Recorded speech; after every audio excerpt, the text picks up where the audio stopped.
Hey guys, how are you all? Welcome to Let's Start Story on What If Harry Was Kidnapped by Hogwarts and Hermione Got Pregnant in a Year. So do 4 blue hearts comment. Be sure to subscribe to our channel and like this video, and please share with your friends and watch till end. Also check out Patreon, for I have upload Harry x Hermione uncensored spicy version, link in description. Harry Potter's stomach gave a sudden nervous lurch, like the feeling someone would get when on a roller coaster, slowly speeding upwards before the big drop. The title, The Boy Who Lived, didn't seem so reassuring all of a sudden, and he tried to tell himself firmly that everything would be alright. Everything would work out. He would not die. But the cloud of doubt kept hovering over him, stubbing out that reassuring voice. Because today would be the day he arrived at the Grangers. Upon receiving a letter from Hogwarts School of Witchcraft and Wizardry, Harry found out that he would be the head boy for his 7th and last year at the wonderful School of Magic. He found out as well that Hermione, his soul mate, would become head girl. Not seconds later, Hedwig had flown into Harry's home. A letter tied to her feet, and Harry read the invitation from Hermione, with Sirius leaning over his shoulder to sneak a peek. Her parents wanted to meet him. The letter also had said that they would be having a quiet celebration in honor of the head boy and girl for Hogwarts. That was the reason he was nervous. That was the reason he was convinced he would most certainly die before the 2 weeks' end. He had already met the Grangers in the past, who were very nice people, and had always been wonderful to Harry. It wasn't that he would be meeting them as Hermione's best friend, but as Hermione's boyfriend. He had never worried about meeting his girlfriend's parents before. Sure, he had had dates inside of Hogwarts, where one would never have to worry about peering eyes, scolding parents. The unfairness of having an overprotective, psychotic father. Outside of Hogwarts he never dated, not that he had dated a lot in the first place. Hermione had been the only one he was serious about. Not that it mattered anymore. He was sure he would never survive her father, and he cringed for the 100th time just thinking about it. "This is it," announced the driver. Harry pulled himself out of his self-pitying state and stepped out of the cab that now was sitting in the Grangers' driveway. Already Hermione, chestnut curly hair, tanned body, wearing shorts and a tank top, was speeding out of the house at top speed. Apparently she had been waiting by the window for his arrival. "Harry," she shouted as she launched herself into his arms. He laughed happily at her enthusiasm, and quickly responded to the hug. It had only been 2 weeks since he last saw her, but those 2 weeks were torture, and suddenly the prospect of being murdered by her father didn't seem to matter anymore. He was with his true love. The cab driver smiled in amusement as he heaved Harry's own trunk out of the trunk of the car. "There you go. You're all set," he told Harry, again peering closely at the lightning bolt-shaped scar beneath his ebony bangs. Harry paid the driver, thanked him, and Hermione helped by taking Hedwig's cage. They walked side by side to the house, Hermione chatting nonstop. "Was the trip okay? Are you hungry? Did it take a while? When was the last time you ate? Isn't this exciting?" Harry laughed, trying to answer every one of her questions. "The trip was fine. No, I'm not hungry. Though that won't stop me from eating anything else, of course." Hermione grinned and nudged closer to him as they reached the veranda. "I've missed you," she said softly, gently pressing a kiss to his lips. He kissed her back and pulled back nervously. "I've missed you too," he told her, but was looking more all around him. Hermione caught the nervousness in his voice, and the way his eyes twitched in every direction. "He won't hurt you," she soothed. Harry's eyes widened. "What makes you think so?" he asked. She giggled. "He just looked so cute. I've lived with the man all my life. I should know a little about how he acts towards my friends," she said, and added, "Besides, it's not like you haven't met him before." "Oh, Hermione, it's not the same," he said quietly. The last thing he needed was for Mr. Granger to be lurking around the corner, eavesdropping on their conversation about him. "I understand, really I do. But you're getting all worked up for nothing," she insisted, placing a comforting hand on his arm. He nodded slowly, and motioned for her to open the door since both of his hands were occupied with the now growing heavier trunk. Hermione swung the door open and called out to her parents as they both stepped inside. "Oh good, Harry, you've made it," Mrs. Granger called out happily as both she and Mr. Granger stepped into view from deep within the house. "Hello, Mr. Granger, Mrs. Granger," Harry greeted. "Hello, Harry." The trip was fine, I hope. Mr. Granger asked. At this, Harry started to feel the nervousness automatically returning. No one but Hermione noticed this. And Harry had to wonder why he was so terrified of Hermione's father. What was it about girlfriends' fathers that made them so intimidating? It was fine. Long, but fine, Harry replied, and Mr. Granger smiled. After a delicious dinner that involved barbecued chicken, baked potato, and corn on the cob, and after a scrumptious dessert of apple cobbler and ice cream, Hermione showed Harry to his room. The spare bedroom right across the hall from her own bedroom. My parents were a little nervous, knowing that you'd be right across the hall from me, Hermione giggled. Harry chuckled. In amusement as Hermione continued to chat away. Like we'd ever do anything in their presence. Honestly, she added. Harry nodded in agreement, looking around the room. It's not your four-poster, I know, Hermione said. Feeling a little anxious. No, it's perfect. As long as I'm here with you, and he pulled her close, getting lost in her scent. A mixture of vanilla and citrus. I'd sleep in the depths of hell to be with you. He said softly into her hair. Hermione sighed happily, lifting up her face to meet his emerald gaze. Every time she saw him she could swear that those eyes became more bright, more clear. Just like they were now. I love you, she said, and he smiled as he lowered his lips to her own, ignoring the fear of being caught by her own parents. I love you, too, and he closed the gap. Nudging her lips apart with his tongue, and she moaned into the kiss, suddenly realizing just how much she had missed him. His loving kisses, his strong hands, and the way her body responded to him. They broke apart from the passionate kiss, and hand in hand they both headed back downstairs to sit with her parents. We were just discussing where we should go for dinner, darling. Mrs. Granger informed them as they sat on the sofa. I thought we could go to Gusto's, Mr. Granger suggested. Hermione glanced at Harry and nodded. He shrugged politely. I think it sounds good.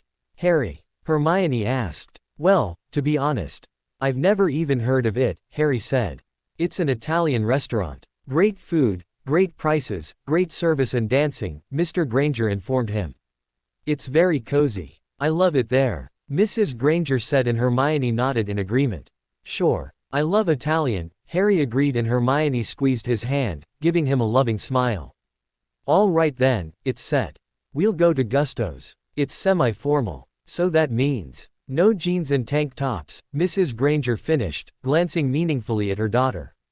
Hermione giggled and nodded. I'll find something nice to wear. Don't worry. Maybe we could go shopping. Did you bring anything? Hermione asked Harry. He nodded. But I may have to buy a new shirt. I don't like the one I have, he said regretfully. Then we'll go shopping tomorrow, said Hermione. The two parents and the two young lovers continued chatting for the remainder of the night. Harry stared up at the ceiling, a blank look on his face. Sleep would not come easily tonight.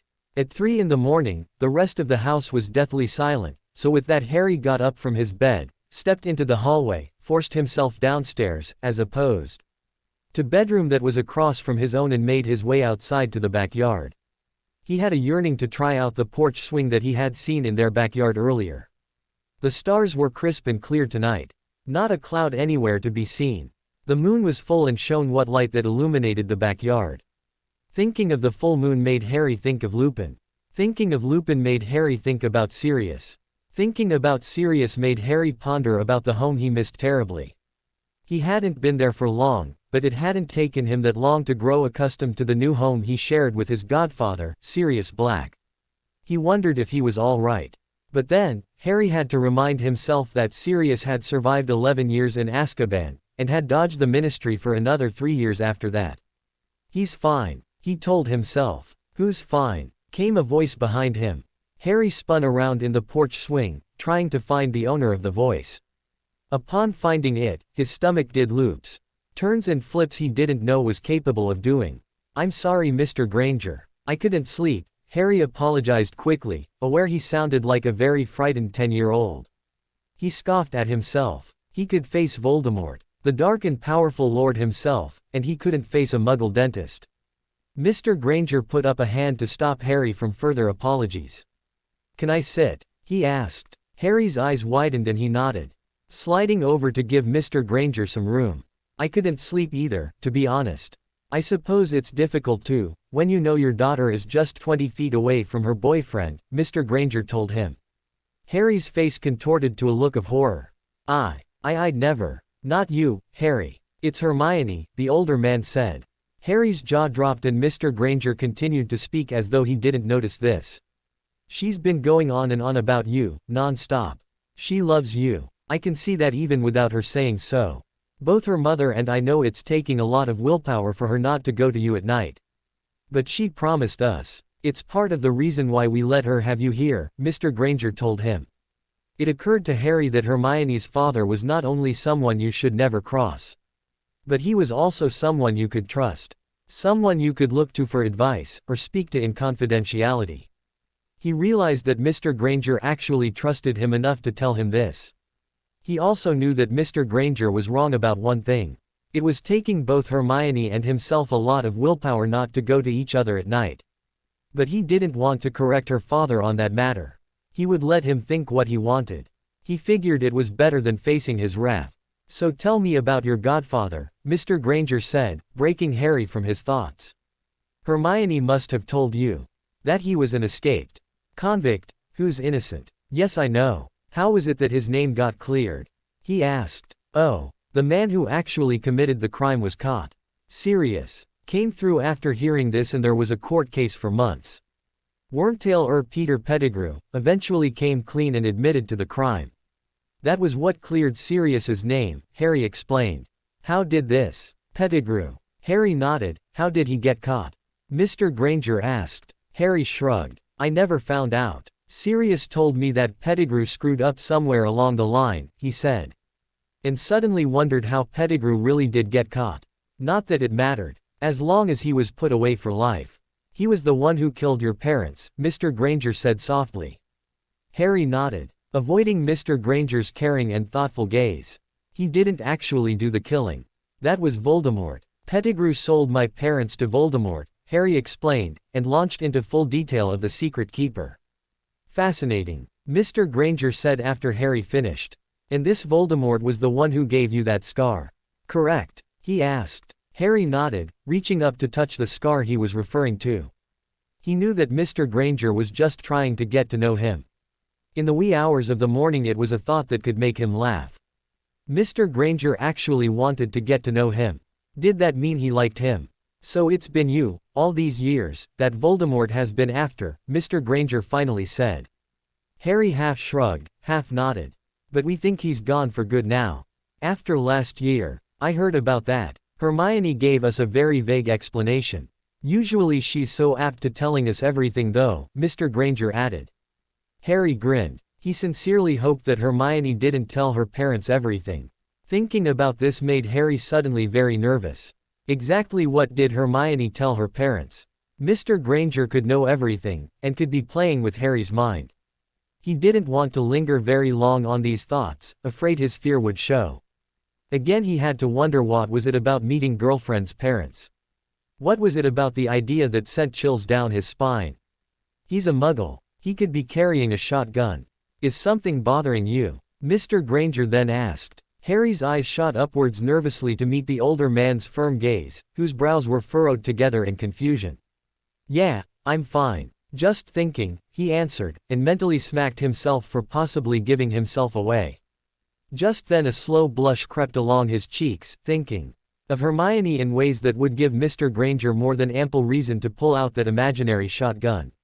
You gave her that ring, didn't you? Came Mr. Granger's voice, apparently thinking that his reason for nervousness was the fact that Harry had given Hermione a ring nearly a year ago. Yeah, I did. For Christmas, Harry told him. This time Harry looked confused. Had Hermione avoided telling him the truth behind it? Mr. Granger seemed to look completely clueless, as though he was seeking answers from him. Mr. Granger nodded thoughtfully, taking liberal breaths. His eyes roamed the vast backyard. Strewn with flower beds, and on the far west of the yard grew a vegetable garden. His eyes then shifted to the dark sky, and he sighed deeply. Do you love her? He finally asked. His voice was quiet, though thick with emotion. Mr. Granger wanted nothing but the best for his daughter, and in the early hours of the morning, he was coming to the conclusion that Harry was the best. He had known the young boy for years now. And not once had Mr. Granger ever doubted him. He knew that in time, if ever came the day, he could love Harry like the son he never had. Mr. Granger sighed again. In fact, he was sure that he already did. Yes, came his reply, his voice only betraying his most deep and profound love for the girl that lay asleep in the house, in the room across from his own. Mr. Granger nodded, not pressing the meaning behind the ring. True, Hermione had told them that the ring had come from Harry, that it was a promise ring, and nothing more. True, Hermione had told both he and her mother of the Dark Lord's return, and even as he thought this, he could swear he was living a real-life fairy tale.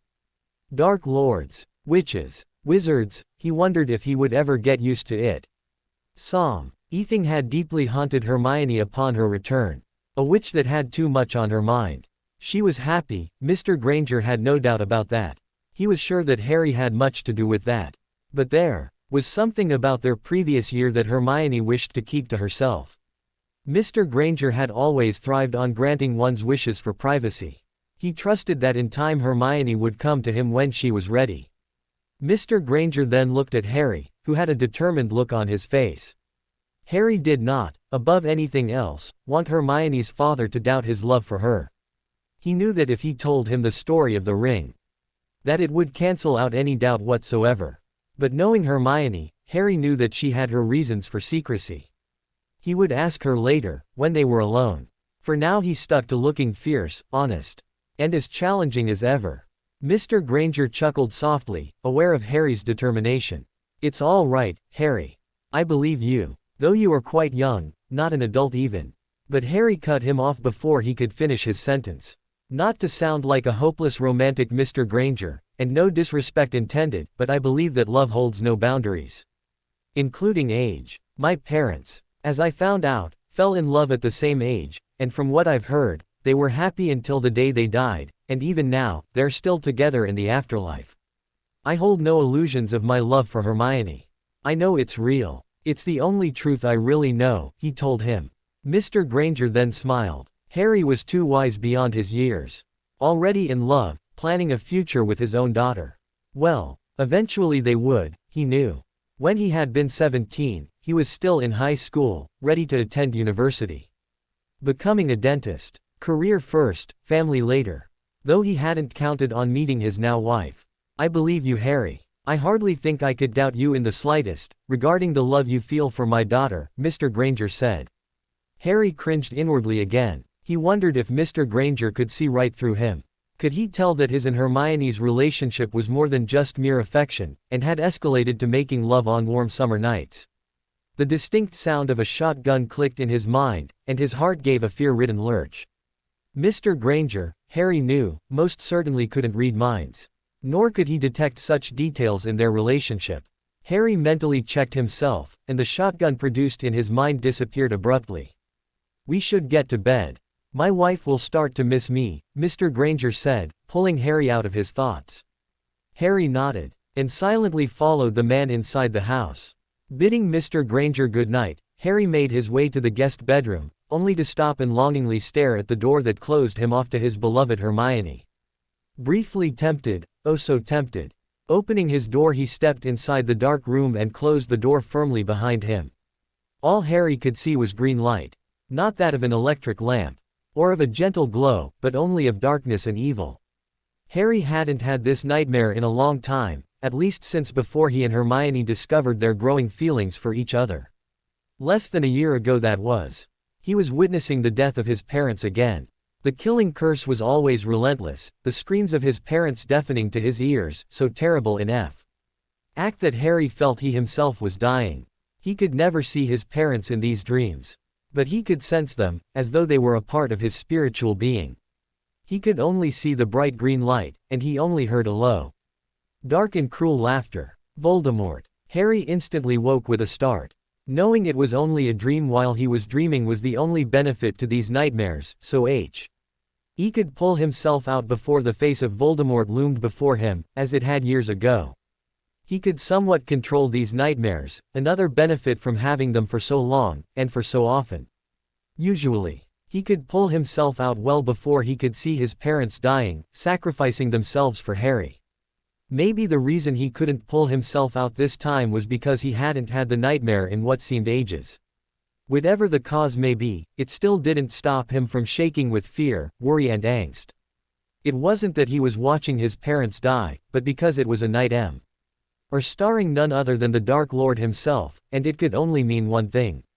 But it's impossible, Harry told himself firmly, and reached a shaky hand to find his glasses on the nightstand beside him.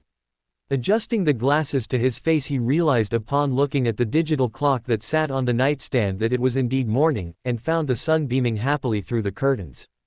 Ignoring the stab of fear and doubt which was the aftermath of the dream, Harry sat up in bed, swinging his legs over the side, and he concentrated on the smell of breakfast wafting through the bottom crack of the door. Pancakes and bacon. His stomach wailed in protest, and Harry decided that the dream could wait. After all, there was no pain in his scar. That was a sure sign that Voldemort hadn't really returned, was it not? Getting up to change, he thought to himself that when he got to Hogwarts, if the dream persisted, he would go to Dumbledore. He always had some sort of an answer for any situation. And Harry very much trusted in the old headmaster of Hogwarts. He brushed his hair, desperately trying to tame it, all efforts proving futile. He imagined the mirror telling him he was fighting a losing battle. Or some other witty remark towards his appearance. Heading downstairs, deciding finally that the Grangers would have to take him as they saw him, he wondered however briefly if the dreams meant something more. He didn't bother to wonder what would happen if Dumbledore couldn't help him, as his girlfriend was waiting for him. The last thing he needed was for her to be just as concerned. It's nothing, he told himself again, ignoring the rebuttal his logic and fear gave off. The only things that brightened his morning was being able to sit at breakfast with his girlfriend. And the other was knowing that Mr. Granger had accepted him wholeheartedly. He didn't say it with words, but Harry could sense it. Perhaps it had a lot to do with the conversation he had with him the night before. Or perhaps Mr. Granger had always felt that way, and Harry had been too stubborn and afraid to believe otherwise. Hermione observed her father and Harry from beneath her lashes, hiding the desire to burst with happiness. Harry hadn't been the only one to sense her father's acceptance. She had known as well. Also, it seemed that Harry finally accepted her father. She knew in her heart that Harry would never feel anything but respect for her father, but he had shown a great fear. That fear seemed to have vanished now. Something must have happened. Maybe her father had given him a talk. It seemed to have worked wonders for both of them, as her father and Harry eased into a conversation about Quidditch. Harry listed off full details of the 3 types of balls, the positions of the players, what the uniforms looked like, how the points worked, and how to win the Quidditch Cup. Harry explained his job as the captain and how he had become Seeker. Hermione remembered that day clearly. And in her mind's eye she saw 11-year-old Hermione Granger insisting that Harry could be expelled if he mounted that broom for the first time. "You seem awfully quiet, dear," Mrs. Granger said softly, peering at her daughter with kindness and concern in her eyes. "Oh," Hermione said and swallowed down some orange juice.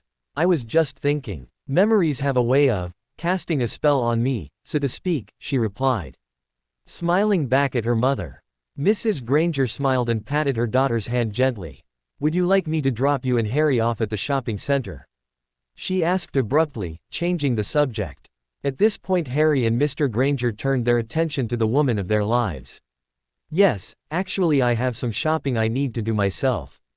We could all go, separate, and meet up after a couple of hours," Mr. Granger suggested. Hermione nodded and smiled in agreement, Harry doing the same. He hadn't shopped in a while. Though he detested shopping for clothes, he knew Hermione would help out in that department. He knew he still had to return to Diagon Alley, but that could wait. They still had 2 weeks and he knew Hermione still needed to pick up a few things from there as well. "Well, I think I'll hop into the shower. We should head out in an hour, so as to beat the lunchtime traffic," Hermione suggested, and excused herself from the table. She's always been the take-charge type. Mr. Granger warned Harry after Hermione was out of earshot. Harry grinned. "Yes, but she wouldn't be Hermione if she wasn't the take-charge type," he answered, getting a nod of approval from Mrs. Granger. "I'll help clean. It's the least I can do," Harry offered as she stood to clear the table.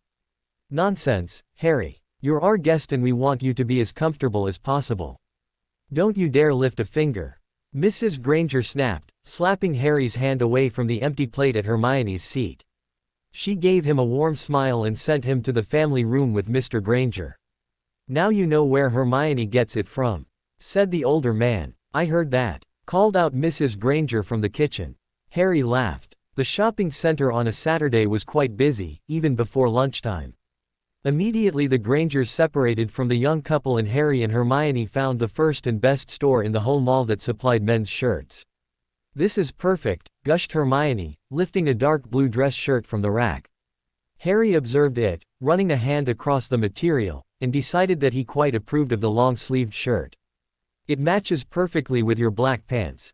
You'd look so handsome," Hermione said dreamily. Harry frowned, and gave what he hoped looked like a pout. "Hey, what are you trying to say?" Harry replied defensively. Hermione giggled and linked an arm through his, placing a kiss on his cheek. "That I love you. And you always look gorgeous. In fact, maybe you shouldn't wear this. You'll have all the girls' attention at Gusto's," Hermione said dejectedly. Harry rubbed a hand up and down her back and kissed her softly on the lips. "I only want your attention, love," he told her. Hermione beamed. "Can I help you too?" a short and stout man in his mid-40s asked. "Yes, thanks. He'd like to try this on," Hermione told the salesman and handed him the blue shirt. "Excellent. Right this way. I'll get you a change room," said the salesman. "Thank you," Harry murmured, following the salesman to the back of the store. For the second time that day Harry found himself standing in front of his mirror, arguing with his reflection. The only difference with this mirror as opposed to the ones in the wizardry world, was that this one did not talk back. It was all in Harry's head, and many times Harry contemplated a haircut, but knew there'd be no point. His hair, strangely enough, would always remain as it was, a hopeless mess of a mop. He admitted he liked the shirt, a lot actually. Hermione had also chosen a dark yellow tie to match. And he was quite impressed with her ability to create perfect outfits for the slightest of occasions. "Are you ready?" Hermione asked. Like always, she was quick and to the point, very concise in every situation. And had already finished getting ready for their dinner reservation at Gusto's. Harry opened his bedroom door and felt his mouth hanging slightly, his heart doing leaps. Hermione had always been beautiful in his eyes. And he was a very firm believer that appearance did not matter, whatsoever.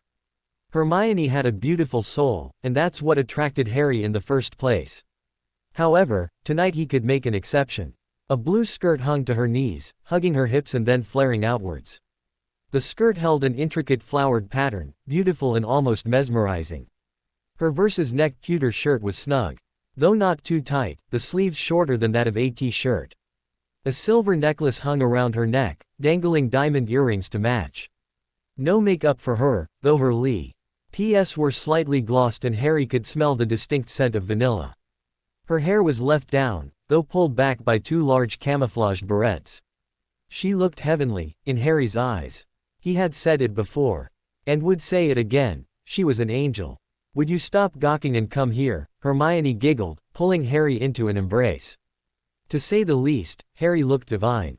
She couldn't believe after nearly a year, more so since she had liked him well before that time, he could still have this effect on her. The weak in the knees effect. The one that sent her heart pounding and her love for him soaring. She pulled back and looked up at him, immediately sensing something was wrong. She couldn't really explain where the feeling of doubt crept in, but it was there nonetheless and she did the only thing that logical Hermione could do. "What's wrong, Harry?" she asked, and before he could mask his doubts and fears, she pressed on, now knowing something was wrong. "Tell me, Harry. You always do this," she hissed, keeping her voice low so as not to startle her parents.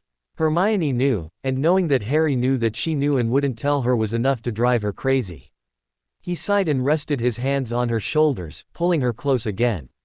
"It's nothing. I swear. Let's not dwell on matters that can be discussed later," he said quietly. His voice was soothing, and somehow wiped most of her fear away. He had that effect as well. "Harry, there's something wrong. I'm not going anywhere until you tell me," she told him stubbornly. "There's nothing wrong," Harry insisted but gave a weary sigh. He held her at elbow's length and met her steady, stubborn gaze, her chin lifted defiantly. All I'll tell you, he gave in and Hermione's face softened with relief. Then Harry added, after dinner. I promise, honey. Let's just enjoy a delicious dinner, I'll even take you dancing, just, please let's not worry about it. There really is nothing to worry about. Harry protested once Hermione's face turned into a scowl. A few moments passed, and Harry knew that Hermione was thinking it over. You'll take me dancing? She finally asked, a grin teasing her lips. He raised his right hand and placed his left hand on his heart. I solemnly swear, he intoned. She laughed then and nodded before placing a soft kiss on his lips. I'm holding you to that, Potter, she told him. She turned to leave but abruptly turned back, her long curly hair whipping her face in the process. I almost forgot, she said, and this time there was the distinct look of mischief in her eyes. After dinner Mum and Dad are going to a late-night movie, she finished. Harry's mouth simply dropped. This was something he did not expect. Why in the world would the Grangers want to leave Harry and Hermione alone in the house? They felt that maybe they were crowding us, and want to give us time to ourselves, without them lurking around the corner. I know, weird. Dad must really like you, Hermione answered. Harry was still speechless. He would actually be left alone with Hermione. For at least 2 hours. Was he imagining things? It seemed that his brain wasn't processing the information. He just stared blankly at Hermione, jaw hung low. Hermione giggled and waved a hand in front of his face. She snapped her fingers repeatedly, clapped her hands, and finally Harry returned from his trance. The house to ourselves. And he yawned dramatically, covering the teasing smile that crept up. I don't know, Hermione. After our dinner and dancing, I think I might just want to head straight to sleep, he said. Hermione looked shocked, and then realized that he was teasing her. She quirked a brow and poked a finger into his chest. Be careful, Potter, or you may just get that wish, she said and turned back to the doorway, and down the hall towards the stairs. He refused to believe anything she had to say at that moment, knowing she was looking more forward to their time alone than he was. He followed her, keeping in mind that dinner would only last a couple of hours.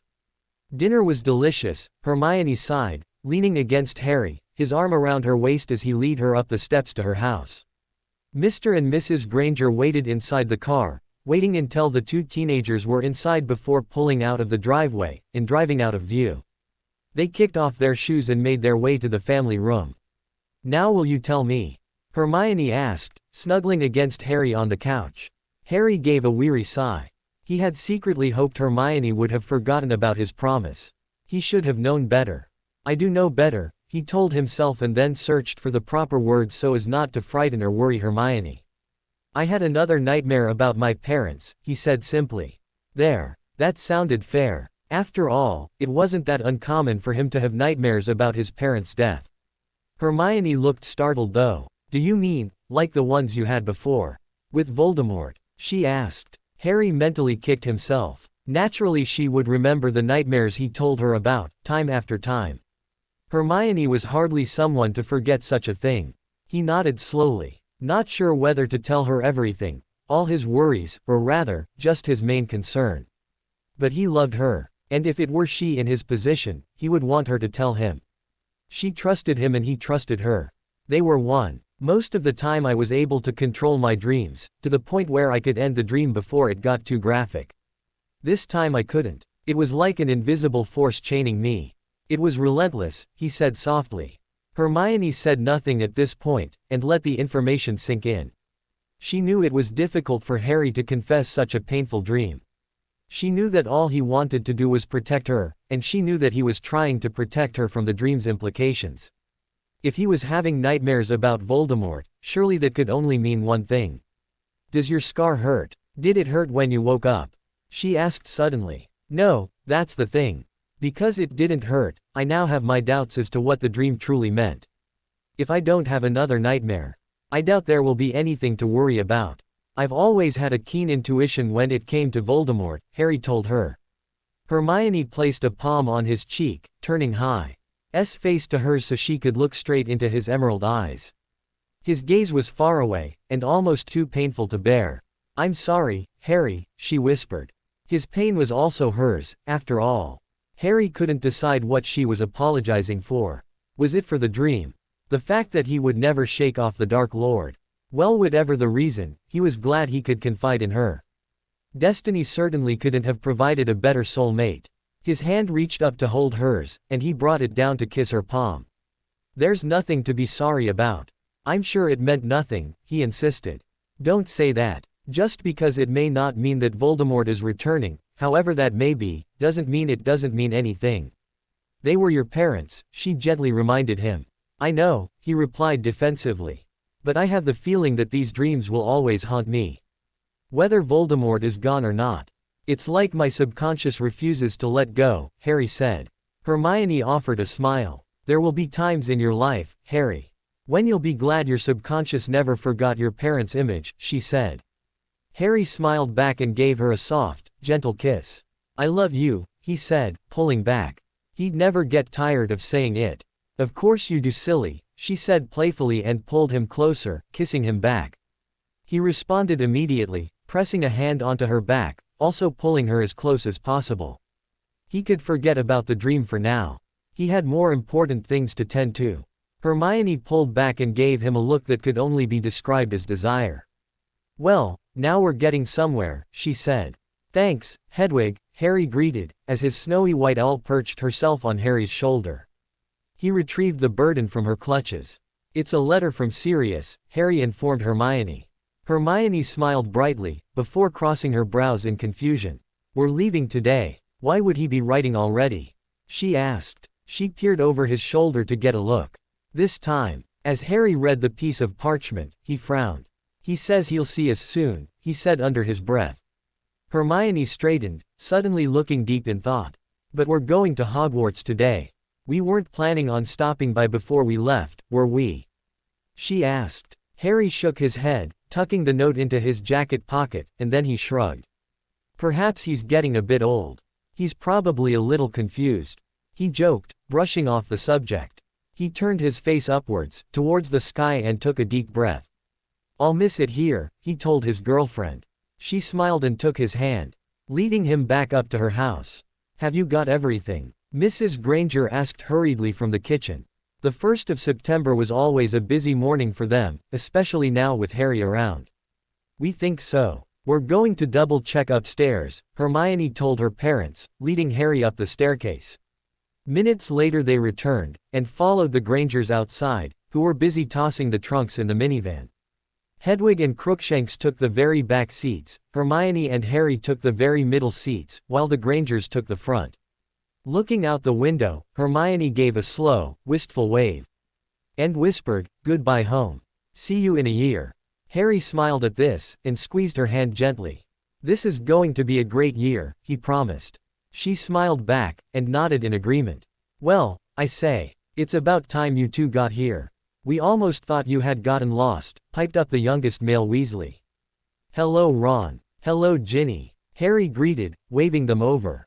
The red-haired Weasleys hurried over, barreling Hermione and Harry over with hugs and greetings. London's King's Cross was presently scattered with adults and children of all ages, some standing between platforms 9 and 10. Many of them were eager to push their way through the barrier that would lead them to the Hogwarts Express. Did you have a good vacation? Ron asked his best friends. They nodded furiously, smirking like young teenagers in love. Ron rolled his eyes playfully and then his eyes widened. Did you hear the news yet? Ron asked eagerly. Ginny jabbed Ron in the ribs, and he yelped. Hermione observed the two, as the youngest Weasley gave odd looks to her older brother. Ron frowned, obviously in pain. What news? Harry interrupted. Nothing, Harry. Ron is being a git again. Aren't you, Ron? Ginny said, her eyes narrowing in a dangerous way. Absolutely, he muttered, before turning to his mother. Hello, Harry dear. Hermione. You look lovely, Molly Weasley complimented. Hermione gave a modest smile and greeted the older woman back. But where are your parents? Did they not come to see you off? Molly asked, peeking her head above the crowd. They have to work. It's fine really. They'll probably write to me the moment we get to the school, Hermione insisted. Harry reassured Molly with a nod, and she relaxed. Well then, best be off children. Wouldn't want to be late now, Molly warned. And sent Ginny through first. Ron followed, then Hermione, and just before Harry was about to run through, Molly stopped him by placing a hand on his shoulder, steering him away from the barrier. How are things, Harry? She asked. Harry knew that she wasn't trying to pry. She had been like the mother he had never known in the past 6 years of knowing her. She was just concerned for his well-being. It seemed that everyone was. I'm fine. Wonderful actually. I don't think I've ever been happier, he replied, knowing it was the truth.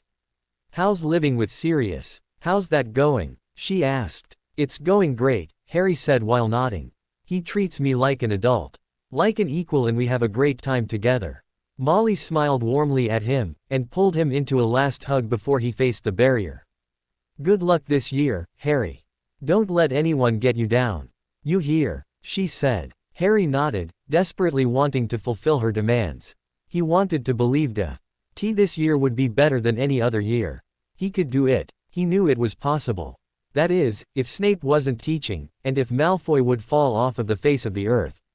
Go along now. Don't keep them waiting, Molly ordered, stepping back so Harry could speed through. Goodbye, Mrs. Weasley. Thanks, he shouted, before passing through. Don't tell me Mum kept you, said Ron, as Harry did his way to the three that had been waiting for him. Their trunks were already on the express, the train that now whistled shrilly. She wanted to say goodbye. Now let's hurry. We'll miss the train, Harry reminded them. How does it feel to be head boy? Ron asked. Ginny, Ron, Hermione and Harry had found their usual compartment, the express speeding on its way. Harry shrugged while poking a box of Bertie Bott's every flavor beans. I haven't really had time to think about it. I don't imagine it will be any different than how it usually is at school, he answered without looking up. Oh yes it is. Don't you know? Head boys and girls and prefects all get their own dormitories. Of course, you can't be separated from your own houses. Didn't you know that Gryffindor, and all houses, have a separate area for all authority figures? It's kind of like getting your own bathroom, Ron explained. Harry looked surprised, as he usually did. He seemed to be the last person to find out everything. It was ironic enough, considering he was supposed to be the famous Harry Potter. Yes, we get our own dormitories. But we do share different rooms, Ron. So don't go getting any ideas, Hermione warned. Yes, one lousy wall separating the boys from the girls. Are you sure you won't need someone to keep you warm at night, on those cold, blustery? Cut it out, Ron. You're not really all that funny, you know, Hermione said. Though she was smiling and blushing at the same time. Harry grinned and elbowed her softly. I do believe Ron's got a point, Hermione. Who's going to keep me warm at night? He asked, and gave a heavy pout. Hermione rolled her eyes and opted to start another conversation with Ginny, completely ignoring the two boys sitting next to them. This only fueled their laughter. As the Hogwarts Express continued onwards towards its destination. I can't wait to see Dumbledore. I've missed him, Harry stated, as he and the older students walked towards the front doors. It seemed that automatically Hermione and Harry were to lead the way. I can't wait to eat, Ron declared, and some of the students snickered at this. Harry grinned, knowing of Ron's fetish for food, whatever shape, size or color. Taste also didn't seem to affect Ron's decision. He ate anything. Harry opened the grand doors, and led the students through the foyer. He took a deep breath, instant memories flooding his mind. Heart and soul. This was his home away from home. At one point, it had been his only home, his only refuge. The first years had yet to arrive for the sorting, and second year. S to 7th took their seats at their proper house tables in the Great Hall. The excitement of being back and the bustle of conversations floating around Harry distracted him from the front table that was lined with all the professors. As well as the headmaster, Albus Dumbledore. Had he not been distracted, he would have seen Dumbledore trying to get his attention. Harry. Dumbledore. Hermione shouted into Harry's ear. Harry reeled back from the volume of her voice, and rubbed his ear, frowning. All you had to do was tap me. Geez, Hermione, he grumbled. I've been trying to get your attention for 5 minutes. Hermione said and nodded towards the headmaster. Dumbledore wants to see us. He's been trying to get your attention too, she told him. Oh, was all he said, and turned himself away from Dean Thomas and Seamus Finnegan. Making his way to the head table beside Hermione. Hello Mr. Potter, Miss Granger. I hope you enjoyed your holidays, greeted Dumbledore. He wore the same warm smile. And the same twinkle gleamed in his eyes, which were framed by half-moon spectacles. We did, thank you, Professor. Is something the matter? Asked Harry. The door that stood behind the table opened suddenly. And Harry reeled back for the second time in 2 minutes. Sirius, what are you doing here? He cried. I hope that's not an, I don't want you here, question, Harry, said Sirius warmly, taking his seat beside the headmaster. No, of course not. But, why are you here? He asked again. His excitement was contagious, because Hermione was grinning as well. Suddenly Ron and Ginny made their way to the head table. They were also sharing wide, knowing smiles. It's taken me a lot not to blurt it out. Ginny here has been jabbing me every 5 minutes, Ron pouted. Ginny smiled proudly. Blurt what out? What's going on? Harry asked again. Hermione rolled her eyes and gave an impatient sigh.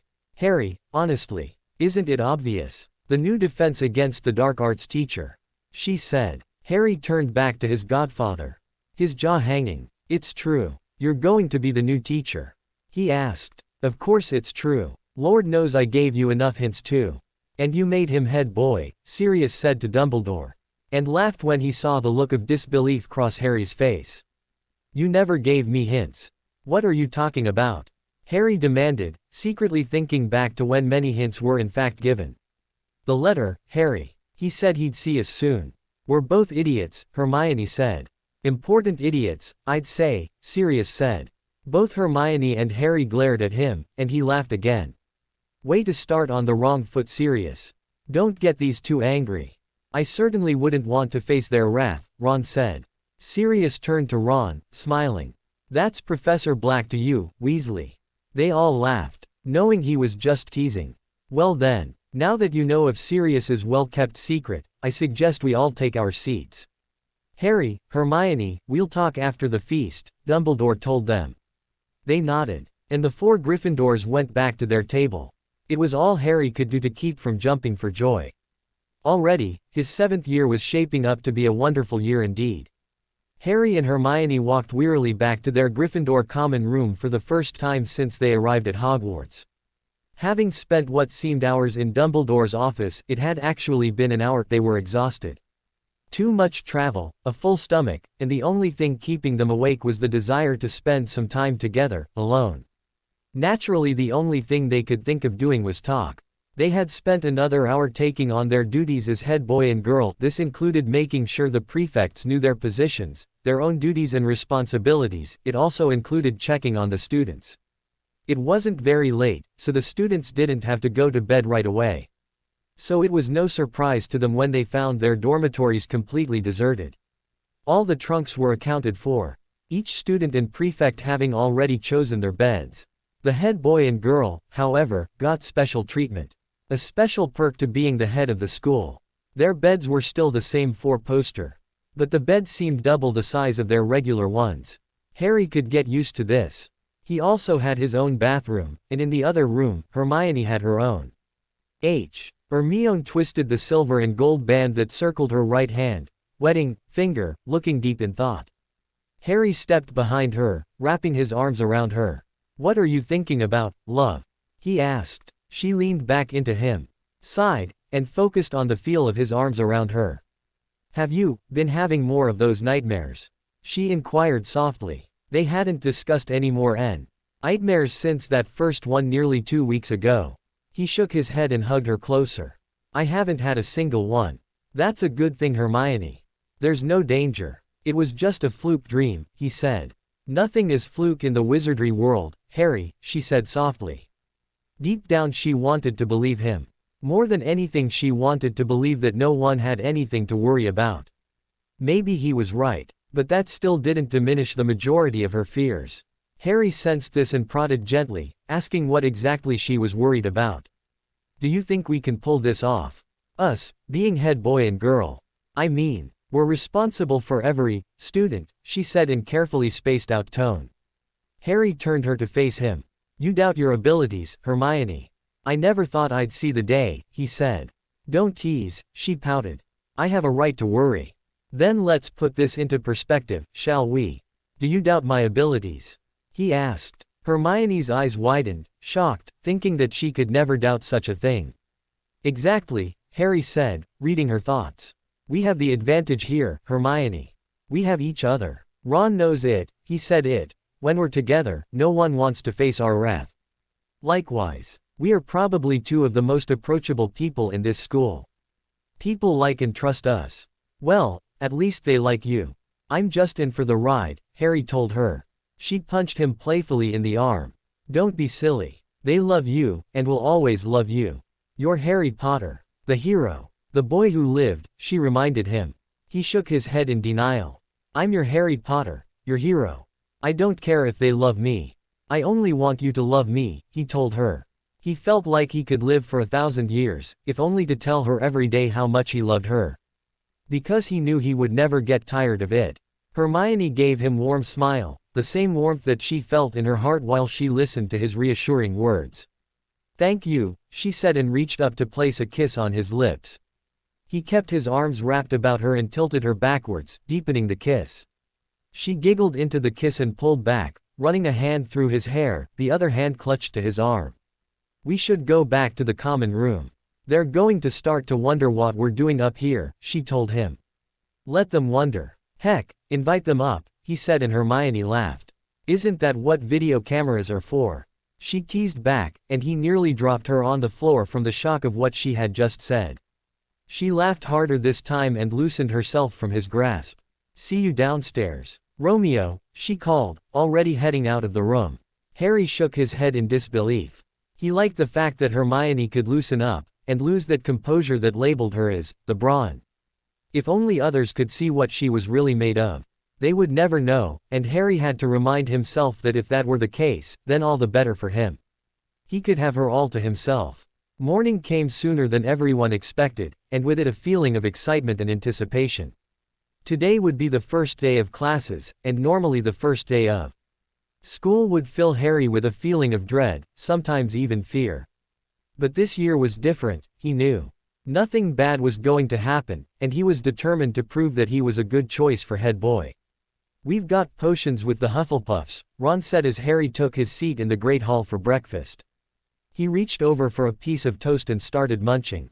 That's good, he said after swallowing. No Slytherins for us. Ron shook his head. We have double divination with the Slytherins. I'm having a hard time figuring out what's worse, Ron said and shoved some scrambled eggs into his mouth. Harry's stomach gave a sudden lurch of dread. Professor Trilani always had a habit of predicting Harry's death, or predicting something just as horrible in Harry's life. He would never hear the end of it if the Slytherins caught wind of her crazy predictions. It'll be all right, Harry. What's the worst they can do? Said Hermione, who sat across the table from them both. Now that's just asking for trouble.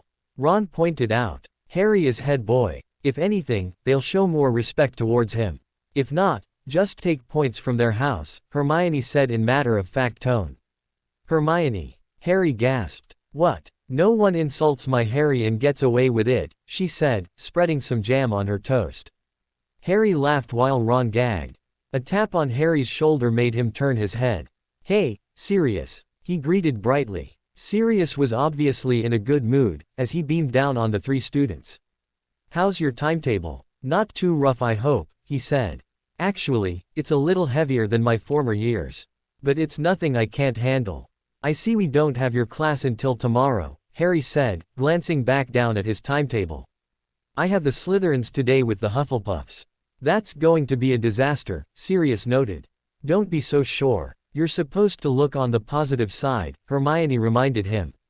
Sirius smiled. You're right. But at the same time, I remember clearly what it was like here in my day. The Slytherins were ruthless towards the Hufflepuffs. Ron nodded. That sounds about right, he said. Well, I should get going. I have class first thing. I'll see you at lunch, kids. Sirius said and he sauntered off. Kids, Ron said in a defensive tone. In comparison is all. He is older. We're not exactly adults, Harry explained. Ron nodded, but the frown remained all the same. We should be going as well. I have arithmancy in a couple of hours and I'd like to start reading right away, Hermione said and polished off her toast. What? Why? Oh, you mean you haven't read the whole book already? Ron asked in disbelief. Hermione sent him a piercing glare. How many times do I have to tell you that you are not funny? Hermione shot back. She stood up from her chair, glared at Ron. gave a warm smile to Harry and left the Great Hall. You can be so mean to her, Harry said in an offhanded tone. And you always seem to defend her. No surprise there. It's not a big deal. I was only teasing her, Ron said. Sometimes it is a big deal. Just watch what you say, all right. You don't know if you're really hurting her or not, Harry told him, and dismissed the subject. But Ron's stubbornness wasn't letting him dismiss the subject so easily, as he followed Harry out of the Great Hall. Watch what I say. So when am I allowed to talk to her, Harry? Should I make up a timetable to go with that too? Ron asked. Harry knew he had gone too far, and immediately wished he hadn't said anything in the first place.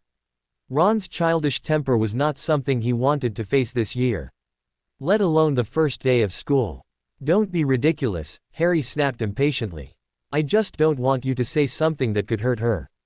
You know how sensitive she can be when it comes to school. It's important to her, and knowing that all you do is laugh at her when it comes to school could upset her.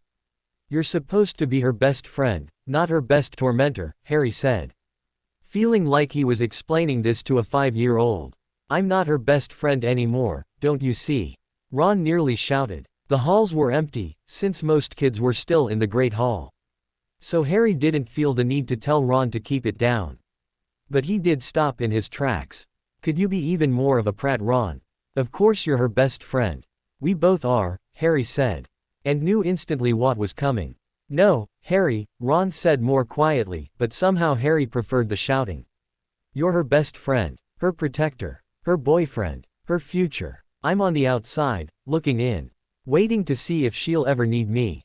And she never does, he said.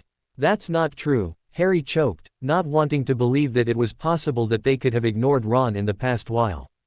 It is. Why come to me when she can go to you? When she has a nightmare, when she has a problem with a teacher, when she feels lonely, when she just wants a hug, who does she go to? Ron asked. Harry stood there, pondering not the questions Ron had asked, but the tone in which he asked them. Ron, on the other hand, didn't wait for an answer.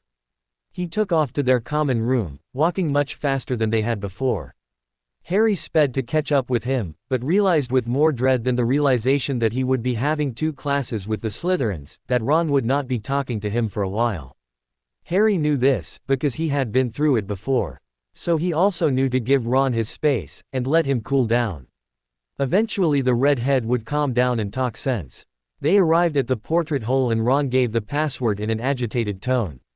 Harry trudged reluctantly behind him, wanting more than anything right now for everything to be right. Why did he they to get Ron angry with him on their first day? What's up with Ron? Hermione asked. They both watched as Ron made his way to his side of the dormitories, completely ignoring his best friends as he walked up the stairs and out of view. Harry made his way to Hermione, who sat at one of the tables, her arithmancy book open to the first chapter. You wouldn't believe me if I told you, he said, sitting down beside her. Hermione took this as a hint, and closed her book. She gave her full attention to Harry, a determined look on her face. Try me, she said. Harry took a deep breath and explained exactly what had happened just moments ago between him and Ron. Oh, Harry. He'll come around, Hermione finally said. Don't you see? He feels we've left him out of something. But I never meant to. He's my best friend, he insisted. Feeling completely helpless. Of course he is. He's mine too. Which is why we know he'll come around. He will if he really values our friendship, she said. That's not it, Hermione. He feels that we don't value his. Somewhere along the line we screwed up, he said. Hermione sighed. She loved Ron, but sometimes he could be so difficult. She supposed it had a lot to do with having 6 other siblings. 5 of whom were older. But she had hoped that in time Ron would grow up a little. They were no longer the dramatic 14-year-olds they once were. Hermione laughed at this. She had remembered clearly what it was like to be 14. She shuddered to think about it. What's so funny? Harry asked, who was still bitter about Ron. Nothing really. Listen, I read that. Redheads tend to be more passionate than others. I don't know if the hair color has anything to do with it, but in Ron's case I'd say it fits. He's a very emotional, stubborn, passionate and angry person at times. The most we can do is ride it out, she said. He's angry with me, not you. You're safe, he told her. If he's angry with you, he's angry with me. Don't forget. Hermione said softly and knelt down to his level. She rested her chin on his lap and looked up at him, her brown eyes shiny and earnest. We're one, and we're in everything together. You don't have to face Ron's wrath alone, she promised. Harry smiled. Thanks, Hermione. But this is Ron we're talking about. Not Voldemort, he reminded her. This time Hermione smiled and placed a kiss on his hand. All the same, I've read that those redheads can be a handful, she joked and stood up. Instantly Ron came down the stairs, head lifted haughtily as he made his way to the portrait hole. Once he disappeared through the hole, Harry stood up as well. Class will be starting soon. I should get going, he said mournfully. Hermione wrapped him in an embrace, and she kissed him softly on the lips. Have a good class, Harry.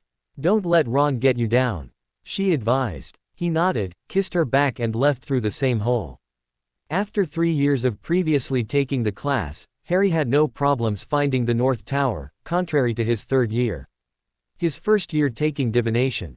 He noted with dread that Professor Trilani remained the teacher for that class, and the fact that Ron was not talking to him again did nothing but sour his mood greatly.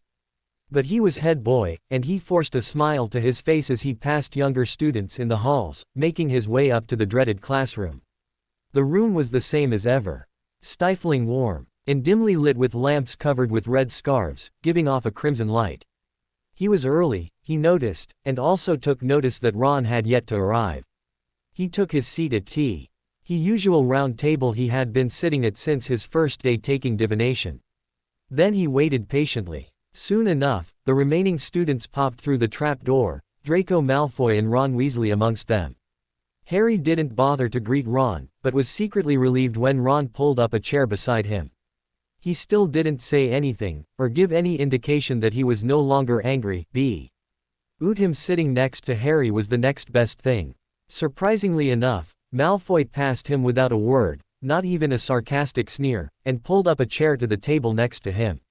This unnerved Harry. The last thing he wanted was to be seated next to his archenemy. But it seemed that that was the way it would be for the remaining year. Malfoy was without his 2 goons, Vincent Crabbe and Gregory Goyle. Harry figured that they too did not exhibit the inner eye. Good morning, my students. My first class, came Professor Trelawney's misty voice. She glided out of the darkness, her hands spread out in a majestic manner. We have very little time this morning, and most of it will be shortened due to my long overview for the rest of the year. First, I am happy to note that most of you from my previous classes have returned. An excellent decision, one I knew you would come to. Harry refrained from rolling his eyes. Already he was regretting taking the class. Second, I will tell you all now that by the end of next term, only 2 of you will walk away with a deeper sense of the inner eye. She paused at this, and nodded towards Lavender Brown, who only stared at her. You were going to ask something, child? She asked. Both Lavender and her best friend Parvati Patil looked impressed. Actually, I was wondering, if only 2 of us will have the inner eye, then why are the rest of us wasting our time? She asked nervously. She felt nothing but deep respect for her teacher. Harry knew this because she took every single one of Trelawney's predictions to heart. Of course, dear. This class is by far the complete opposite of wasting your time. This is something I never mention in your younger years, I always wait until you are in your 7th year. Every single one of you possesses the power of the inner eye. Most I regret to inform you are clouded. We are all of the magical world, and in every sense of the word. Whether you have the power to harness the inner eye is not up to you, but up to your magical being. We all have our strengths. Her eyes flickered to Harry and then back to the rest of the class, then added, some, more than others. This will be the year you will discover them. Not only in this class, but in all subjects. You may not realize it, but your strengths will play out your future. She smiled briefly, and I foresee a wonderful future for you all. Harry almost did roll his eyes again. He was sure that this was a speech she gave to all her 7th years. Now, on to more pressing matters. To discover whether divination is your strength, we will have to work very hard. There will be an assignment at the end of the year which will determine the outlook of your future. To start this we must master the art of palm reading, tea leaf reading, and of course the most difficult, the crystal ball. This will not be like your previous years, because your previous experiences in those classes are to help you with this one. We'll start today with crystal gazing, the teacher announced, and floated around the room while handing out the crystal balls. Harry reluctantly took his globe and sat it in front of him. Ron did the same, but he was still ignoring Harry. Harry wondered if Ron would ever start talking to him, and tried to foresee that in the crystal globe. Nothing useful appeared. However, his globe did start to take on a blackish color. And the only thing visible in the darkness was the silver dots that seemed to appear out of nowhere. Interesting, Trilani said mistily. Harry's head shot up to meet his professor's concerned gaze. Harry felt the dread return, and wished he could instantly disapparate. Silver points on a field of black, Trilani said softly. She said it so quietly that it would be impossible for the furthest person in the room to hear her. But the room was so entirely focused on Harry and the professor, that every last person caught her words. You can see that. I thought only the one crystal gazing could see, Harry said. The coldness of dread seeping in. He knew that this could not be good. The vision in the globe disappeared, and Harry sighed with relief. I have the inner eye. Not to give myself a swelled head, but I see all. Including that which you see. Very good, Mr. Potter. You've made your first successful prediction, Trelawney said. What makes you think it's successful? That could very well be stars coming out at night. Some prediction. The sun sets every night, Ron interjected. Harry was surprised. Ron had just defended and insulted him at the same time. Ron seemed to have suddenly realized what he had just done. He tightened his lips, and looked furiously into his own globe again. Trelawney apparently chose to ignore his argument, and floated over to Parvati and Lavender's table. The vision may have disappeared, but the fear remained. Deep down Harry knew this could not be an ordinary night sky. Those specks of silver could not be simple stars. He found it hard to believe. That he could have had his first vision. He brushed this all away, determined instead to focus on getting Ron to talk to him again. With Ron angry at him, Harry found it very difficult to concentrate on school work. He found it so ironic that after insisting this year would be the best, he had failed miserably at making it so. Hermione was the only one right now keeping him focused, reminding him to always look for the bright side. To always hang on to hope. Harry knew that Ron couldn't stay angry forever. After all, they had Quidditch practices and games to consider. Could he really stay angry that long?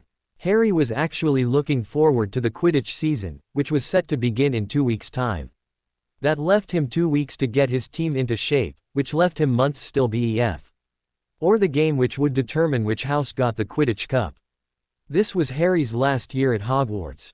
He had never felt so determined in all his life to win something. He suddenly knew what it had felt like for Oliver Wood, a graduate who was once Gryffindor's captain. Ruthless, determined, but fair. And one hell of a captain. After winning the Quidditch Cup his final year, they had never lost it since. Minus, of course, Harry's 4th year, when Quidditch had been cancelled to host the Triwizard Tournament. Harry, stay focused, Hermione said, rather impatiently. Harry snapped back to reality. Visions of him on his firebolt instantly disappearing. Sorry. My mind's not exactly on charms today, he apologized. Hermione sighed heavily, and shut both of their textbooks. Do you want to share? She asked. Harry smiled and said, I was thinking about Quidditch. Hermione moved closer to him, also smiling. You were always happiest on that silly broom, she said. Harry then looked at her, and frowned. I'm always happiest when I'm with you. The firebolt is just a perk. You know how I love to fly. I also know just how dangerous that broom is. Not to mention the sport, she replied. Her brows creasing even more deeply. He put an arm around her to pull her closer, and he pressed a kiss to her temple. That never stopped you from coming to the games, he teased. Hermione gaped at this, then reluctantly admitted. It's an exciting game. That doesn't mean I enjoy watching you get bludgered up there. And when I catch the snitch. How do you feel then, Miss Granger? He asked. He loved teasing her about this. Quidditch was something he favored, and he eagerly rose to the occasion when somebody had something bad to say about the sport. Hermione knew that he had trapped her. She was trapped, because he had a point. Her heart soared when he caught the snitch, which was more often than not. Not only did her heart soar, but it also seemed to burst with a certain pride, a joy that she couldn't explain. Even when he didn't catch the snitch, it didn't seem to matter to her. Because he was alive and well coming out of most games. And even when he lost, he still had an aura of excitement. An excitement that only came with the sensation of flying. She, on the other hand, detested flying. She only did it when it was necessary, and to achieve the compulsory credits that were required to graduate from Hogwarts. Well, since we're on the topic, and since you'd rather talk about Quidditch than our charms assignment, when exactly were you planning on holding the first practice? Hermione asked. I've already booked the pitch for Friday evening, Harry told her. And Ron? Hermione asked delicately. And Ginny will tell Ron about the practice, Harry said stubbornly. Hermione looked away, holding in her frustration. Why couldn't they work out their differences? They were best friends. Best friends did not stay angry at each other for more than 2 minutes. At least, that was the way it was supposed to be. But Ron was Ron, and Harry was Harry. Both stubborn and determined to prove the other one at fault. Shouldn't, maybe you tell him. It's been over a week now. You're supposed to be adults. Hermione finally said. Harry had heard this argument before. So naturally, he knew what was to come next. You're the head boy, and as head boy you're supposed to set examples for the younger students. If they see the hostility between you and Ron, not to mention anyone else, they'll get the idea. I know, Hermione. Harry sighed. He didn't want to get into it. I'm just as upset as you are. I think he just needs time to cool down, he said. Well, did you ever consider that maybe he's waiting for you to make the first move? He's a very stubborn person, Harry. Maybe if you approach him first, he'll take that into light and know that stubbornness isn't everything, Hermione suggested. To him, stubbornness is everything. He's the second youngest of 7, Hermione. What else has he got left? Harry asked. He's got you. If you'll step past this childish behavior, act like the 17-year-olds that you both are, and face up to your friendship, then these X years of memories will not have been for nothing. Hermione paused, then added more softly, he's your family, Harry. Don't lose all of that over petty stubbornness. Harry turned his body on the UCH to fully face the woman he was destined to be with for all eternity, and again silently thanked destiny. She knew what she was doing. Why do you put up with me? He then asked. She gave him a sweet smile. And pressed a soft kiss to his lips. Your guess is as good as mine, she joked lightly, then stood up. Just then Ginny walked in with Dean, Seamus and Neville, all of them evidently excited. Hermione ignored this, and walked over to the set of stairs. I think I'll hop into a shower. Do try and work on that assignment, she suggested. He twisted his body around to face her at the stairs, while the other 4 Gryffindors took the remaining seats by the fire. I'd rather take a shower, he said, rather slyly. Well then, go take a shower, Hermione suggested, as though that was the obvious thing to do. Harry just stared at her, while Dean, Seamus, and Neville stifled laughs. Ginny's face contorted to a look of shock. Hermione seemed to have finally grasped Harry's implications, and she sent him a scathing glare. She could hardly speak, half laughing, half exasperated. She pointed a finger at him, still glaring. Harry James Potter. If you weren't head boy. I'd. Harry laughed then, which gave the others full permission to laugh at Hermione's stuttering. I love you too, sweetums, Harry cooed. Hermione fumed, turned at once, and practically flew up the stairs. You're so cruel, Ginny finally said. Once Hermione was gone, Harry turned back to his fellow Gryffindors, still smirking. What's got you guys so excited? He asked them. Dean calmed down enough to finally answer. What else? Quidditch. Harry smiled. Hermione and I were just talking about that. Practice is this Friday, he informed them. They all nodded, and continued talking about the sport that had everyone's attention. Harry was the first to arrive at the pitch, that same week on Friday. He held out his firebolt at arm's length, surveyed it, then mounted it. Next to Hermione, this was when he was happiest. He thought this, as his feet lifted off of the ground swiftly, and soon he was 20 feet above the ground, 30, 40, 50. He swooped through the air, free as a bird. The breeze teased his already wild hair, the warm whoosh of the wind tickling his ears. He closed his eyes and pretended he wasn't on the broom at all. Instead he was soaring through the air, like Hedwig. Broomless and free. You can get down from there. You know, called Ginny. Harry's eyes snapped open, and he realized that his team had arrived. He reluctantly descended, only wanting to stay up in the air for the rest of his life. But then he realized that this was a practice. Plenty of time for flying. Right now, he needed to be captain. Well then, Harry observed as he landed swiftly back on the ground. Taking a mental count, he surveyed his team. Ginny Weasley, Chaser 6th year, Ron Weasley, Keeper 7th year, Dean Thomas, Chaser 7th year, Seamus Finnegan, Beater, 7th year, Kevin Willis, Beater 5th year, Leah York, Chaser 5th year. He looked at the team and smiled. It's good to be back, isn't it? He asked. They all nodded, not nearly as excited as Harry was, but enthusiastic nonetheless. Do you think we'll win this year? Dean asked. Right now, what I think doesn't matter. I know what I know, and what I feel. Harry paused, aware now that he had everyone's rapt attention. He continued. I have such strong faith in our team. We have 2 weeks to shape up. 2 weeks to get to know each other again, as a team. Well, no use sitting down here. Let's go, Harry announced. Excitedly, they all mounted their brooms, and soon after, Harry released the quaffle, then the bludgers, then the golden snitch. He watched as his team passed the quaffle around to each other, then watched as Dean caught the ball, and made a getaway. Aiming to shoot a goal. Harry watched with anticipation as Dean neared, zooming at high speed towards Ron. Dean released the ball with a powerful blow, and Harry cheered as Ron swung upwards. And caught the ball in such a manner that left everyone cheering madly. Ron did a grand, dramatic leap, evidently proud.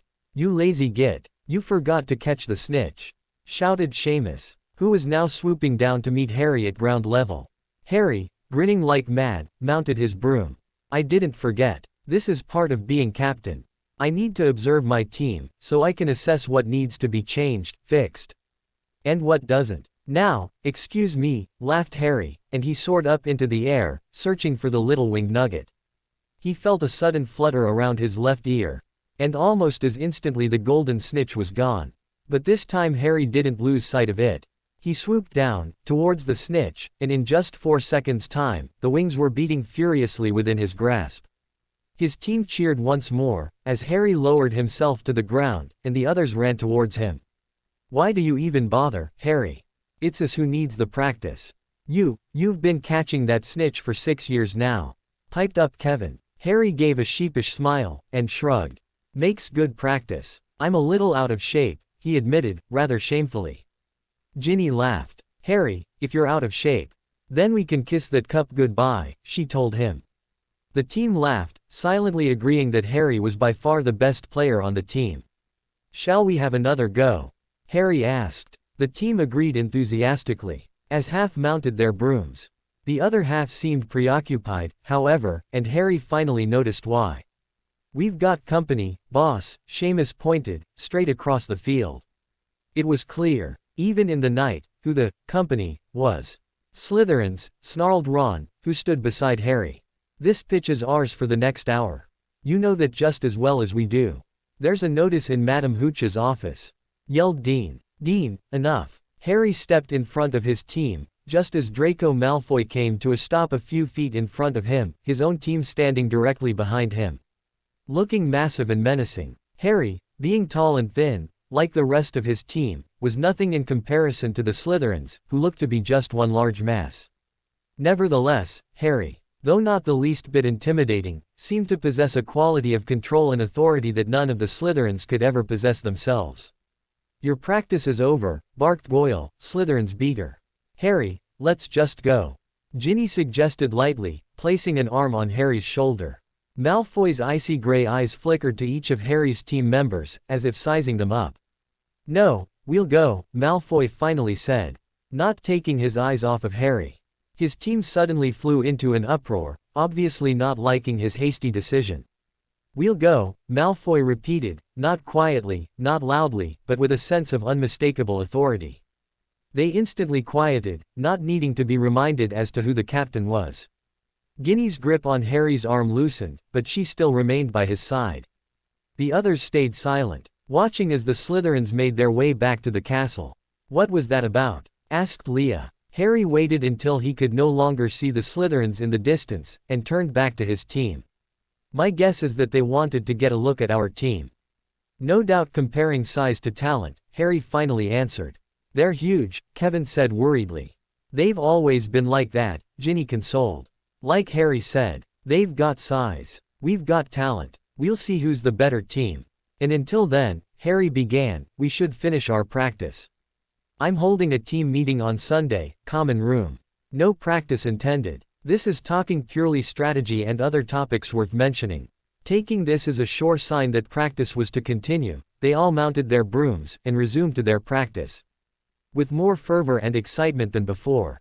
Excellent practice. Let's head back, Harry suggested, concluding an hour's worth of practice. His fellow teammates walked in twos and threes. Heading back to the castle. Harry seized the only opportunity he had, stemming down his nervousness. It's now or never. Ron, he called after the redhead. Ron looked over his shoulder to Harry. Then looked back at Ginny, who stared furiously at her brother. For a couple of minutes they seemed to be sharing a silent argument. In the end, Ginny won, because Ron turned towards Harry and made his way up to him. He did not look pleased.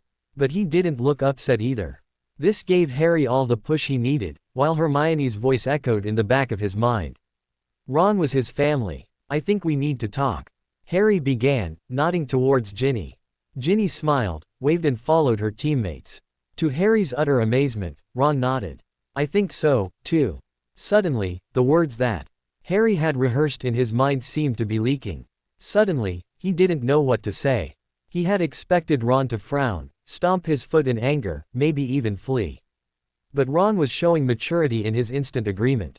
This meant that Ron had been thinking about their argument too. Had he been dwelling on it just as Harry had, the past week and a half? About what I said, Harry finally said. Ron put a hand up to stop him. I don't want to hear it, he told him firmly.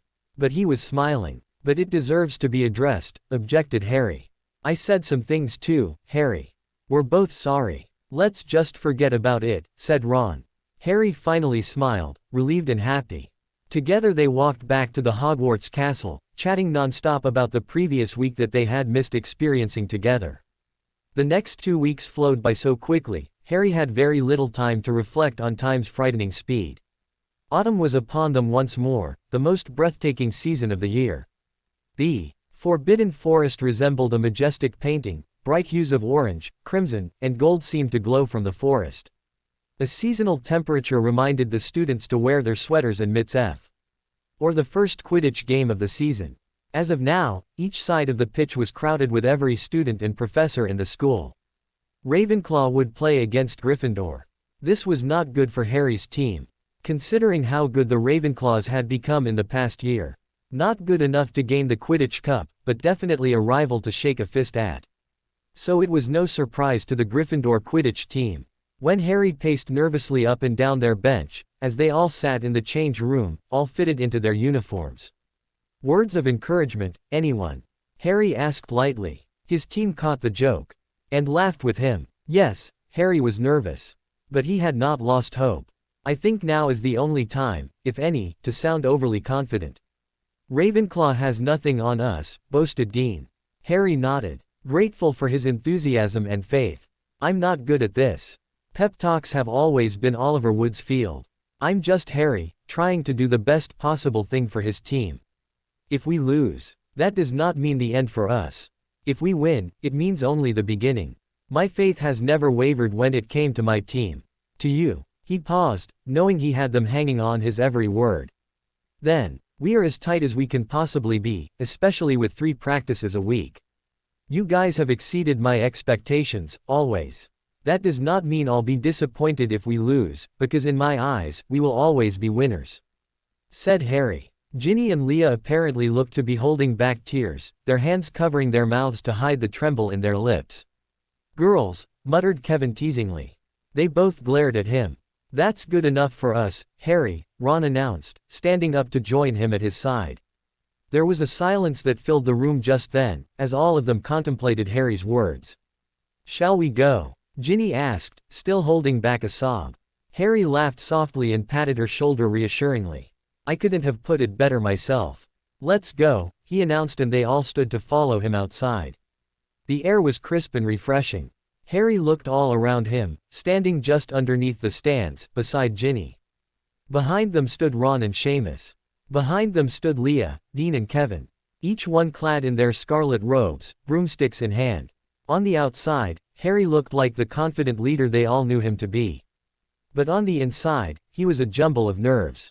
Not necessarily because he feared this game would be lost to him, or because Ravenclaw seemed 10 times better this year than they did last, or because Ravenclaw also seemed 10 times more confident than last year.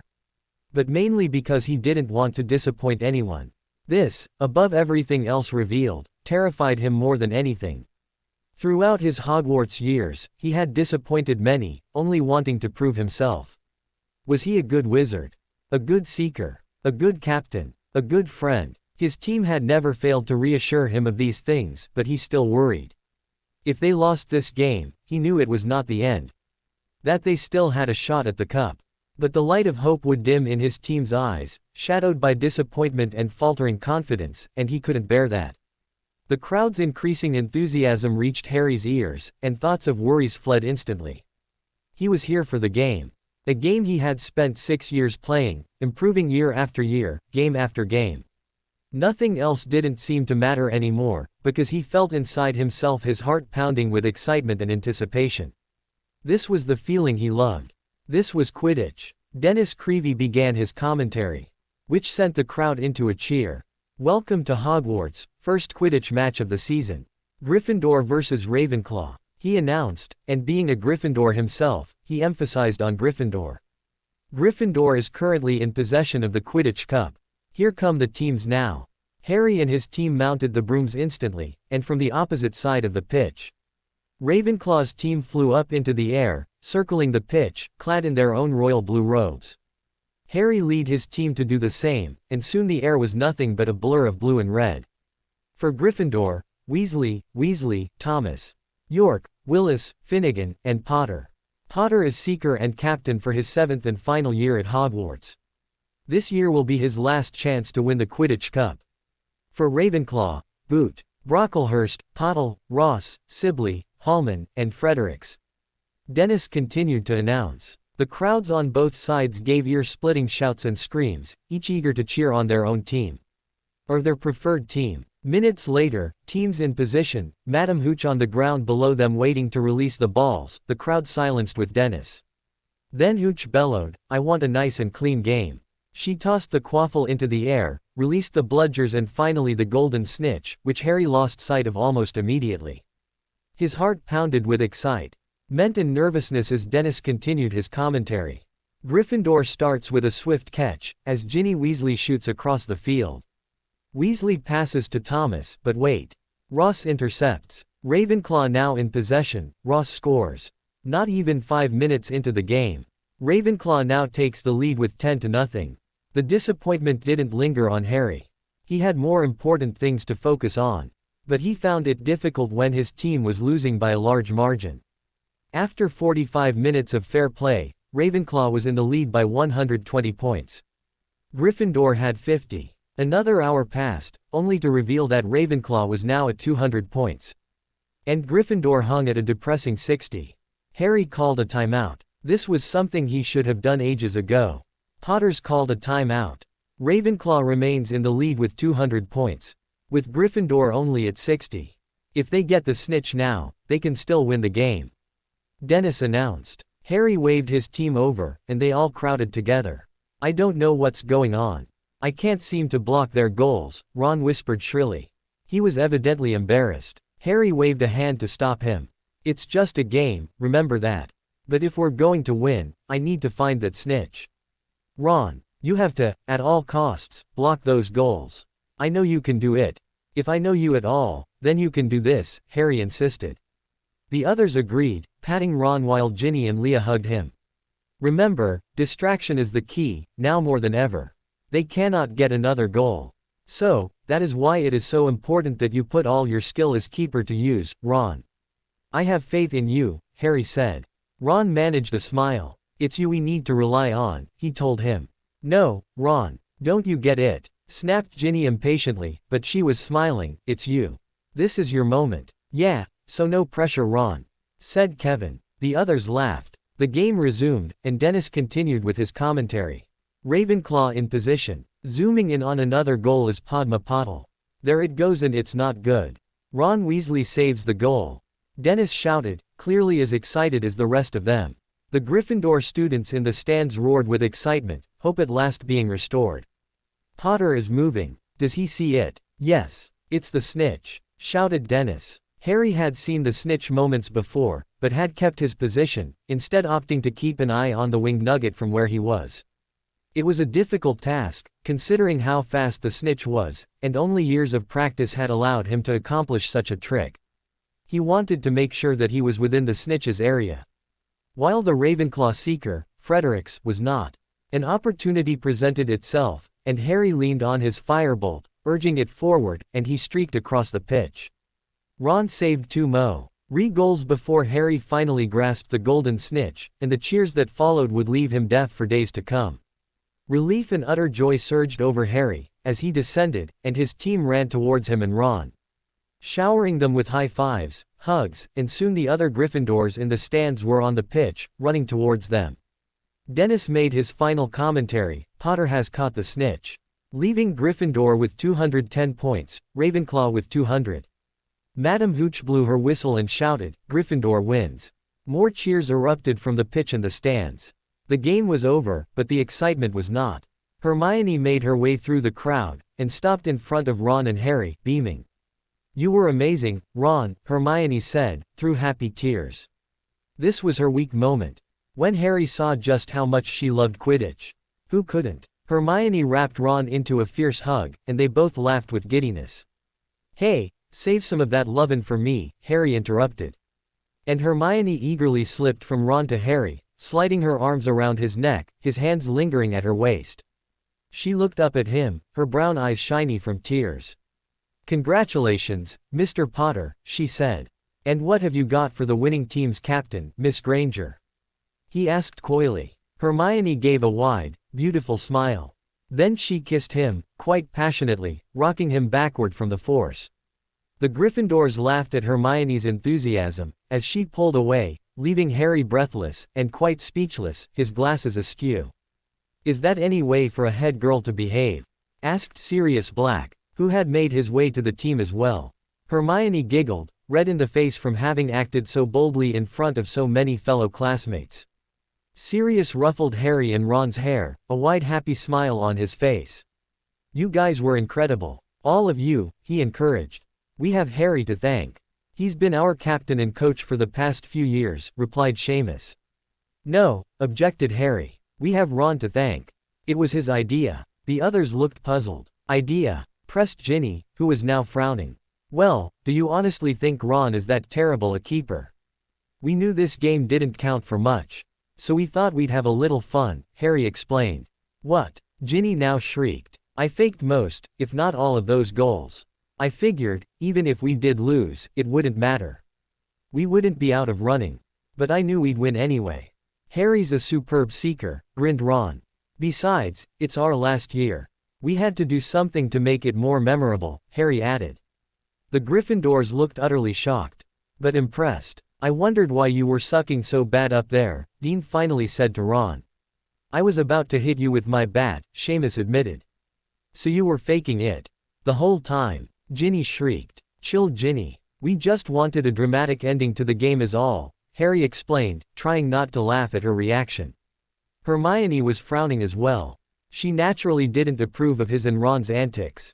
But after more contemplation, and since everyone else besides Ginny thought it amusing, Hermione soon agreed, and finally smiled. That's just brilliant. Wish I had known, Kevin said. It was taking all of our energy not to tell you guys. We've only been planning it for the past couple of weeks, and we realized that we wanted the game to look as real as possible. So I acted like an incompetent keeper, while Harry kept himself busy deterring Fredericks from the snitch. It was just perfect that Ravenclaw kept getting the quaffle. It meant more goals for them, which sped the game up even more. We could have been up there for hours, Ron explained. Brilliant, Kevin gushed again. Good thing you won, Hermione said. Why's that? Asked Harry, an arm still around her waist. Doesn't this mean we get to have a party? She asked, smiling innocently and sweetly. Harry grinned. I suggest you get inside quickly. Looks like it's going to rain, Sirius noted, looking at the darkening sky. It was still morning. But, Harry, Hermione. I'd like to talk with you, Sirius stopped them. The other Gryffindors made their way to the castle, as piles of students trudged across the field. What's up, Sirius? Asked Harry. I thought you should know, Hagrid will be back within the next couple of weeks, Sirius informed them. Really? So everything's well then, has he succeeded this summer? Hermione asked eagerly. It seems that way. He sent an owl to Dumbledore yesterday. Everything is well, and so is he. Harry sighed with relief, and he heard Hermione do the same. We should pay him a visit upon his return, said Hermione once they were inside the castle. We'll take Ron with us. He'll be happy to see him as well, Harry said. Once they entered through the portrait hole, they saw that the party was in full swing. Food, candy and drinks littered the tables, music seemed to be playing from nowhere in particular. Harry couldn't find the source, and people were laughing, singing, dancing, and celebrating. They deserved this celebration, even though Ron and Harry had practically staged the game. Because the others had worked hard to win. Most of the team's success was due to them. Join in the festivities, shouted Leah from the corner. She seemed to be sucking on a sugar quill. She was hyper. Harry and Hermione laughed at this, and joined her, Seamus, Dean and Ron while the party went on well into the night. The next couple of weeks to follow were some of Harry's busiest of all. Quidditch practices continued with its 3-day a-week course. Classes ran as scheduled. Head boy duties took up some of his time, whether in classes, at lunch, or when Dumbledore needed him and/or Hermione to run a special task for him. Nothing top secret, just stuff that a head boy would be required to do. The rest of his time, when he wasn't running tasks, doing homework, coaching practices, and having somewhat of a social life, was taken up by the most disturbing, grueling task of all. And he kept reminding himself that he was head boy, and that it was his duty alone that was forcing him to the task at hand. The Halloween ball. Just thinking about it made Harry shiver. Though, he had to admit he was handling it a lot better than Ron, who indeed cringed when Harry or Hermione made mention of it. The only reason for their mention of the ball that was coming up in 2 weeks' time was because Harry and Hermione had been put in charge of planning it. However, there were so many details that had to be taken care of, such as theme, music, food, etc., that Harry and Hermione couldn't do it all on their own, due to their already full schedule. So, what they needed were volunteers to help with the planning. Ginny eagerly agreed. And so, Ron somehow became involved as well. Ron cringed because every year he never failed to ruin his own date. Harry figured Ron was a complicated person, with complicated emotions, and just needed to find that one person who would just understand him. It seemed that that person was not destined to meet Ron anytime soon, because Ron was still miserable with the future prospect, though he liked to it to raising blast-ended scroots of finding a date. And so the planning continued, well into mid-October. The temperature had dropped a considerable amount, which allowed for the usage of the fireplaces. The fireplace aglow, with Harry and Ron concentrating on their homework, with other students in the common room either doing homework or gossiping. Lavender and Parvati, more likely Hermione and Ginny, came bustling through the portrait hole, in obvious high spirits. Ginny clutched a big folder, which contained the planning of the ball. Since she had volunteered, and since she had so much time on her hands, she had insisted upon taking on most of the work. Likewise, she never went through with anything until asking permission from Harry and Hermione. They had insisted that asking them was silly, because they trusted her judgment, and knew that she knew what she was doing. Hermione was clutching her own books, and her smile brightened even more when she saw Harry and Ron sitting down to work. "Don't give me that look," Harry said to her, but he was far from angry. "What look?" Hermione asked innocently, sitting down next to Harry and giving him an affectionate kiss on the cheek. "The look that suggests I don't do my homework. The look that suggests that this is the first time in the 6 and some years we've been here that you've actually seen me do my homework," Harry replied, faking indignation.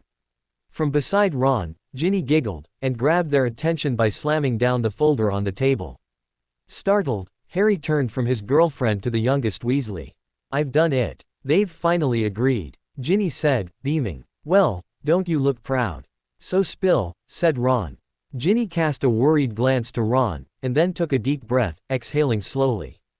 Suddenly, she seemed reluctant. Got the weird sisters for the ball, she said. With her revelation, as Ginny expected, Ron turned beet red. Really? Harry exclaimed. How'd you manage that? Ginny turned her apologetic gaze from Ron to Harry and beamed again. With my cunning and talent, of course, she bragged, perking up in her seat and puffing out her chest much like her older brother Percy would do. Harry laughed in delight. But seriously, I conned them into it. One of my finer moments, Ginny said. But how? Exclaimed Harry. Ginny sighed, tilting her head to the side, trying to look knowledgeable. Oh, but Harry, if I disclosed that information to you, I would no longer be cunning, and I would no longer have my talent. I'm afraid it is too much of a risk to take, she said dramatically. Harry laughed again, but Ron stayed solemn. Oh, Ron, comforted Hermione. I'm sure it'll work out better this year. Ron flinched, and Harry knew he was only remembering what he had tried so hard to forget. Ginny placed a hand on her brother's arm, her brown eyes shadowed with concern. It's just a ball. You don't have to go, she told him. Yes I do, Ron mumbled, now hiding his face in his hands. He couldn't believe that after a year, he still felt like such a fool. The year before it hadn't been a Halloween ball, but a Valentine's Day ball. Romance was in the air, couples were happy, love. He was the theme of everyone's conversation. Ron, of course, didn't have anyone to love, let alone to go to the ball with. So he went alone. And while he was there, alone, one of the weird sisters had approached him with love in her eyes. Disturbingly Harry, Ron turned her away.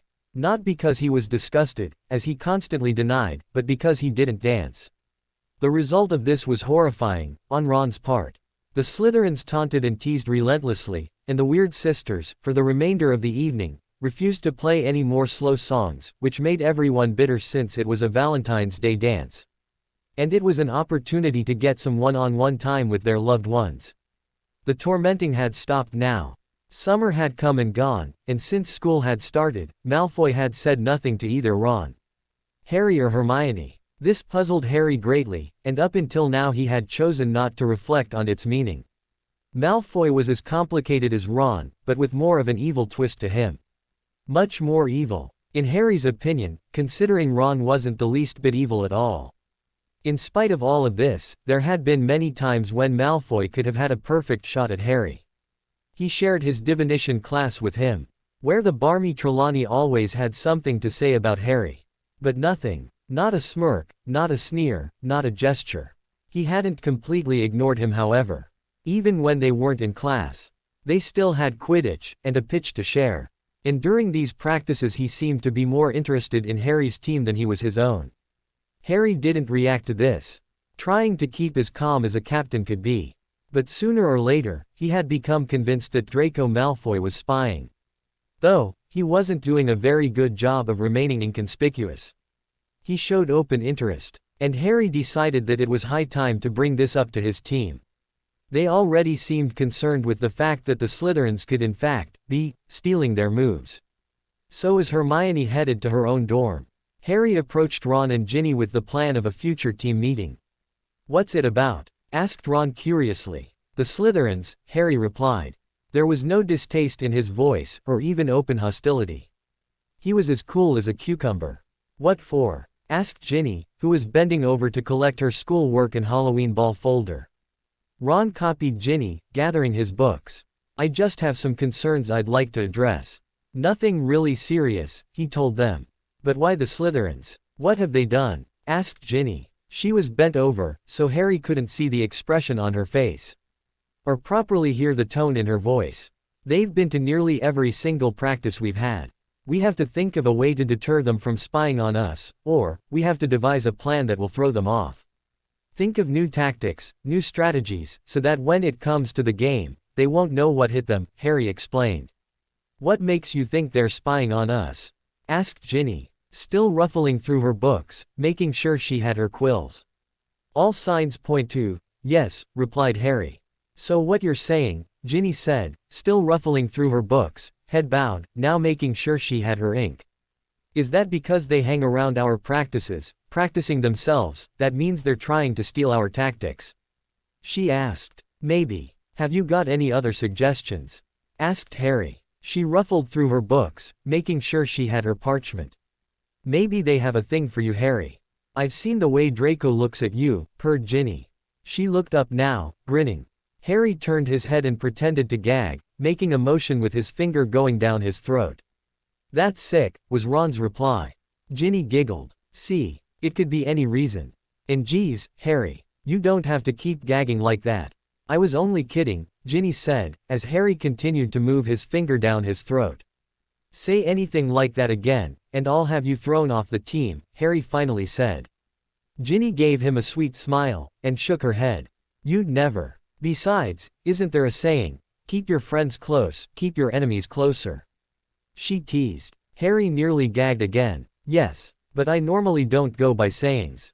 I go by instincts, and they tell me that something is going on with the Slytherins. Just you wait, Harry told her. I believe you, Harry. I just think you're wrong, she told him. I'm going upstairs. I can't take much more talk of Slytherins, declared Ron, and made his getaway. Harry and Ginny continued talking as though they hadn't heard Ron. I'm wrong, E.H. What makes you so sure? He asked. At this, Ginny faltered, as if searching for the right words. I'm not sure. But you can't just assume the worst of them, you know. They aren't all bad, she said. Harry pondered this, and regarded Ginny curiously. Malfoy hadn't been the only one acting strange the past month and a half. But before he could linger on these thoughts, Hermione had returned, books gone. But wearing her cloak. Nighttime stroll, love, asked Harry. We're going to visit Hagrid. Go get Ron, Hermione instructed. Ginny, books, quill, ink, and parchment in hand, went up to her own dormitories. Saying goodbye to Hermione on her way up. Oh, Ginny, Hermione called after her retreating back. Yes, thanks, said Hermione. Ginny turned back briefly. She asked curiously. You really have amazing organizational skills, you know that. It really is quite a talent, she told her. Ginny tried to suppress a smile, but found that it was useless. She beamed, and turned back to finish climbing the stairs. Harry, Ron, and Hermione stood facing Hagrid's cabin. Harry knocked hard, 3 times, before Hagrid opened the door, first peering out cautiously, then his eyes fell upon his visitors. "LOU3. Been waitin' for er visit," exclaimed Hagrid.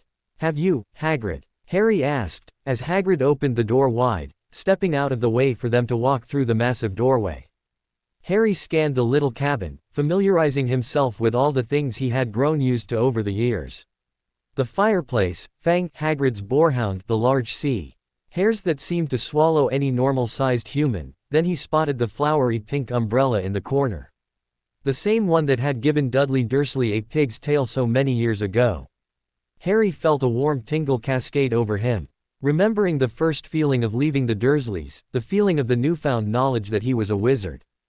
"Hagrid, what happened to your arm?" exclaimed Ron, his mouth agape. They all found seats, and faced Hagrid, whose arm was in a sling. He looked slightly embarrassed, and more than reluctant to tell them what happened. "We're your friends, Hagrid. You can tell us," Hermione said, gently. She took her seat next to Harry, with Ron on the other side of him. Fell," was his reply. "Fell?" asked Harry, deeply concerned for his professor and friend. "In the Forbidden Forest. Puzzlin'. Tear me it is," Hagrid said. "You know that forest like the back of your hand. How could you have possibly fallen?" asked Ron. "There's a hole that I'd never seen there, like it appeared out of nowhere." He told them. "What were you doing there, Hagrid?" asked Harry. This time Hagrid didn't look embarrassed, or upset. He looked downright terrifying. Angry, almost vengeful. But he hesitated nonetheless, not wanting to startle or worry his 3 students. But he had always tried to be honest with them, and it's not like they'd go looking for trouble, as they did in their younger years. "There's been a unicorn killin'," he replied grimly, and sniffled. Harry instantly felt sympathetic. Not necessarily all for the unicorn, but for Hagrid as well. He normally took animal killings personally. He had a real love for rare creatures, even dangerous ones. "When, Hagrid?" asked Harry. Hagrid stiffened. "Sholna told ye that. Just students, after all." Ye students got her own tear worry bout. He told them. Who killed the unicorn? Hagrid. Harry pressed, ignoring Hagrid's wishes. At the same time he was afraid to hear the answer, his mind reeling from possibilities and memories of the past. Do ye really need tear ask me that, Harry? I dunno thancer tear that, tear tell ye the truth. I'm sure ye'll draw her own conclusions. But ye'll have tear promise not tear go lookin' fair the source. Promise me, Hagrid demanded, his black, beetle eyes narrowing. The three exchanged looks, and they finally nodded. Hagrid sighed with relief, and relaxed by sitting back in his seat. Now, don't worry about me arm. It don't hurt, Hagrid assured them. But why don't you just go see Madame Pomfrey? Asked Hermione. Hagrid lowered his eyes, looking embarrassed once more. I'll be right healed soon. I don't want tear bother the nurse, he said. Harry knew that his real reason was that he was more ashamed than anything else, and wanted to keep his fall a secret. He'd have kept it from Harry himself, if he hadn't wanted to see him as much as he actually wanted to. Well, we don't want to keep you, Hagrid. You're tired and everything, and you've had quite the trip, Harry said. They all stood to make their leave. We'll come back tomorrow, Hermione promised, reaching over to give the giant a hug. Yea better, or I'll grow mad wid boredom, Hagrid replied gruffly. Don't you have classes to prepare? Asked Ron, curiously. Hagrid gave a loud, gruff laugh. Suppose so. Thanks fair remindin' me. We'll see you later, Hagrid, Harry said. They stepped outside, and were greeted by a cool, sweeping wind that made them pull their cloaks tighter around them. Do you guys see what I see? Asked Ron. Ever the curious redhead, he had looked around Hagrid's hut. Harry and Hermione followed the direction of his eyes, and saw what he was talking about. Large, swelling round pumpkins. About 24 or so growing in a patch. They're massive, said Harry. Yeah, but he's grown them before, remember? Reminded Hermione. How is it possible, when he's only been back for 2 weeks, that they could already be this large? Asked Ron. Hermione gave him a pointed look. Isn't it rather obvious? She asked. Well, the thought did cross my mind that he might have used magic. But he's not allowed, is he? Asked Ron. I suppose every now and then Dumbledore gives him a little leeway. Just a little engorgement charm to do the trick, answered Hermione. Harry smiled. Good ol' Hagrid. They'll be ready for Halloween. The three left, only to talk about what Hagrid had mentioned inside the cabin. Do you think? Ron asked, but cut himself off. First, he didn't like to mention the terrifying implications of a dead unicorn, and second, he didn't want to war. Why his best friend by insinuating these implications? There's only one way to find out for sure, was Harry's reply. Ron and Hermione knew this would be his response, and in light of the consequences, they could only agree with him. And support him. We'll take the invisibility cloak, tonight. There was a chance that after everyone was in bed, that they could still run into someone, anyone, such as professors. Or students of other houses. The Gryffindor house was completely silent, however, so sneaking out wasn't as difficult as predicted. They also took into account that they had had lots of practice sneaking out at night. Under the comfort of the invisibility cloak. Though, as Hermione pointed out, there was no way that 3 grown students were going to fit under one cloak, without showing some finger, or nose, or foot. So Harry made the decision to go on ahead, pretend that he was scouring the castle for prowling students, which was actually the irony of the situation, and made his way outside. Waiting for Ron and Hermione to arrive, invisible. Harry, came Hermione's shrill whisper, finally after waiting for near 15 minutes. The cloak came undone, and Harry saw through the darkness the visible forms of Ron and Hermione appear. Ready? Harry asked. They nodded, staying mute, and crossed the field with Harry, Ron clutching fast to the invisibility cloak. They reached the woods, no longer under the guiding light of the stars and the moon. The three pulled out their wands and muttered, Lumos. Instant nostalgia filled Harry as they walked deeper into the woods. The last time he had been here it had been the previous May, when the spirit of the ring had been released, and had destroyed Lord Voldemort on the spot. Where do you think Hagrid tripped? Asked Ron, visibly terrified, and struggling to look as brave as Harry. But Harry didn't feel brave. He felt like the 11-year-old he once was, during his first time in the forest. They circled trees, rocks, clearings. And once Ron jumped when he heard scurrying to their left. But the sound disappeared quickly, and they were once again alone. Spiders, Ron muttered. There are no spiders. We aren't that far in, Harry comforted. Hermione shuddered, and moved closer to Harry, who put an arm around her waist to support her. Do you want to go back? We don't have to go through with this, he said. Hermione shook her head firmly, and stuck by Harry's side. Trying to keep her mind off of the terror of the forest, he said, Do you remember the last time we were here? Hermione smiled. How could I forget? Oh sure, sniffed Ron. Go ahead and leave me out of the conversation. The others laughed with him, easing into a story that Harry had been wanting to tell them regarding Sirius and an experience with a cat, which hadn't proved to be at all pleasant. They continued looking throughout all of this, running out of ideas as to where the hole could be. Well, since we're here, you may as well show me where the spirit appeared. I wasn't there, remember? Ron said, after an hour of searching. They were all getting very cold, and very tired. Harry and Hermione agreed, thinking of this particular landmark as a happy memory. Even in the gloom of the forest. Here it is, Harry pointed. He looked all around the clearing, recognizing the trees and the bushes. Harry, gasped Hermione. She was pointing towards the ground, where a small version of a crater had formed. Remember, that's where Voldemort. I know. But, look, Hermione hissed, and all three knelt down to observe the hole. Specks of silver dotted the black depths. And a nagging voice at the back of Harry's mind told him that this was important. Unicorn blood, like Hagrid said, Ron voiced, and looked up to meet Harry's eyes, which were flashing with concern, curiosity, and worry. Silently they seemed to send a message to each other, without Hermione's knowledge. They exchanged the long-forgotten prediction in Professor Trelawney's class. Silver points on a field of black, was the vision that had been foretold to them. Now with the realization that the prediction looked to be authentic, Harry shivered. This must be where Hagrid fell, said Hermione, oblivious to the exchange between the other two. Must be, agreed Harry. What did this hole mean? It hadn't been here before, that was for sure. But this was the exact spot that Voldemort had died. And now, there was the knowledge that a unicorn had been killed, though there wasn't a unicorn body in sight. Well, thesis puzzling, said Hermione, voicing Harry's thoughts. They all stood up, still peering down at the hole. So are you guys eventually going to tell me about Professor Trelawney's prediction? Hermione asked. Harry's eyes widened with Ron's, more freaked he. Had she knew about the prediction than anything else? How'd you know? Asked Harry nervously. I've known for weeks now. Honestly, Harry, I expected better from you, Hermione huffed. Even if I did tell you, you'd only ridicule it. Besides, I never took it seriously, neither did Ron, Harry said, in his defense. I still don't, muttered Ron, though there wasn't the usual strength in his voice. He had been thoroughly shaken by the sight of the hole.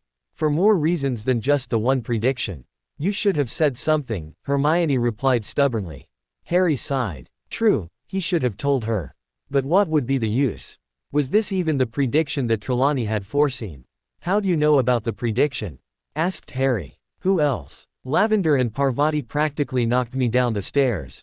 So excited to hear Trelawney's first prediction of the year, she said. And what did you think? Harry asked. Hermione shrugged. What was I supposed to think? I ridiculed it, as you said I would, she admitted. And now? Harry wondered. Hermione sighed, looking as puzzled as he felt. The girl who normally had all the answers couldn't even find comfort in her far-reaching knowledge. They all left the chilling atmosphere of the forest, eager to surrender themselves to sleep. They would think about everything later. Right now, ignorance certainly was bliss. October 31st. The Halloween ball. Harry stood in front of his mirror, in his single room, frustrated for more than one reason. First, he couldn't seem to get his robe fitted just right. He struggled with the material that seemed to want to go one way, when he wanted it to go the other. Second, Hermione had locked herself firmly in her room, and promised to curse Harry if he tried to get in. She obviously wanted to be alone to get ready. Which left his frustration number 3, because he needed her help, and she wasn't there to give it. Cursing his robes, he jumped when a desperate knock came at the door. Come in, said Harry. From his spot at the opposite side of the room. Ron stepped in, and Harry could swear he had never seen him looking so excited in his whole life. She said, yes, he blurted, sitting on Harry's bed. But immediately the redhead stood up again, and started to pace the room. "Who's she?" asked Harry, as he turned from his mirror to his best friend. "Leah York, fifth-year chaser," Ron said, as Harry kept looking confused. "Her, that. Hey, don't look so surprised," Ron said. "Sorry," Harry said quickly. "I just never saw that coming." And indeed he hadn't. Leah was very pretty, and had a wonderful personality. Being able to make anyone laugh, she was as funny as Hermione was smart, and all in all, she was a very lovable person. Not to mention that she was an excellent chaser. "Well, I can't stay. I just thought I'd let you know. I have to get ready too, you know," Ron said, and made his way to the door. "Hey, Ron." Ron turned back to Harry, who smiled. "I'm happy for you. Really. She deserves a guy like you," he said. Ron smiled back. "It's just a dance. Nothing more." But he looked disappointed at the prospect. "This is the last ball you'll ever attend here at Hogwarts. Make it more," insisted Harry. Ron smiled and left, only to leave Harry to his own devices. He cursed his robes again. "Yes," said his mirror in an amused voice. "You'd think a head boy would know how to get dressed." "Shut up." The late hour was approaching, and with Ginny's help, Harry had fixed himself up, so now all he had to do was wait for the girl of his dreams and reality to finish getting ready herself. "Girls will be girls," cautioned Ginny, who also waited, completely ready. She chose to wear a deep sapphire blue gown, her straight red hair swept back into a twist, the ends of her hair sprouting out at the top. Harry had to admit that Hermione wouldn't be the only one attracting all the attention tonight. "You're not bringing anyone to the dance?" asked Harry. Ginny shrugged. "I didn't really want to. I don't mind going alone," she said. Harry raised a brow, just as Hermione finally exited her room, and appeared at the top stairs of the common room. In Harry's opinion, the wait was well worth it. A long flowing gown, like Ginny's, cascaded to her ankles. Her dress, a spaghetti strap, in a deep crimson that matched the ruby that hung around her neck. And the rubies that decorated her lobes. No makeup for this woman, though her lips did look a deeper shade of red, probably to match her dress. Her hair was not straight, instead it was curlier, with tiny ringlets swept back. A few left astray, tickling her shoulders. By the time Harry had finished memorizing every last detail of the way she looked, Hermione had made her way to him and Ginny, a sweet smile playing on her face. "Are we ready?" she asked. Harry was speechless. He felt like he was standing in front of a temptress.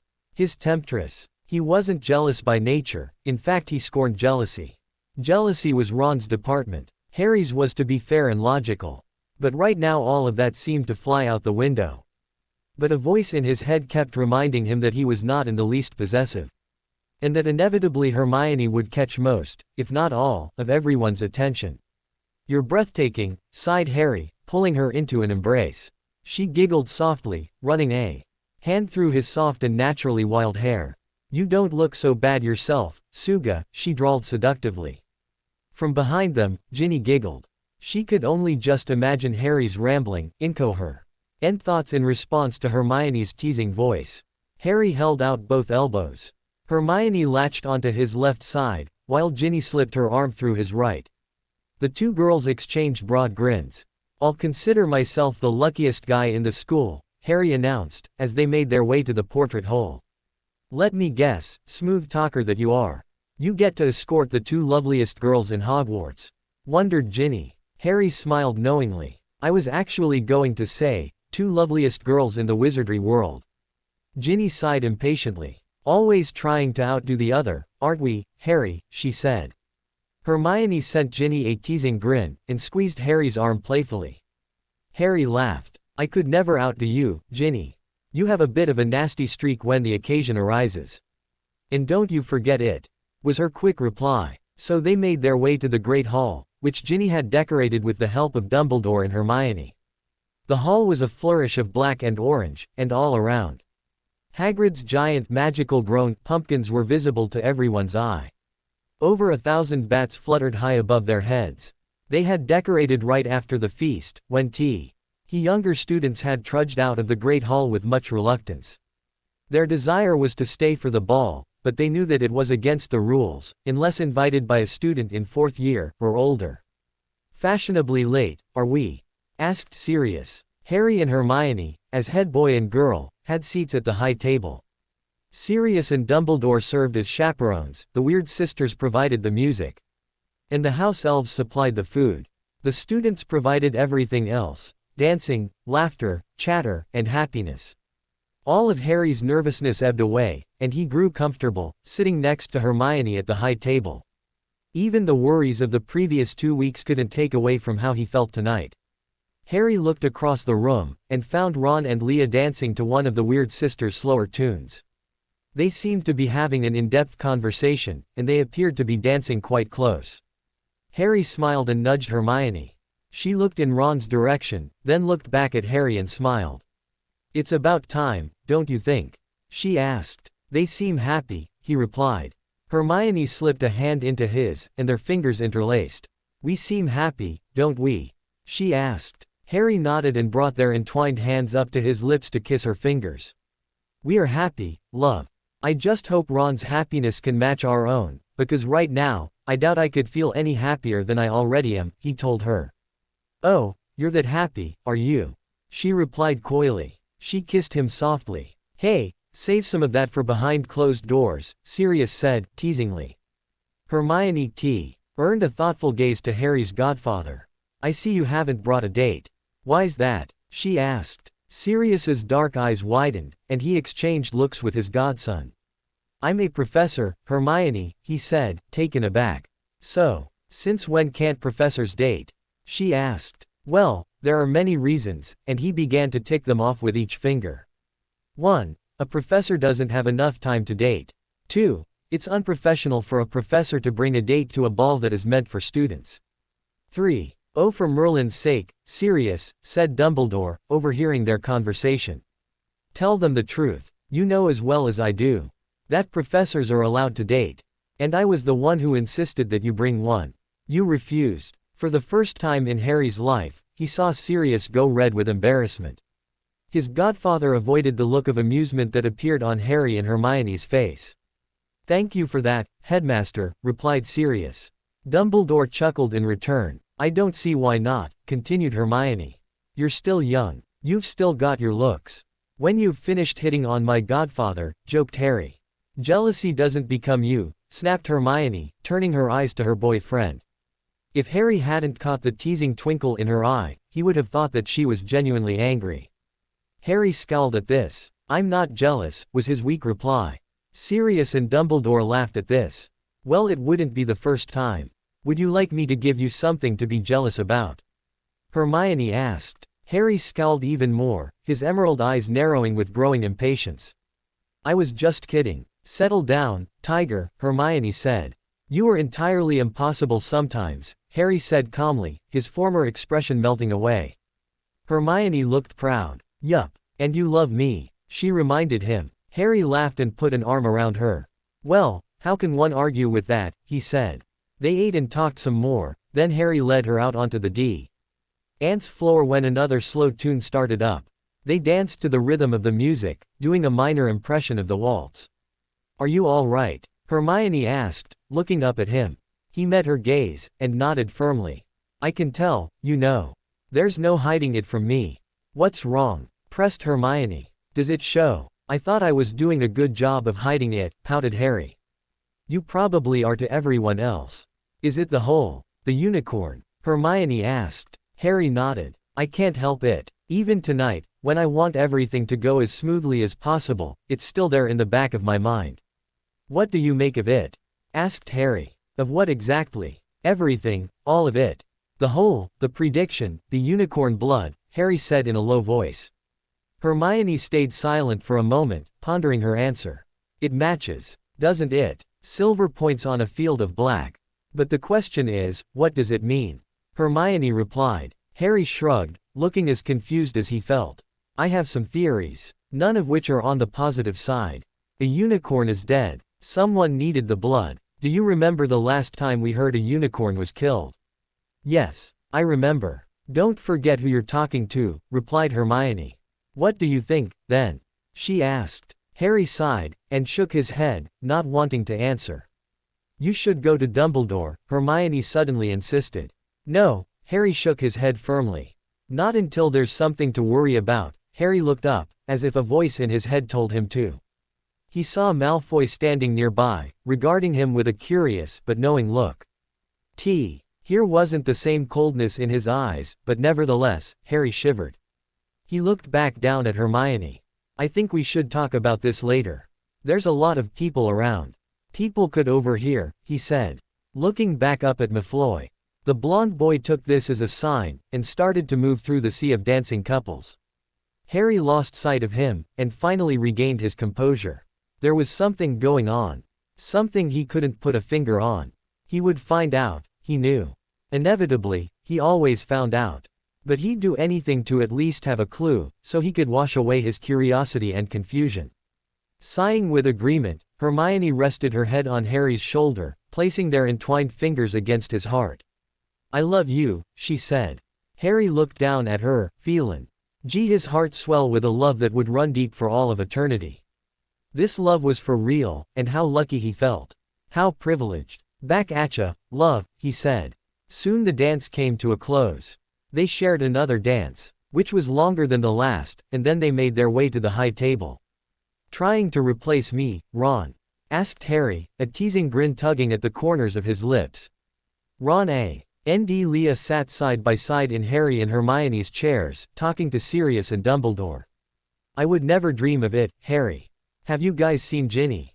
Ron asked. They both shrugged. The last time I saw her was when she was dancing with Dean. That was, what? More than half an hour ago, Hermione answered for Harry. Ron looked puzzled. That's quite a while, he said, then shrugged. She'll be back. I'm sure she's fine. Do you want to go look for her? I could, if you want, offered Harry. No, don't worry yourself. I'm just being paranoid, Ron insisted. Harry exchanged looks with Hermione. You sure about that, Ron? Hey, maybe she made off with a Slytherin, Harry joked. Ron scrunched up his nose, and made some gagging noises to go with it. Don't joke about that, Sirius said calmly. And it appeared that he was trying not to laugh. Mr. Malfoy is missing as well, he told them. Hermione saw the humor in this, and burst out laughing, along with Harry. Ron shot them deadly glares. No, because there he is now. Ron said, pointing. Draco Malfoy had just walked into the room, apparently searching for Crabbe and Goyle, though he didn't have to search long. His two goons were massive. Not 2 minutes after Malfoy had walked in, Ginny appeared. It's about time. Where have you been? Demanded Ron, as Ginny made her way to the high table. None of your business, dear brother of mine. But if you must know.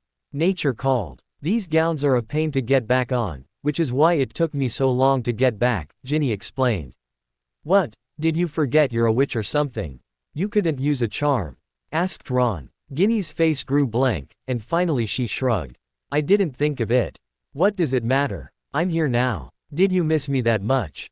She asked. Everyone at the table sniggered. Ron scowled. Well, don't worry. I'm a big girl. If I get into trouble, I know how to defend myself. And I highly doubt that a bathroom stall is going to attack me in the middle of a Halloween ball, Ginny shot back. Everyone at the table watched with amusement, listening to Ron and Ginny's petty bickering. They were so alike it was scary. Don't be so sure, Ron replied coolly. This is a wizardry castle, is it not? Anything can happen. Just forget I mentioned it. I'm not going to get sucked into your games tonight. Well, goody, Ginny replied sarcastically. She turned to Harry then, dismissing Ron. Harry, would you care to dance? Unless, of course, Hermione isn't willing to share. Just bring him back in one piece. It's all I ask, Hermione said with a smile. Harry happily led Ginny out onto the dance floor, where another slow tune curbed the pace of the previous fast song. So let's hear the truth now, said Harry, placing a hand around Ginny's tiny frame, clasping a hand in her spare one. The truth? Ginny asked. Harry's emerald eyes twinkled down at her. I'm not as stupid as you might have assumed me to be, Miss Weasley. Out with it, he said. Ginny's face contorted to so many different emotions, Harry couldn't decide which one was the dominant. Nervousness, confusion, secrecy, or even relief. There is something, isn't there, Harry said in a rhetorical tone. There was no denying it. She had a secret. No, there's nothing. Nothing big. Please, just don't ask me. Not right now. I promise, when the time comes I'll tell you. Right now I'm just not ready, Ginny replied in a rush. Harry stared at her long and hard. He could keep pressing it, or he could let her confide when she was ready. What to do? You can't even give me a hint. He asked. You're not stupid, Potter. If I gave you a hint, you'd figure it out in an instant. This is something I'm not prepared for. But if it makes you feel any better, you'll be the first to know when the time does come, she promised. That was good enough for Harry. He dropped the subject. You do realize that you have attracted a lot of attention here tonight? He asked. Oh, Ginny waved a dismissive hand. That's because I came here alone. You see, even if every guy in here was taken, a single girl will always look attractive. Not to say that they'd approach me, or want to leave their significant others for me. But that's just the way it goes. Attached guys will always have that secret desire for a single girl, no matter how attached they are to their girlfriends, she explained. Harry smiled. Is that a fact? He asked. It is, though we have our few exceptions. I, on the other hand, am not looking. And you, Mr. Potter, had better stop flattering me so much this evening, Ginny warned, grinning. I cannot help it, he said, dramatically. When one has a gift, he must use it to his own will. Ginny laughed. Yes, well, just as long as you don't abuse that gift. It's bad enough that you have so many girls fawning over you. Lucky you've got Hermione to protect you, she said. You exaggerate, Miss Weasley. I don't see Hermione with a bat, as I have to carry one around, beating off any guy that goes near her, said Harry. I don't see your bat, nor have I ever heard you to be so jealous. Where is that coming from? Asked Ginny. Harry sighed, and answered in a serious tone. My hidden insecurities. They tend to come out on nights like tonight, when Hermione looks as beautiful as she does. Ginny gave him a sweet smile. She's so lucky, you know. Harry returned the smile. Same. To the guy that eventually steals your heart.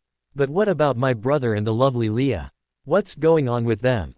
Ginny asked, hastily changing the subject.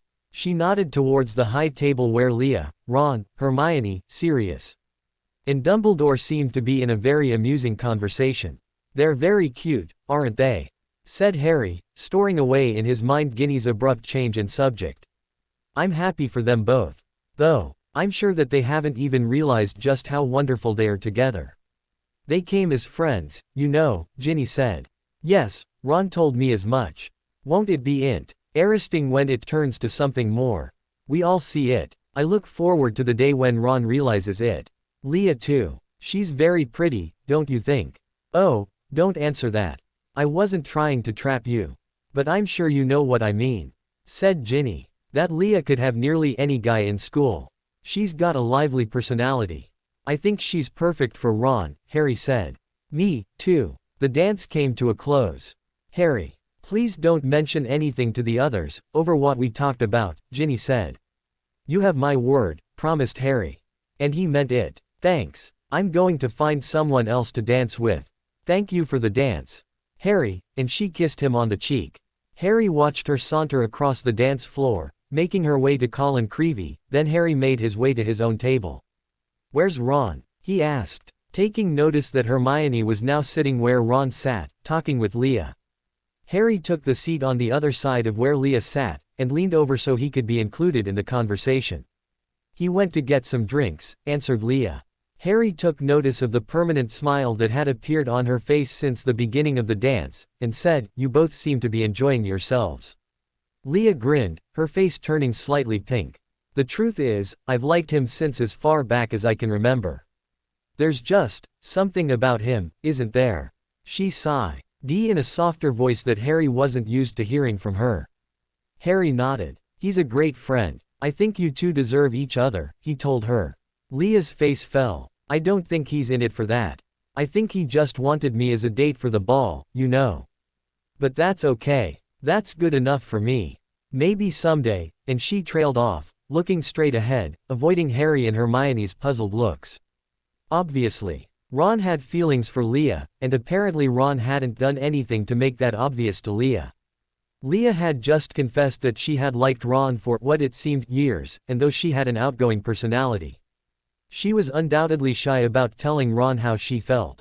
Harry grinned. This could prove to provide endless amounts of amusement, to set Ron and Leah up. Ginny would want to take part in this as well. Then Leah continued, not speaking directly to them. She spoke as though she were writing in her diary. Out of all the guys I've ever been interested in, he's the only one who's ever made me feel this way. It's so confusing, yet it's so wonderful. I feel so warm when he's around, she said, in a voice that was barely above a whisper. Hermione nodded. Yes, she said, and caught Harry's eye. I know exactly how you feel. It was a weary Harry Potter who made his way to his common room at a very late hour. He was sure that he was the only one in the whole school that was left awake. Considering the time of night it was. Even Hermione was tucked away, sleeping soundly, and Harry's heart fell when he realized he would not have her to talk to before he went to sleep. So when Harry stepped through the portrait hole, and crossed the common room, he was certainly surprised to find that someone was indeed still awake. Ginny Weasley. She stood by the window, staring out onto the vastness of the grounds that stretched out beyond the school. Her arms were folded across her chest, her forehead pressed against the cool glass. She didn't seem to notice Harry at all. And if she did, then she was ignoring him. It didn't take a mind reader to see that Ginny wanted to be alone. Her back was straight and stiff, and an unfamiliar coldness washed over him like shards of ice.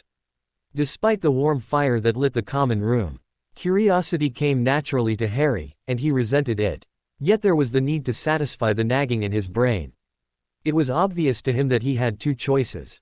The first was to go straight to his room, without another backward glance at the redhead which, at this point, seemed to be the preferable choice, or he could stay, and let Ginny make the decision. He doubled back to where she was standing. Lovely night, isn't it?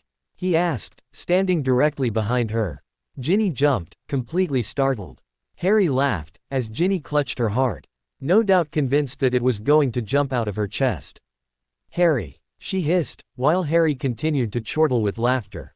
Sorry, Ginny. The look on your face, priceless. He gasped between his fit of laughter. Ginny punched him in the arm playfully, a smile teasing the corner of her lips. I didn't hear you come in, she said. That much was evident, Harry sighed. After calming down enough to make conversation. Ginny nodded and turned back to her window gazing, suddenly looking solemn. Is something the matter? You can tell me, he offered. Ginny turned her face back to him, a small, wistful smile on her lips. I know, Harry. I just don't know. She asked. Harry gave her a look that suggested otherwise. The redhead giggled and moved towards the sofa, then sat down. The roaring fire melted away the coldness Harry had felt coming from her earlier. He followed her to the sofa and sat down as well, to watch the dancing flames reflect in her brown orbs. There were lines of worry and apprehension in her face, but also of peace and contentment. An odd combination, Harry reflected, which made everything even more complicated. How was he supposed to react to her? Christmas is coming up, Harry reminded her, trying to make light conversation. Yeah, sighed Ginny. Then a whole new year. What do you think next year will bring, Harry? Will it bring peace and prosperity, love and forgiveness? She asked softly. Silence stretched between the two, while Harry pondered the answer to her question. I don't know, he finally answered. I think it will bring many things. As each new year does. I can only hope that it will bring all the things that would make our world a better place. For muggles, wizards, and witches. Ginny seemed to be pondering this. As she curled her legs beneath her and started to twirl a lock of hair around her finger, absent-mindedly. Harry smiled. Do you always do that when you're nervous? He asked, pointing to her hair-bound finger. No, she lied, and wrenched her finger from her hair. I just have some stuff on my mind. Would you like to talk about it? Asked Harry. It was then that he realized that Ginny was deeply troubled. Not the normal teenager angst, but a much deeper, more knowledgeable pain, or fear. Harry knew that if Ginny confided in him, he would have to be as strong as possible to deal with what she had to say. Ginny tilted her head to the side, staring at Harry, as if sizing him up. Was he a worthy confidant? Ginny knew in her heart that if she was going to tell anyone, it was going to be Harry. Not because once upon a time she had fancied him, but because he was Harry. Not because he was famous, or head boy, or had one of the prettiest girls in the school for a girlfriend. Or even because her brother was his best friend. But because Harry was just one of those people. She couldn't put a finger on it, so she took a deep breath, and exhaled very slowly. I do want to talk about it, Harry. I'm afraid, though, she said, blinking back burning tears. She was more than just afraid, she was terrified. If she told Harry, she could lose him as one of her closest friends. This was not something she was willing to sacrifice. Ginny, Harry said softly, and he took her hand, holding it securely. I'm here, you know. And whatever you have to say, it won't change my mind about you. About who you are. Do you see? No matter how horrible it might be, I'll always love you for you. I'm here for you, Ginny. Whether you need me now, later, or never. Know that I'll always be here, he promised. Ginny's heart lifted. This was why she knew she could tell him. He always knew what to say. He knew what real friendship was all about. Technically speaking, I feel wonderful. I haven't felt this wonderful in a long time, Ginny began, and slowly, but surely, a smile crept onto her lips, her eyes took on a faraway look. Realization dawned on Harry. Of course, he cried, and then lowered his voice. Ginny, you've found him, haven't you? He said. It was not a question meant to be answered, but she nodded shyly anyway. I'm not sure, but I think so, she added quickly. That would explain so much. So who's the lucky guy? And why the secrecy? He asked, and then he knew what it felt like to be Lavender Brown. He had never felt so gossipy in all his life. Ginny grew quiet again, and looked away. But Harry caught the worry and apprehension on her face. Ginny, he said slowly. What could be making her act this way? If she found the one, shouldn't she be happy? Shouldn't she be blurting out his name every time she had the chance? And even if she wanted to keep it secret, she had practically just told Harry, though he had to guess, so shouldn't she be ecstatic? Wanting to tell him every possible detail. Ginny turned back to him expectantly. You haven't worked it out in your mind yet, she said softly. The truth was, Harry had. He just didn't want to admit to it. His calculations couldn't be right. All of it. All the signs. Ginny defending the Slytherins. Ginny wanting to go to the ball alone, and disappearing for long periods of time during the ball. Draco Malfoy. This also explained his behavior. Ginny had been right. The Slytherins were not spying on the Gryffindors during Quidditch practice. Draco was concentrating solely on Ginny. Draco wasn't just being moody and solemn. He was watching what he was saying around Harry, his only purpose to stay on Ginny's good side. Come to think of it, Draco had also disappeared for periods of time during the ball. Draco and Ginny. Ginny and Draco. How could this have happened, he wondered. It just didn't make sense. A Malfoy with a Weasley. He looked at Ginny then, and knew there was no denying it. Ginny and Draco had been dating in secret. A shower of questions bombarded him just then, and it took a while for him to make sense of what Ginny wanted to tell him. The stronger, angry, and essential part of Harry wanted to scream with rage, kick at something that would feel his outburst, or fiercely deny that the girl he had always considered his sister could possibly care for someone like that. The other part of him, the friend, the brother, and the romantic in him, realized that Ginny had just confided in him. In spite of the fact that he and Malfoy were enemies, she chose him, above her closest of friends, to share her deepest secret with. The logical part of him told him that in the near future she would have to tell her family. And only God knew what their reactions would be. Including everyone at school. He knew not all of them would be accepting, and a lot of them would meet Ginny with hostility. She needed him, and trusted him. For whatever her reasons, she chose him. He'd be damned if he would be the first to betray that trust. For how long? He said aloud, shocked at how calm he sounded. Ginny's eyes widened, wary and expecting an outburst. She swallowed the growing lump in her throat, and whispered. 2 months. Since the beginning of school. Harry sighed, then removed his glasses. He pinched the bridge of his nose with his thumb and index finger, and closed his emerald eyes. I told you, hissed Ginny shrilly. Tears were flowing freely from her brown eyes, and she sobbed through her words. I didn't want you to know, you more than anyone else.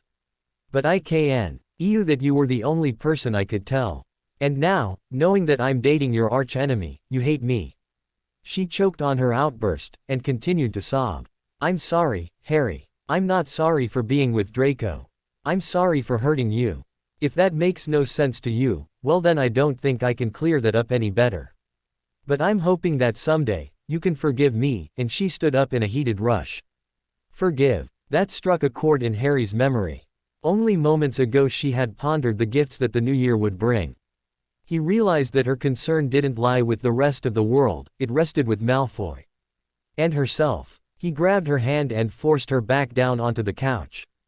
"Don't be ridiculous," he said, and Ginny tried to fight back her increasing sobs. "Please, don't cry," Harry pleaded, and wrapped his arms around her. She hugged him back forcefully, crying freely now, and Harry let her. He knew that she had held this in for so long, and that right now what she needed was a shoulder to cry on. Literally as well as figuratively. There was relief in the releasing of her tears. Harry could feel it, as her tears finally subsided enough for Harry to continue. "I told you before, and I'll tell you again. Nothing could ever change my mind about you. If this revelation has done anything, it's only made me sure of everything that is good in life. And what a good person you are," he said softly, pulling away and forcing her to look at him, so she could see that there was no mocking glint in his eye. Ginny wiped away her tears, her eyes now bright pink from crying. Her face flushed with embarrassment. She sniffled. "What do you mean?" she asked. "You see something in Draco that not one single person does, even his own friends. You see the goodness in him. Even I don't see that. But knowing you do has given me some hope that maybe he's not as bad as he seems. That's something I've wondered for a very long time, Ginny. And though I won't completely trust or like him, there's a part of me that wants to give him a chance. A small part, but it's there. And maybe with your help, that part can grow." Ginny's brown eyes widened. Harry continued. "One thing is for sure. You and Draco won't have to face Ron alone. You have me, and eventually, when the time comes, you'll have Hermione as well."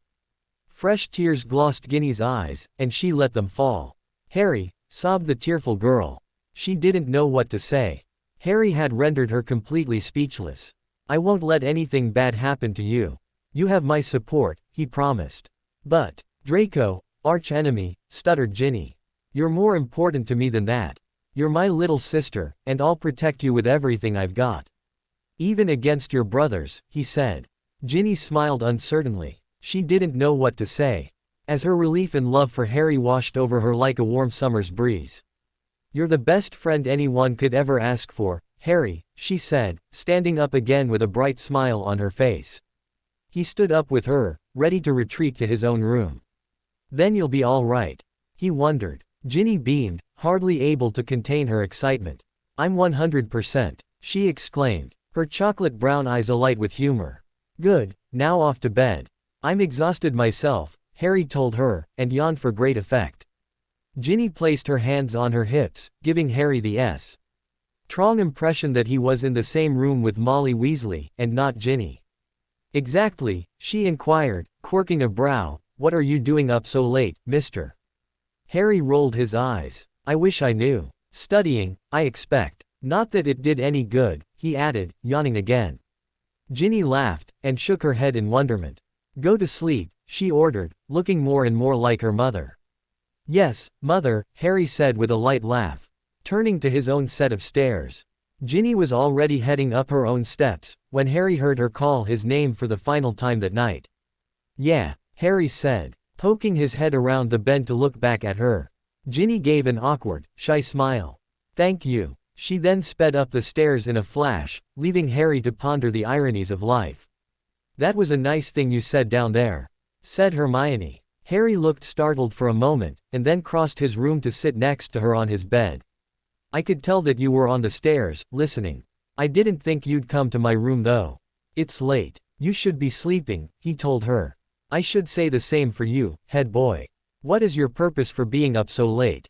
asked Hermione. "Studying, believe it or not. But I'm never studying this late ever again. I'm exhausted," sighed Harry. Hermione crawled onto the bed, and positioned herself behind Harry. She placed her hands on his shoulders, and started to rub them in circular motions. A satisfied groan escaped Harry's mouth, and Hermione giggled. All you do is work. You need to relax, she told him. Harry didn't say anything, and leaned back, closing his eyes.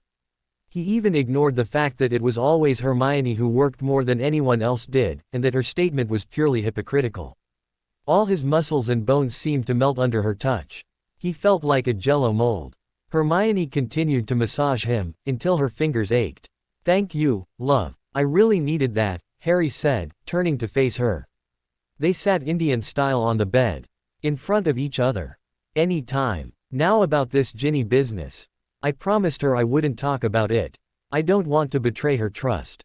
However, since you've already heard about it. Hermione held up a hand to interrupt. My intention isn't for you to betray her trust. I just want to tell you that I'm very proud of you. In Ginny's time of need, you haven't hesitated in being there for her. I realized when listening, that you're very much like a young Dumbledore, Hermione said. Harry opened his mouth to argue, but Hermione quickly shushed him again. There's nothing to deny, Harry. You're far too wise beyond your years. I just want you to know that I love you. Oh, Hermione. There were no words now. Harry pulled her into a fierce embrace. I will always love you, he finally said. Silence passed, and Harry broke it by saying, so what brought this on? Hermione giggled. Which part? She asked. Well, Harry said, it's not every day I find my girl Frian. D sitting on my bed at 2 in the morning, on a school night, no less. Hermione looked at him, all traces of humor disappearing from her serene and gentle-looking face. It never really occurs to me to tell you just how wonderful you are. A part of me worries that I'll never get to tell you just how much I love you. After hearing your conversation with Ginny, I knew that you needed to know, no matter what. I just couldn't bear it if something happened. Harry leapt forward, grabbing her by the shoulders with gentle strength, and forced her to look into his eyes. Nothing will ever happen to me. I swear it, Hermione. You have to know that I'm here, and here to stay. You have nothing to worry about, Harry insisted, and pulled her into his arms. She responded to embrace his with equal desperation. He kissed her then, crushing his lips to hers, desperate to make her see the truth in his words. Pulling apart, they both gasped for air, breathless and now speechless. Okay, she whispered in final agreement. And they stayed silent for a few more minutes in each other's arms, each basking in the other's presence. All right, I should go, she finally said, standing up and facing him, as he sat up on his bed. I'd rather you stay, he insisted, pulling her back. Hermione smiled, reaching a free hand to run her fingers through his dark, untidy hair. His radiant green eyes shone back at her, looking earnest. Dumbledore would have my head on a silver platter, Harry. It's a big risk, she reminded him. Harry gave her a sly smile. A bigger risk than brewing polyjuice potion in Moaning Myrtle's bathroom? He asked. Hermione grinned in return. I said it was a risk, Potter. Remember, it's never stopped me before from acting against the rules. Harry laughed with her, pulling her back onto the bed. Then make yourself comfortable, Miss Granger. The next morning started off as one of the best mornings Harry had ever woken to. The sun, despite the cold of the November month, was bright and cheery. An unseasonable warmth filled the castle and the grounds. In spite of the glorious morning that Harry was enjoying, he found himself starting off incredibly late for class. This was due to Hermione, who clung to him as he tried to rise up from his bed. Just because you have a spare this morning, doesn't mean that I get to lounge around with you, Harry reminded the love of his life. Oh come on, Harry. Trilani won't miss you that much, she insisted, sleepy-eyed. A blissful smile curved her lips, tempting Harry to smother them with his own. Now look, stop doing that, Hermione. I have to go to class, Harry said, pulling himself away. You know you don't want to. Just stay, pleaded Hermione. Look, I'm late, laughed Harry, wrenching himself away from the bed. And you are an evil temptress. Stop it, I won't have it, he cried, flinging himself into his bathroom.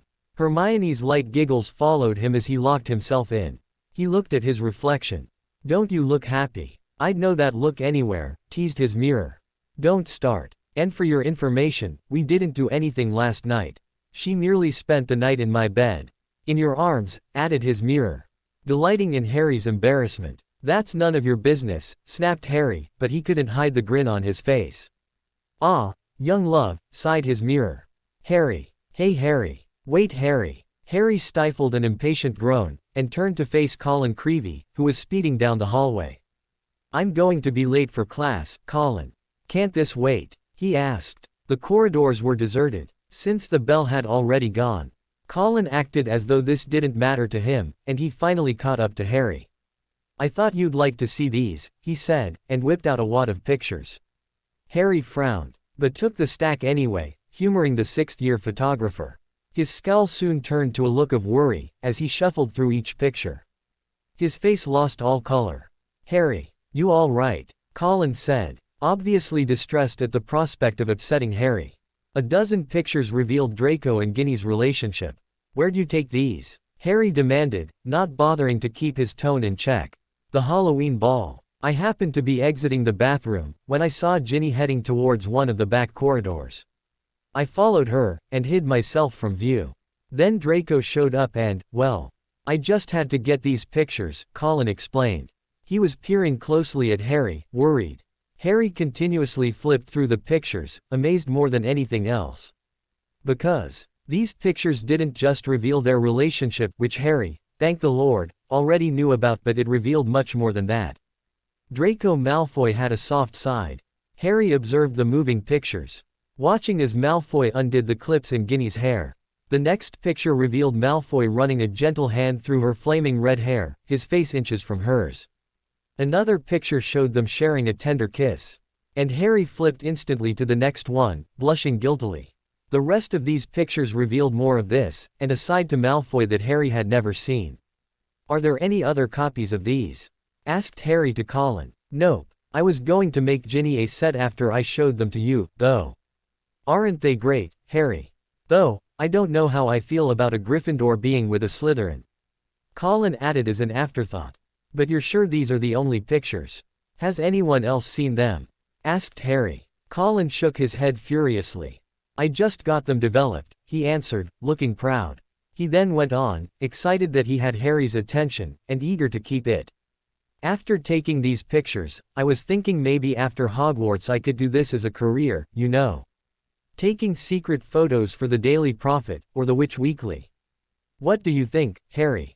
Harry took a deep breath and glanced up and down the hallway, feeling rather nervous. I think I'm going to have to confiscate these. Colin, he told him. Colin looked puzzled. Can't it wait, Harry? I'd really like to get those doubled, if I could, he said. Sorry about this, Colin, said Harry. Before Colin could respond, Harry lifted his wand up and pointed it at him.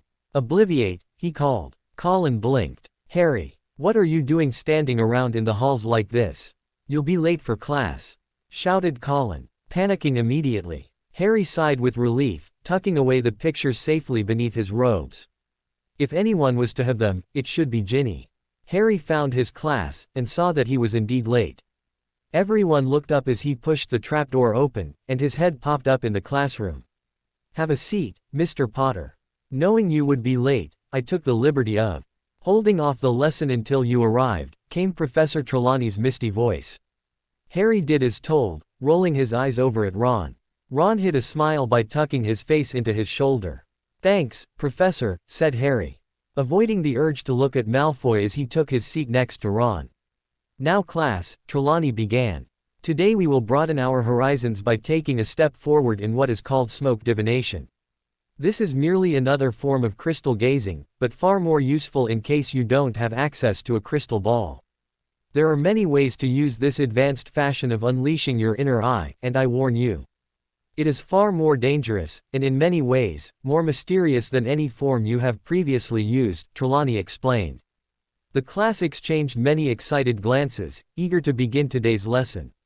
Trelawney started to pass out small copper bowls, about the size of an ashtray, while explaining how smoke divination worked.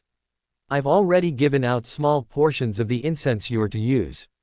In order to start your flame, a simple flame inducer will work just fine. Now I insist that you don't sit too close to the smoke, and don't lean into it. However, I have Madame Pomfrey on standby. I made her aware that I am teaching you the beginnings of this unit, and yes, Miss Pottle, it's that dangerous. Harry glanced at Parvati and noticed how her mouth was hanging slightly open, about to say something. She closed her mouth, and gave Trelawney the look of utter respect. Copper bowls were placed in front of Harry and Ron, and they exchanged looks of bewilderment. "Let's get this over with," said Harry. With a bitter glance at Trelawney's retreating back, they both pulled out their wands, and pointed them at their incense-filled bowls. "Incendio!" they cried, and a burst of light shot out of their wands, igniting the incense. All around the room people duplicated Harry and Ron, and soon smoke lifted out of each copper bowl, and across the room Harry could see Lavend R. Brown helping Neville with his own bowl. It didn't take long for the room to take the appropriate scent of perfumed smoke, and after a few minutes of staring blankly into his smoke, Harry started to feel lightheaded. His vision became blurry, then unblurry, then back to blurry. The room seemed to disappear around him. Mutterings of his classmates faded into the thick gray-black smoke that swam in front of him. The smoke itself swirled in front of him, until it reached a circular shape, leaving a clear surface of air for him to look into. It reminded him vaguely of a Muggle television set. He reasoned that his reactions to smoke divination was due to lack of sleep. How he longed to fold his arms on the table and rest his sleepy head. But, he firmly reminded himself, he was head boy, and with a groan, it was his duty to set the proper example. Taking naps during a new lesson didn't qualify. He reluctantly turned his tired eyes to the smoke again. What was he supposed to be looking for? He lifted his head to Ron, raising a skeptical brow. Ron shrugged in return, heaving an impatient sigh. Harry focused on his smoke, once again, in frustration. Then something started to take shape. He felt so sleepy he couldn't be sure if he was dreaming or not, but then he realized that it wasn't something that was appearing in his smoke, but someone. In fact, many someones. Harry's vision became clear once more. And he leaned a little forward, carefully heeding Trelawney's advice. He squinted his eyes. The faces that became clearer were gaunt and pale, their lips curled into twisted smiles, their eyes dark and piercing. Harry observed their style of old-fashioned clothing, and upon looking closer, he realized that they were not normal, Muggle clothes, they were old-fashioned robes. Harry was staring into the faces of old witches and wizards. How old? He couldn't tell. Their mouths opened then, and they let out a loud, deafening moan that made Harry's insides twist in agony. His chest closed in on his already fiercely pounding heart. He tried to breathe, but each breath for him was nothing but intense pain. The people in the vision slowly melted away, but Harry could still hear their desperate moans echoing in his pounding head. Oh dear. Harry didn't have to look up to see that Professor Trelawney was peering into his own vision, and he didn't dare peel his eyes away from what he was seeing. No matter how terrified he was. "Cursed souls screaming on the longest night," Trelawney announced in a fluttery voice. Her face was pale, and her eyes wide. The vision became clearer once more. And Harry could see the shape of one man, but what nearly threw him into a panic was how the man was standing. He wasn't standing at all, but he seemed to be floating while standing. No, Harry corrected himself. This man wasn't floating, he was dangling. Sure enough, Harry could see a noose wrapped securely around the man's throat. A tall, lanky object appeared beside the dead wizard, so blurry that Harry couldn't even guess as to what it was. Before he could get a closer look, the object exploded, throwing Harry back with a shock. His copper bowl spun at a rapid pace, faster and faster. Until it was nothing but a mere blur, then flew across the room, over the heads of students, and it smashed through the glass window. The entire class sat in stunned silence, staring at Harry with a mixture of wonderment and fear. Trelawney's eyes were wide and fearful, and she stood clutching her heart, looking as though someone had just died. After a few minutes the shock of the recent events passed. Parvati and Lavender rushed over to Trilani, and sat her down in a chair. Harry looked at Ron, and saw that Ron looked exactly how Harry felt. His face was pale, even his lips had lost their color. His blue eyes were wide and fearful. "What did you see?" he whispered in a hoarse voice. Harry swallowed down a nervous lump. His classmates seemed to have lost interest in Trelawney's proclamation. As they turned back to their smoke divination, Harry spoke in a low voice, explaining exactly what he had seen. Sure enough, Ron's reaction doubled. He looked like he was going to be sick. Behind Harry, Ron could see Malfoy take a sudden interest in what Harry had to say, but there was no self-satisfying grin. He wore an all-knowing frown. "We'll talk after class, Harry," Ron told him. It seemed that the end of class was going to be sooner than expected. After Trelawney's newest prediction, she decided that she needed to spend some time alone, and focus her inner eye on the dark forces. She left the classroom after fixing the window, leaving the students to pack up their books and leave after her. Dark forces. Yeah, right, muttered Ron, but he didn't look as sure as he sounded. Harry stood up with Ron. When someone called out his name, they turned to find Draco Malfoy standing completely alone. The entire classroom was empty. The only ones left were Harry, Ron and Malfoy. It doesn't take a mind reader to know what you saw in your vision, Potter, Malfoy said, as calmly as possible. Harry knew he was only using this tone because he was trying to remain on Harry's good side. But Malfoy didn't know that Harry knew of him and Ginny. Did this give Harry the upper hand? He couldn't decide. What do you know of it then? Asked Harry, a little colder than intended. Ron continued to stare at Malfoy with a loathing that had built over the years. I know enough. And if you're smart, you'll heed my advice. Don't ignore the signs, Potter. They've come to you for a reason. If you belittle them, there will be a world of trouble. The cold chill Harry had felt while looking into his vision returned. But he didn't dare show it.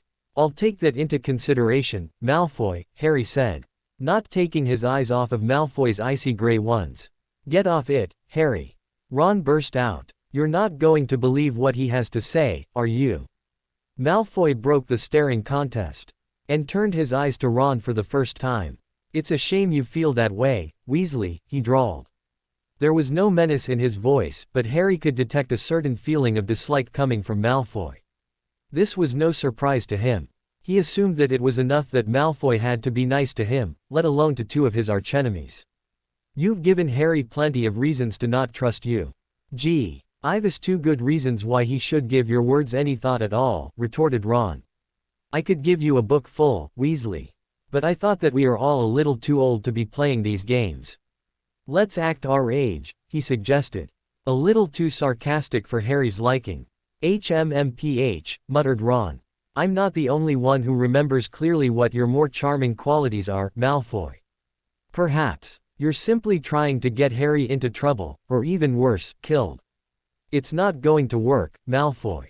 Harry isn't stupid either. If he doesn't listen to what I have to say, Malfoy replied coolly.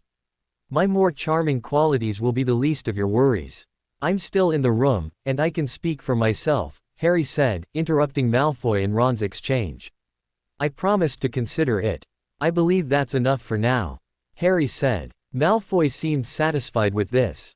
He grabbed up his bag, and left the classroom through the trapdoor. That was entirely creepy, Ron mumbled. You have no idea, Harry said, thinking of Ginny, Malfoy, and the pictures that lay hidden in his robes. He followed Ron out of the classroom. By December, a descending chill floated over the Hogwarts castle, reminding every last student that Christmas was well on its way, and so were end-of-term exams.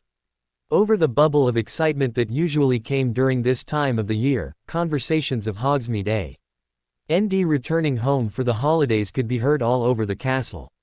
These events, these conversations were at the very bottom of Hermione's list, as far as worries were concerned. Presently, she was more concerned with her boyfriend. Or rather, more concerned for herself, considering the circumstances. Harry, will you please tell me what is going on? Exclaimed Hermione. Harry was slowly leading forward a few feet at a time. While standing directly behind her, his hands covering her eyes, obscuring her view completely. He gave a light chuckle. Trust me, he told her for the 100th time. Her body relaxed ever so slightly. And Harry continued to direct her in her blindfolded state. Hermione took deep breaths and concentrated. She did trust Harry, and consciously knew that Harry would never deliberately put her in danger. She also knew the school as well as anyone else, maybe even better, considering her wild history with breaking rules, and roaming the halls after hours throughout all the years with Ron and Harry. So she used this assured knowledge to trace where he was planning to take her. A few moments ago Harry had urgently steered her from the Gryffindor common room, blindfolded her and began to lead her down a seemingly deserted corridor. They had turned left and headed down another corridor, this one not so long. Now he was leading her down a series of staircases. She waited for that to end. And then realized that they were on the main floor. "We're almost there," she heard Harry whisper from behind her. She nodded as best as she could, desperately trying to calm her thumping heart. And waited for Harry's surprise to unfold. According to Hermione's swift mind, they were in the entrance hall. She could hear voices echoing from the great hall. Harry whisked, read an incantation and a burst of light flooded the hall. Even Hermione could see the bright light, seeping through Harry's fingers. A sudden chill overwhelmed her, and she automatically wrapped her arms around herself. They just had to be outside. That's where the burst of light must have come from, she thought. "Okay," Harry said to her, and released his hold on her. Hermione slowly opened her eyes and took in the sight before her. She giggled with delight, taking in the spectacular view. Oh, Harry! It was white. Everywhere. Snow covered the grounds, the forest, and looking behind her, Hermione observed that Hogwarts was covered. too. Hagrid's hut looked like a gingerbread house in the distance, covered in a thick sheet of icing sugar. Hermione was vividly reminded of heaven on earth. "It's amazing," she squealed, tossing her arms about Harry and hugging him with amazing strength. Harry laughed, returning the embrace, and suddenly Ginny, Ron and Leah stepped into the hall, as if waiting for a cue from Harry. "You'll need these, hun," Ginny said, holding out Hermione's winter cloak, scarf, and mittens. The others were all swathed in their own winter clothes. Ron handed Harry his own winter clothes. "Come on, we haven't got all day," Ron said with mock exasperation. Hermione laughed and slipped on her winter cloak, shaking with excitement. Her outfit complete, they all headed UT side and found that many other students were taking advantage of this glorious winter day.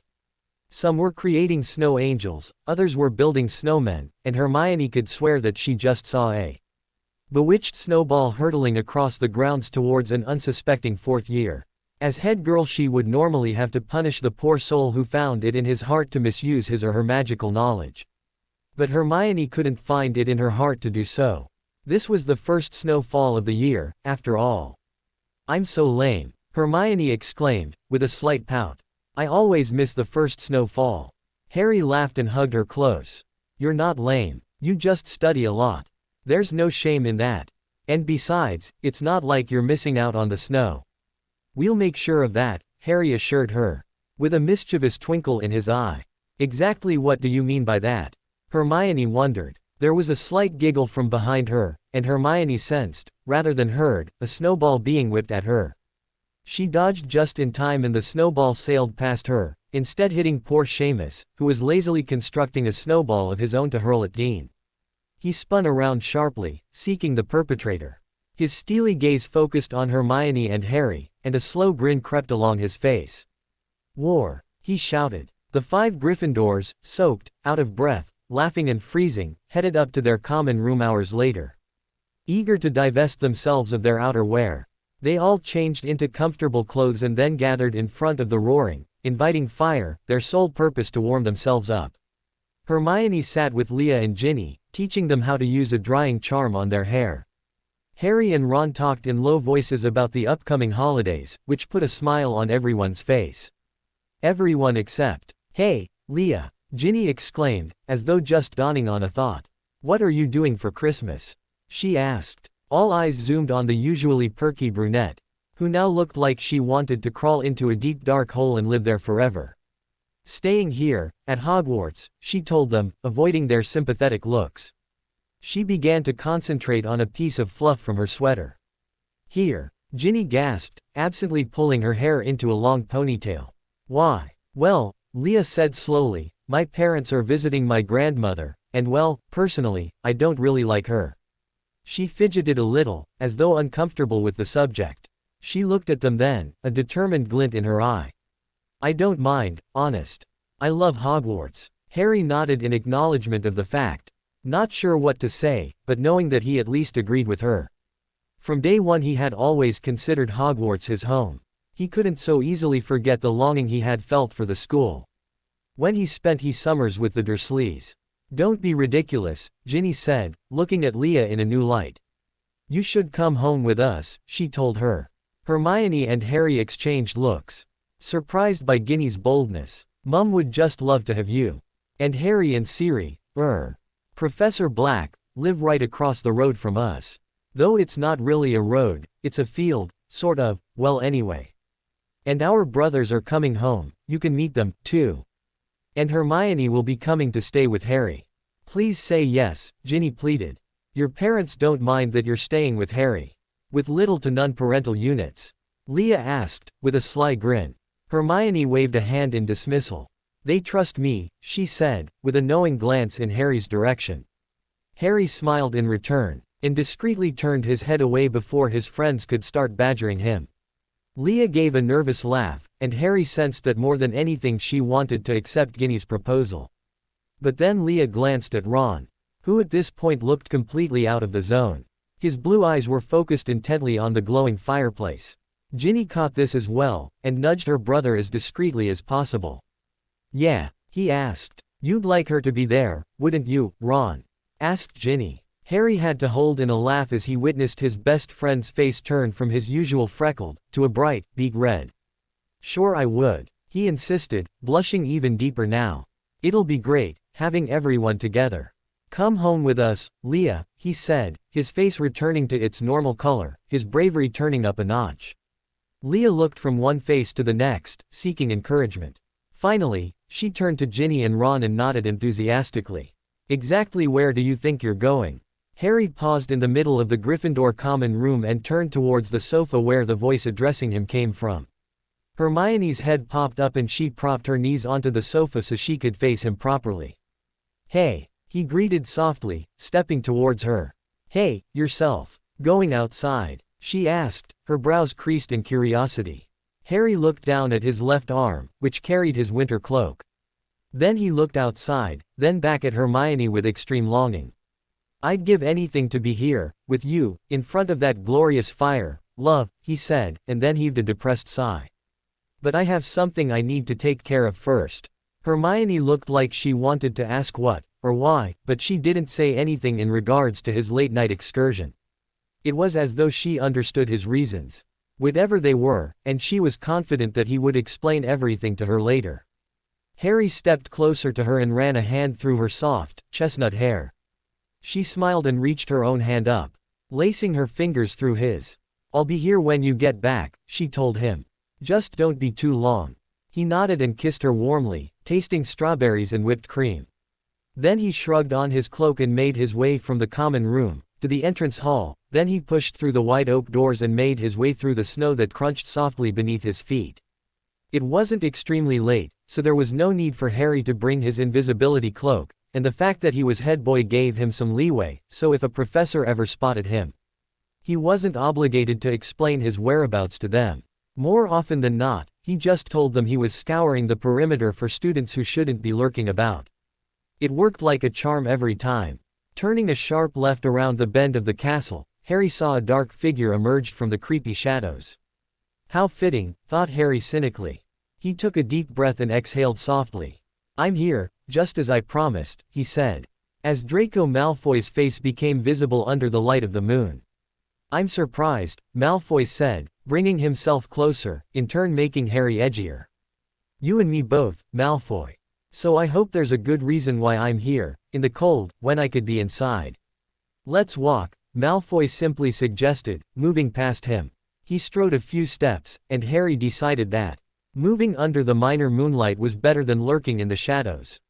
Shoving his hands deep into his cloak pockets, he took step beside the Slytherin. Have you taken my advice? Malfoy asked with a suddenness that multiplied Harry's uneasiness.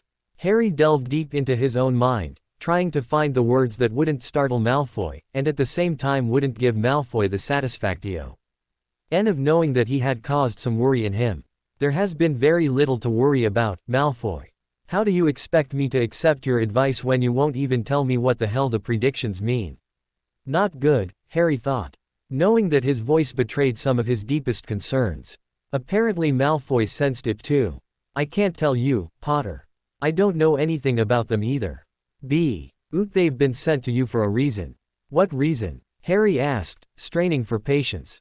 Malfoy paused, and looked Harry straight in the eyes, not unkindly and not with scorn, but with a look of desperation.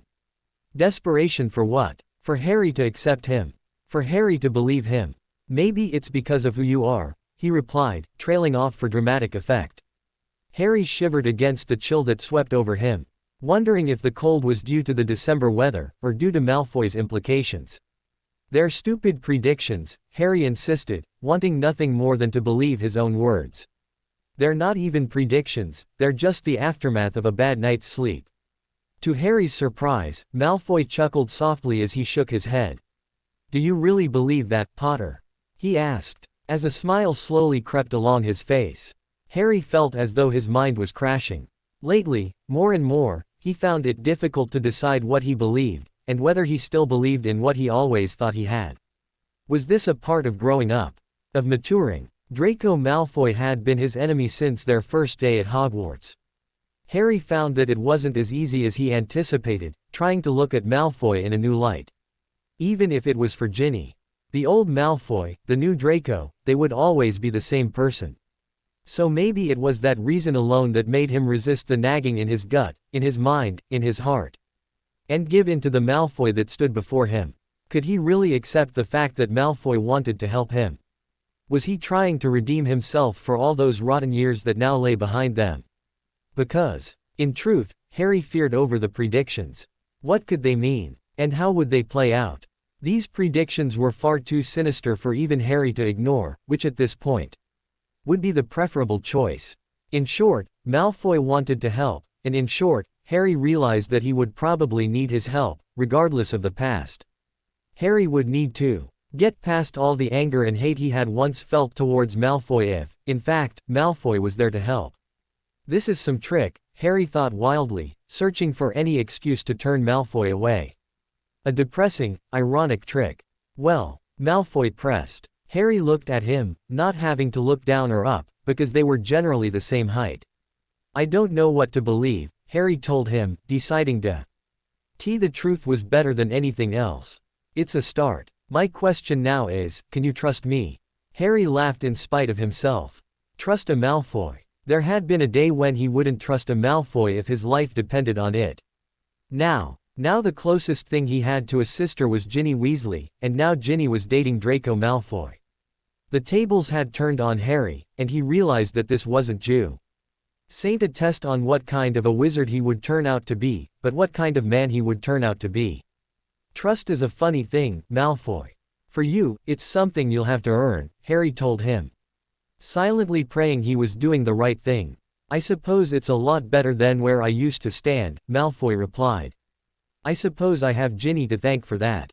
Harry's head snapped sharply at that. "What? You mean, you knew? You know that I know." "It was my suggestion, Potter," Malfoy said, and heaved a soft sigh. "Ginny's unhappy," he told him. Harry frowned, but realized that Malfoy needed to say what he had been holding in for a while. "She hates keeping our relationship a secret. So do I, for that matter, but she cares about her family." "Whereas you don't?" asked Harry, a little too sharply. Malfoy focused his gray eyes on Harry, and for the first time ever, Harry actually felt sad for him. He shook himself, firmly reminding himself not to feel sorry for a Malfoy. "My parents never cared about me," he replied shortly. "Not the way Ginny's family cares about her. She feels like she's betraying them, betraying her friends, betraying you. It's been eating away at her.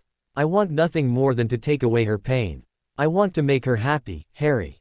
I want her to want to be with me with no regrets, do you see?" Harry started, slightly in awe, but mostly confused.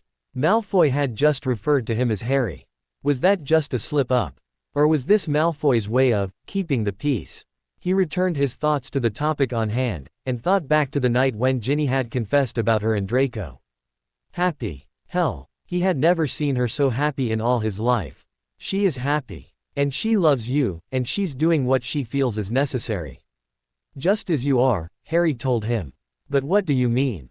It was your suggestion, Harry asked, puzzled. You're as close to Ginny as any of her brothers. The difference is you're not her brother, not by blood, anyway. She needed someone she could tell, confide in, without the fear of losing everyone that she loves. You're different, Potter.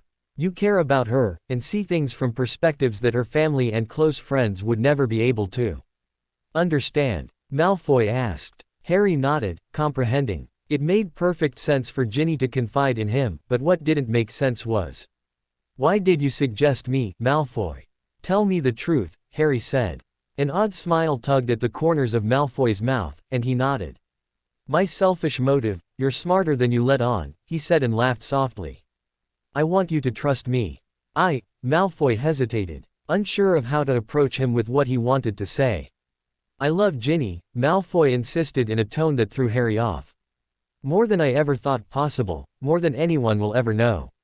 Her fiery nature, her desire to make everyone around her happy, her take nothing from anyone approach. She's everything in a girl I hadn't realized I wanted. And now I want to be a better person for her. A person she can walk around proudly with. A person that she can bring to her family reunions, where, no doubt, you will be. I want her to see that I can ditch the past, and past feelings, and past enemies. I want her to love me as much as I love her. Harry felt like he had just been hit with the stunning curse. He felt moved by Malfoy's words, touched, and he felt a warmth towards him. Mainly because a part of him realized that Ginny was in good hands. Maybe Malfoy deserved a chance after all, Harry pondered shortly. For Ginny's sake. These belong to you, Harry said, reaching into his robes, searching. He pulled out Colin's pictures and handed them over to Malfoy, who looked at him with furrowed brows. They're yours. Yours and Ginny's. You ought to be more careful, Harry warned him. Nodding to the pictures, Malfoy looked down at the small stack and began flipping through all the photographs that Harry had come across weeks beforehand. I know you love her, Harry continued. Anyone with two eyes can plainly see that. I know she loves you, too. I think she wanted to tell me because of Hermione and me. A part of her knows that I would understand, because I'm in love, too. Malfoy gave a smile that was reminiscent of the ones in the photographs, and Harry was left wondering which Malfoy was the more arrogant, the rival of the past, or the friend of the future. Time will tell, Harry thought, and Malfoy's true colors will surely shine through. There were still a few nights left before the holidays, and the atmosphere of the castle was welcoming, if not warming. Christmas was, without a doubt, Harry's favorite holiday.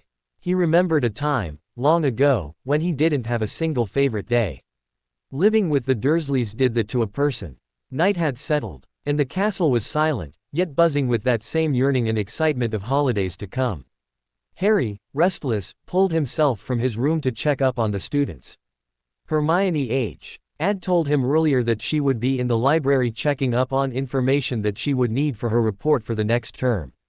Harry chuckled softly. Hermione, however different she may be now from the day he met her, would always be the same bookworm he had grown to love, and he had to remind himself that he wouldn't have it any other way. Hey, Harry, greeted a fifth-year Ravenclaw, as he headed down one of the sets of stairs. Harry smiled and waved back. Hey, Harry, Kevin, his Quidditch teammate, greeted. Oh, hey, Kevin. Have you seen Ron anywhere? Harry asked him. Oh sure, replied the fifth-year Gryffindor. I just saw him heading outside. Harry nodded his thanks and made his way outside to find the youngest male of the Weasleys. He marched his way through the snow, shivering. Only slightly because he hadn't brought any outside wear. He wouldn't be able to stay out very long. He saw Ron then, at the Quidditch pitch, flying on his broom. Late night practice, Harry wondered. He stopped dead in his tracks. Ron wasn't alone. Leah York sat in front of Ron on the broom, nuzzled securely in his arms. They both seemed completely oblivious to Harry. They were very high up, and still at a great distance. But Harry could see them plain as day. He felt guilty watching such a display of affection, but more than guilty, he felt a tugging at his heart that had nothing to do with guilt, or embarrassment. Harry loved Hermione so much it hurt sometimes. He loved everything about her. He loved every aspect of their relationship, friendship, their past and their present, and God willing, their future. But still, after all of that, Harry could still feel a little envious. Not resentful, not jealous, just envious. And not enough envy to actually affect him. But it was enough to keep him glued to his spot. And watch Ron as he nuzzled Leah even closer. Hermione would never get on a broom with him if her life depended on it. Well, Harry thought, maybe if her life depended on it, he corrected himself. Flying was such a major part of his life. Sometimes he felt like he was born to do it. It hurt to think that he couldn't even share such an exciting part of his life with Th. A woman that he knew he was destined to be with. She would never know what it was like. She would never care to know, and that hurt more than anything. Still, he couldn't hold it against her. She had a fear of flying. That wasn't her fault. It wasn't his fault. It was just another cruel, ironic twist to his life. He and Hermione had plenty of other stuff to do, right? Who needs flying, right? Harry looked back up at Ron and Leah. Envy tugging at his heart, knowing that he would never hold Hermione on a broom, just as Ron was holding Leah. I hope you know just how lucky you are, Harry breathed upwards. He turned and headed back to the castle, wanting nothing more at that moment than to see Hermione, and tell her just how much he loved her. You're freezing, Hermione gushed, bombarding RRY midway to the Gryffindor common room. Harry laughed, hugging Hermione closer. Then warm me up, silly, he purred into her ear. Hermione laughed with him, giving him a teasing wink. What do you think we'll be doing during the holidays? Silly, she said, and Harry knew it wasn't a question meant to be answered. Harry's laugh increased. Oh, so that's how it is.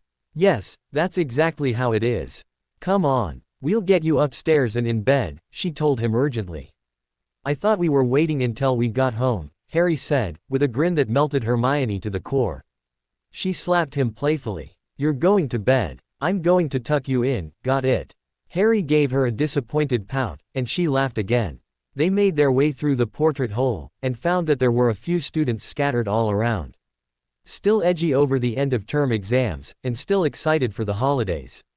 Without a word to the students, Hermione led Harry up to his private chamber, closing the door behind them. Muttering a lazy incendio, Hermione directed Harry further into his room as the lamps flickered to life. Without hesitating, Hermione rushed into Harry's arms and hugged him with all the strength she possessed. In the dim lighting, her lips found his and they remained that way for a while. I cannot wait until we get home, Hermione panted, pulling away slightly. Harry nodded in agreement. It had been months since summer. The last time they were able to make love. Crawl into bed with me, urged Harry, pulling down the covers. Hermione grinned and nodded, jumping into the bed with him. Once they were tucked in, Harry wrapped her spoon fashion, her back facing his front, her legs curled neatly into his powerful arms wrapped around her front. They lay there for a time, concentrating on the silence of the room.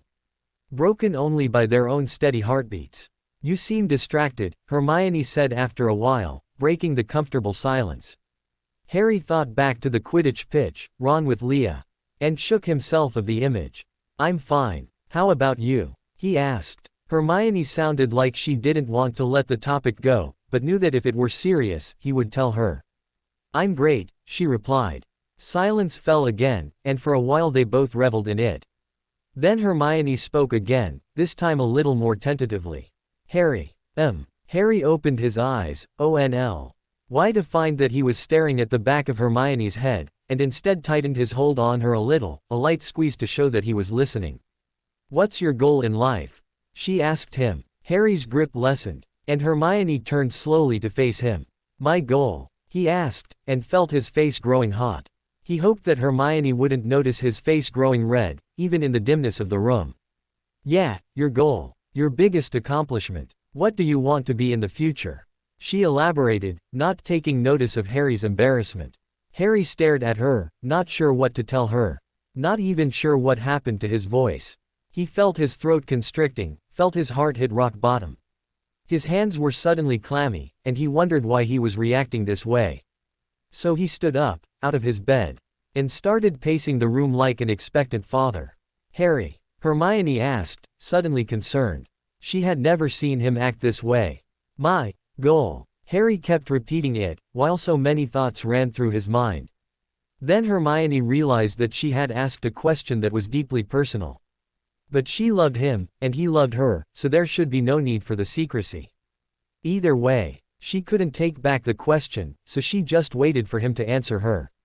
Harry? She asked again. She stood up and went to him, grabbed him by the shoulders, and forced him to look into her eyes. You can tell me. I won't laugh, she promised. Laugh. Harry shuddered involuntarily, praying that laughing was the last thing Hermione would do. But could he tell her? Yes, because he loved her. She loved him, too. Love makes the world go round, Harry reminded himself. Love. I want to. He sounded like a child. But Hermione was looking at him with wide brown eyes, urging him to tell her. In the end, she would understand. She always did. I want to be a father, he blurted out. Hermione's mouth dropped, and he instantly regretted telling her. But there was no turning back. Now it was his turn to wait for her. Hermione's head whirled at a fantastic speed. A father. She had never expected that, never in a million years. Harry Potter was destined for greatness, everyone knew that. She had expected his answer to be a simple one. Like an aura or something. But a father. She felt the heat rising to her face, her eyes burning with the coming of tears. She suddenly felt like the Grinch, the one that stole Christmas. She could feel her heart multiply 3 times its size, ready to burst with the amount of love that she felt for the man in front of her. The love overwhelmed her, warming her like a cup of hot chocolate. The tears fell, and Harry looked at her still with that puzzled look on his face. A father, Harry, she whispered, and wiped foolishly away at the tears, which only caused more to fall. She started to sob, and Harry reacted instantly, pulling her into the comfort of his arms. He sighed, and felt no reason to lie, or to take it all back. Yes, he whispered back, a father, he repeated. The kind of father my dad could have been, should have been. He found it odd that he had never told her that before. Why not? They had been best friends for ages. So why couldn't he have told her such a secret years ago?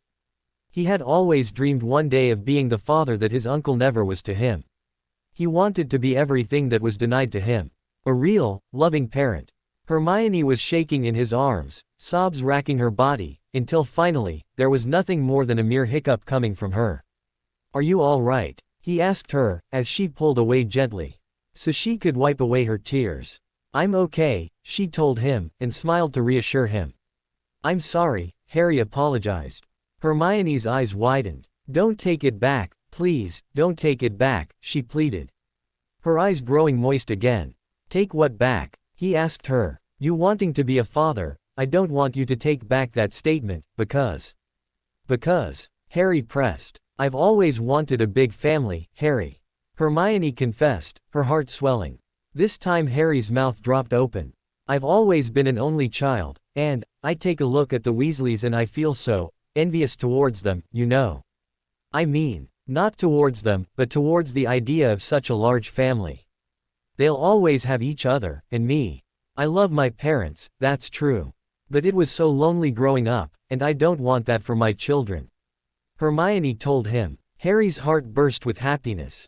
He lifted her into his arms and swung her around the room, feeling he had to expose his happiness somehow. She giggled loudly in response. Holding fast to him, he set her down, and planted a kiss on her lips. I've always wanted a large family. And for the same reasons.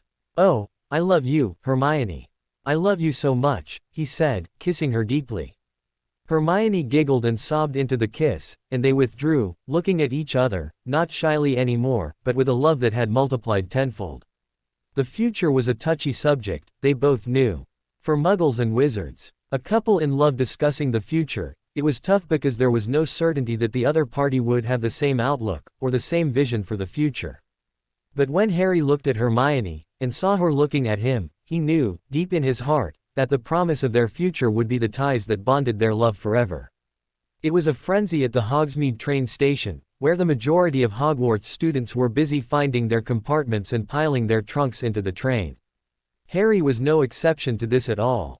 As he stood in front of the bright red steam engine, the Hogwarts Express. He felt a warm tingling sensation in the pit of his stomach, a feeling that had started a week beforehand. For the first time ever, he would be leaving Hogwarts for the Christmas holidays, just like everyone else. He wasn't getting left behind this time, and he found it extremely difficult not to jump for joy when this thought crossed his mind. But then sadness would wash over him for a moment, leaving him wishing that he wasn't leaving at all. You'll see me Christmas Day, Sirius Black assured his godson for the 100th time. I really don't want to leave you, Harry said, deeply torn between the joy of going home for Christmas and the guilt of leaving his godfather behind. It's only 1 week until you'll see me again. You'll have a great time with the Weasleys, and you've got Hermione, Sirius reminded him. At the moment, Hermione was in the express with the Weasleys, finding their own compartment. I know, said Harry, smiling suddenly. It's just my first Christmas away, and you won't even be there, Harry replied. But I will be there, Sirius told him, sighing with a mixture of exasperation and amusement. In a week. Christmas Day. And don't get into any trouble.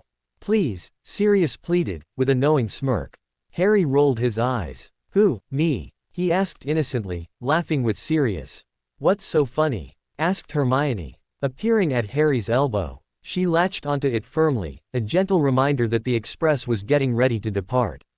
Nothing, Harry assured her. He turned back to Sirius.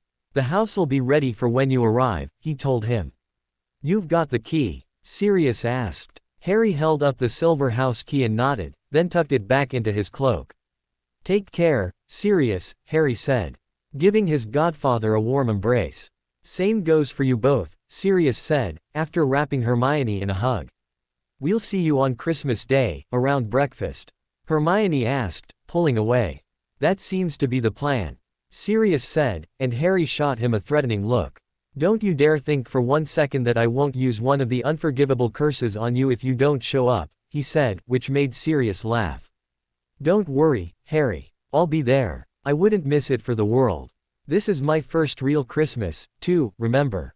He told them. Harry's expression softened, slightly as he realized that this Christmas meant a lot to him as well. We'd better go, Hermione said, nodding towards the train where Ron, Leah and Ginny were calling for them to hurry. Have a good one, Sirius. Hermione said casually, giving him a kiss on the cheek and in turn avoiding the jealous, seething looks of the other girls boarding the express. Harry smirked, taking notice of this. It hadn't taken very long for the female students of Hogwarts to grow rather fond of Sirius Black. Hermione had been right in saying that his godfather still had his looks. He supposed the girls were also attracted to Sirius' dark and deeply mysterious nature, a nature that only Harry truly understood. Sirius nodded to them both, and they turned, heading to the train. He'll be okay, right? Said Ron, as Hermione and Harry sat across from him, Ginny and Leah. He'll be just fine, Harry said, turning to the window. He could see Sirius standing there, waving reassuringly and enthusiastically. Everyone in the compartment returned the wave, and soon the express hissed to life, and it started to pull away. Harry only stopped waving when the express turned around the bend, and fell away from the station at an increasing speed. If it was a frenzy at the Hogsmeade station, it was nothing compared to the frenzy at the Burrow. At King's Cross Station, Mr. Weasley had arrived, and had driven Ron, Ginny, Harry, Hermione and Leah to the Burrow. Ron hadn't been kidding when he said his whole family would be there. Oh, good. Everyone's here, Mrs. Weasley called excitedly, hurrying from the kitchen to the front door. Mr. Weasley ushered the 5 teenagers further into the house. Percy, Fred, George, Bill and Charlie were all seated at the kitchen table, which was now large enough to fit at least 20 people. Harry suspected that perhaps Mr. Weasley had the kitchen magically enlarged in order to fit all of those who would be dining at the Weasleys during the holidays. Instantly Percy was up and rushing to Harry, extending his hand and shaking Harry's vigorously. Good to see you, Harry, he said in his usual pompous way. Harry grinned. Thanks, Percy. Good to see you, too, he said as Ron, Ginny and Hermione were greeted by the other Weasley brothers. Everyone, Ron said, distinctly clearing his throat and addressing the entire household, which was now squished comfortably into the kitchen. He took Leah's hand and stood her in the middle of the kitchen so everyone could get a clear look at her. They all stopped talking at once. Harry could see Leah's face turn a brighter shade of magenta as Ron introduced her to the entire family. This is Leah York, Ron said. Leah covered her eyes with one hand, lowering her face in embarrassment. It's a pleasure, Leah, said Mrs. Weasley kindly, getting up from her own seat. Have a seat. I'll get you all some juice. Cookies anyone? I've just baked them. She walked over to Leah, gave her a comforting squeeze on the arm and led her to a seat. Ron took a seat next to her at the table, where Ginny was squished between her twin brothers. Harry took a seat next to Hermione, who was seated next to Bill. Ron told me you're a Quidditch player, said Charlie, turning to Leah, whose face had gone back to its original color. I'm a chaser, along with Ginny on the Gryffindor team, she told him. I was a seeker when I was at Hogwarts. Captain, too. I could teach you a few moves myself, if you ever need any pointers, Charlie offered as Mrs. Weasley set 2 heaping plates of warm chocolate chip cookies in front of the whole group. Thanks, Mrs. Weasley, Harry and Hermione chorused. Yeah, said Fred, plucking a cookie from the platter. Thanks, Mrs. Weasley. Where's the juice, he asked, quirking a brow. Mrs. Weasley ambled back to the fridge. You can get it yourself. Young man, I cringe to think what your flat looks like, she muttered to herself, pulling open the refrigerator. It looks great, Mum. George called back. Mold never tasted better, he said, and everyone except Percy sniggered at the table. Indeed, Mrs. Weasley said with a stern glance at her twin sons. But she was smiling. After an hour of sitting around the table, chatting about Hogwarts, Quidditch, and Fred and George's joke shop, Harry stood up, claiming he had to open his house for the holidays. Thanks for the snack, Mrs. Weasley, said Hermione as she stood up with Harry. Will you two need a lift? Asked Mr. Weasley. Your trunks are still in the car, he reminded them. Nonsense, Mrs. Weasley said, turning to her husband. We'll just drop off the trunks later, she said, giving him a meaningful look. Mr. Weasley cleared his throat and nodded. Not a problem. Have a good evening, you two, he said to Harry and Hermione, the latter of whom didn't understand in the least why Mrs. Weasley was insistent on letting them both have some time alone together. It's because they figure we want a private snogging session, Harry explained to Hermione. As they walked hand in hand to Harry's home, Hermione giggled, rolling her eyes. It's not as they'll have to worry about, she said, thinking of Ron and Leah. Harry sniggered with her in complete agreement. Not just Ron, either, he added, reading her thoughts. Hermione grew solemn, pondering how to phrase her next question. Then, you really think you're doing the right thing, Harry? Are you sure? You can still back out. You know, I'm sure. Though to be quite honest, I don't know how I'm sure. All I know is that if Ron finds out, it'll be over between us. He'd never forgive me, Harry said, his voice shaking. Hermione said nothing to this, because the same bout of guilt that hung on Harry's shoulders also hung on hers. If Ron did indeed find out about the new secret that she and Harry were keeping from him, her friendship with Ron would be as over as Harry's.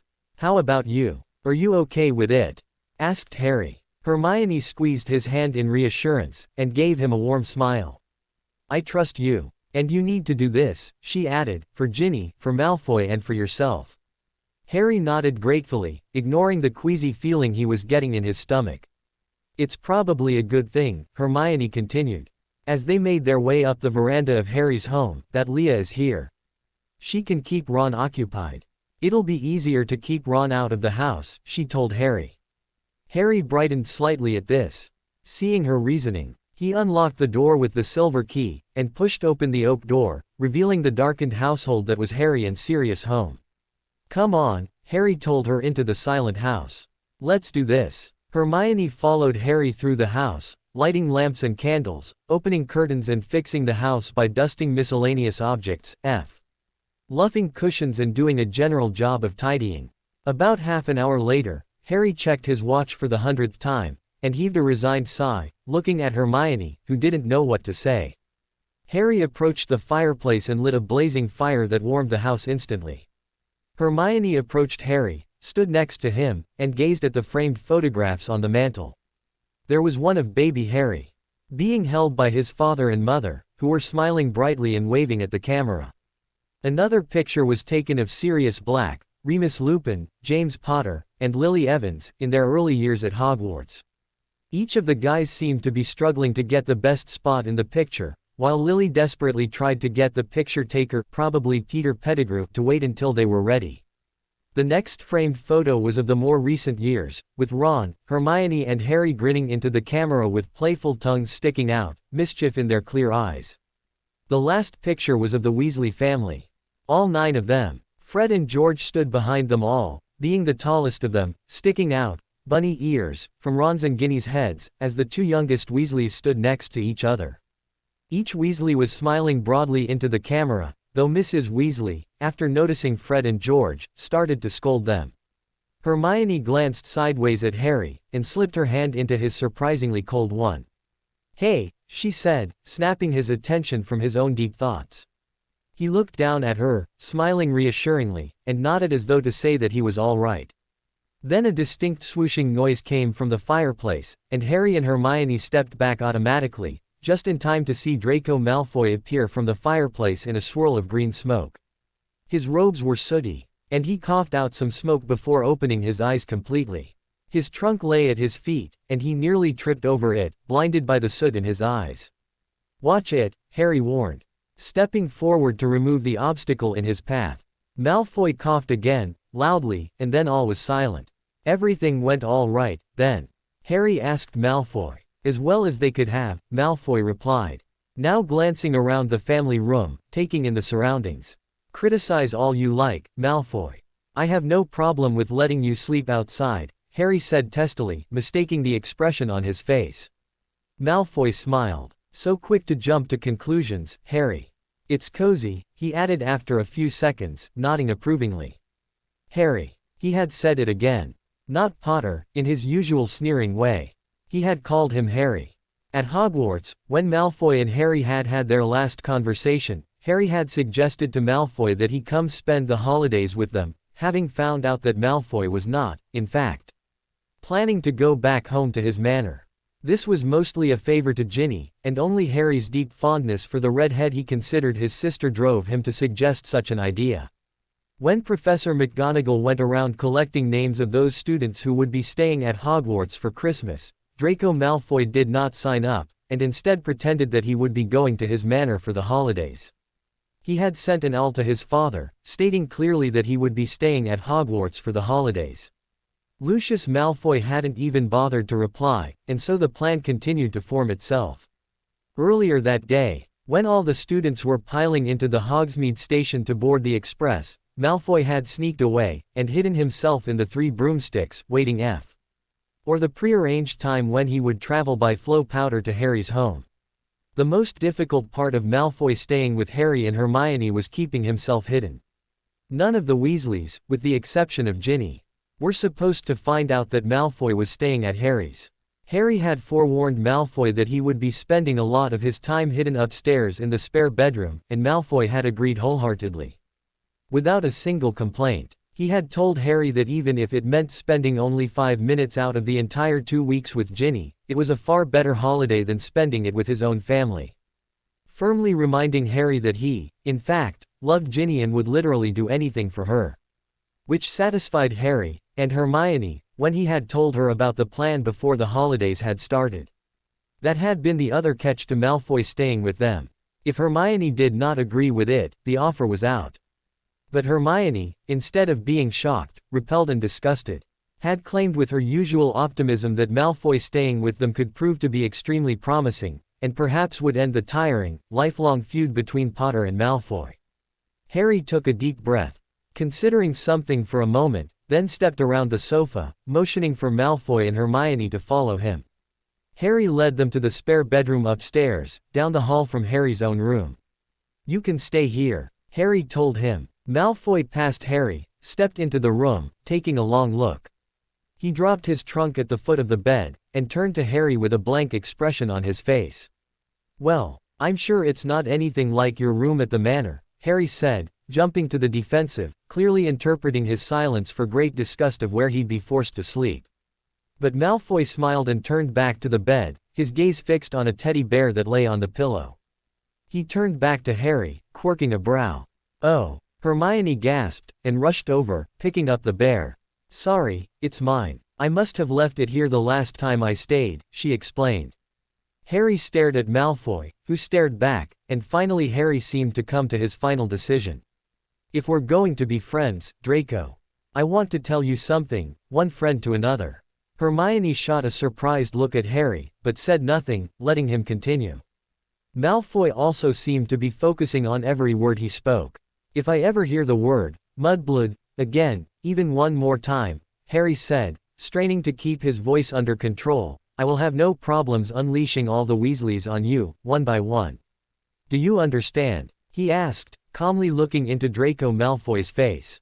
Malfoy's face remained carefully blank, but Harry thought he could see his throat twitch, as if wanting to say something but unsure how to say it. He seemed to be struggling with his own thoughts, and finally he turned to Hermione.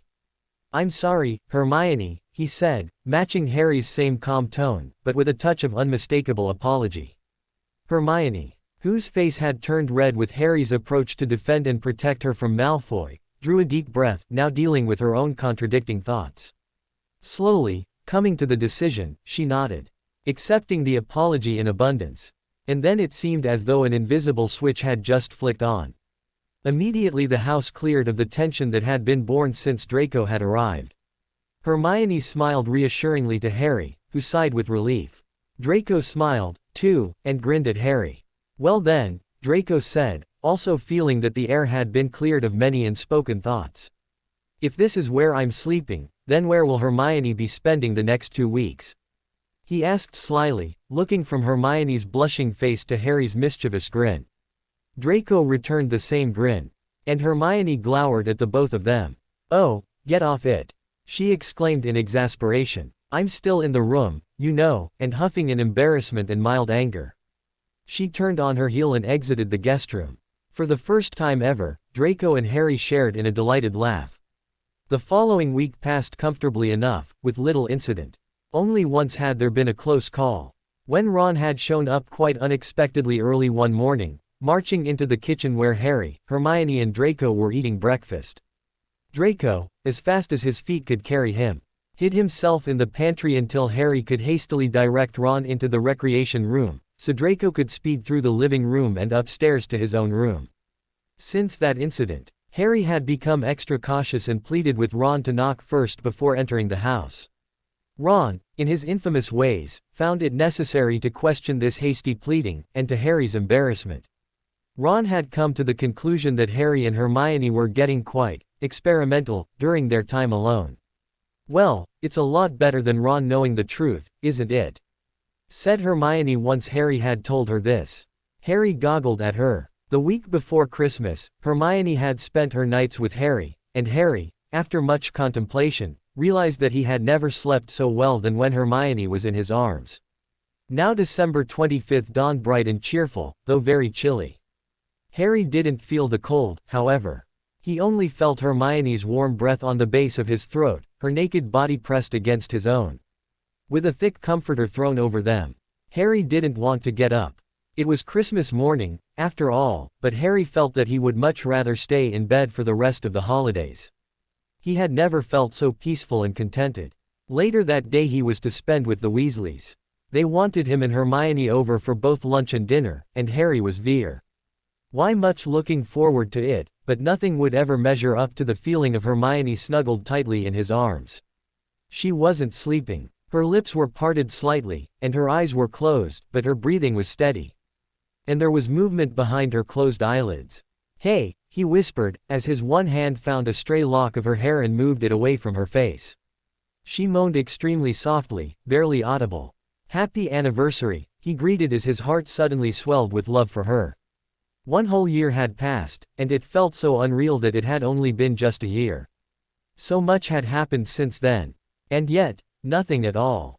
At one end of the spectrum it felt like Harry had been with Hermione for years and years, then at the other end it felt just like yesterday that Harry had given Hermione the friendship ring. The same ring that circled Hermione's right hand, wedding finger. It wasn't called the friendship ring anymore. After freeing the doomed spirit half a year ago, Harry had dubbed it the promise ring. And Hermione had never taken it off once since that fateful day, in the Forbidden Forest. Hermione gave another small moan, and without opening her eyes her hand sought out his.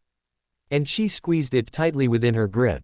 "I love you," she murmured, and on impulse, Harry pressed a kiss to her lips. "Thank God for that," he replied, making Hermione giggle. Keeping her eyes still closed, she pressed her body to his, and gave a happy sigh.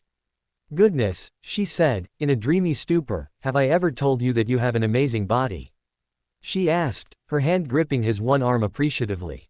Harry smiled. "No, actually, I don't believe you have," he told her, "but it sure does give a boy a mighty confidence booster." The hand that had gripped Harry's arm slid under the covers away from view until it latched onto a body part that made Harry yelp with considerable volume and immense alarm. Hermione giggled, withdrawing her hand.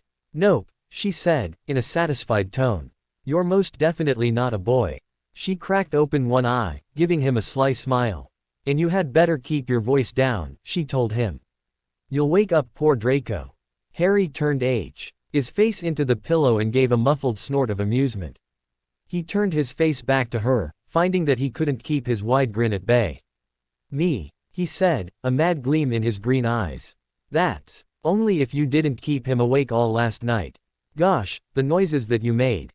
I never knew you were capable, he said. Hermione covered her face with her one hand in embarrassment, finding that her face was burning with humiliation.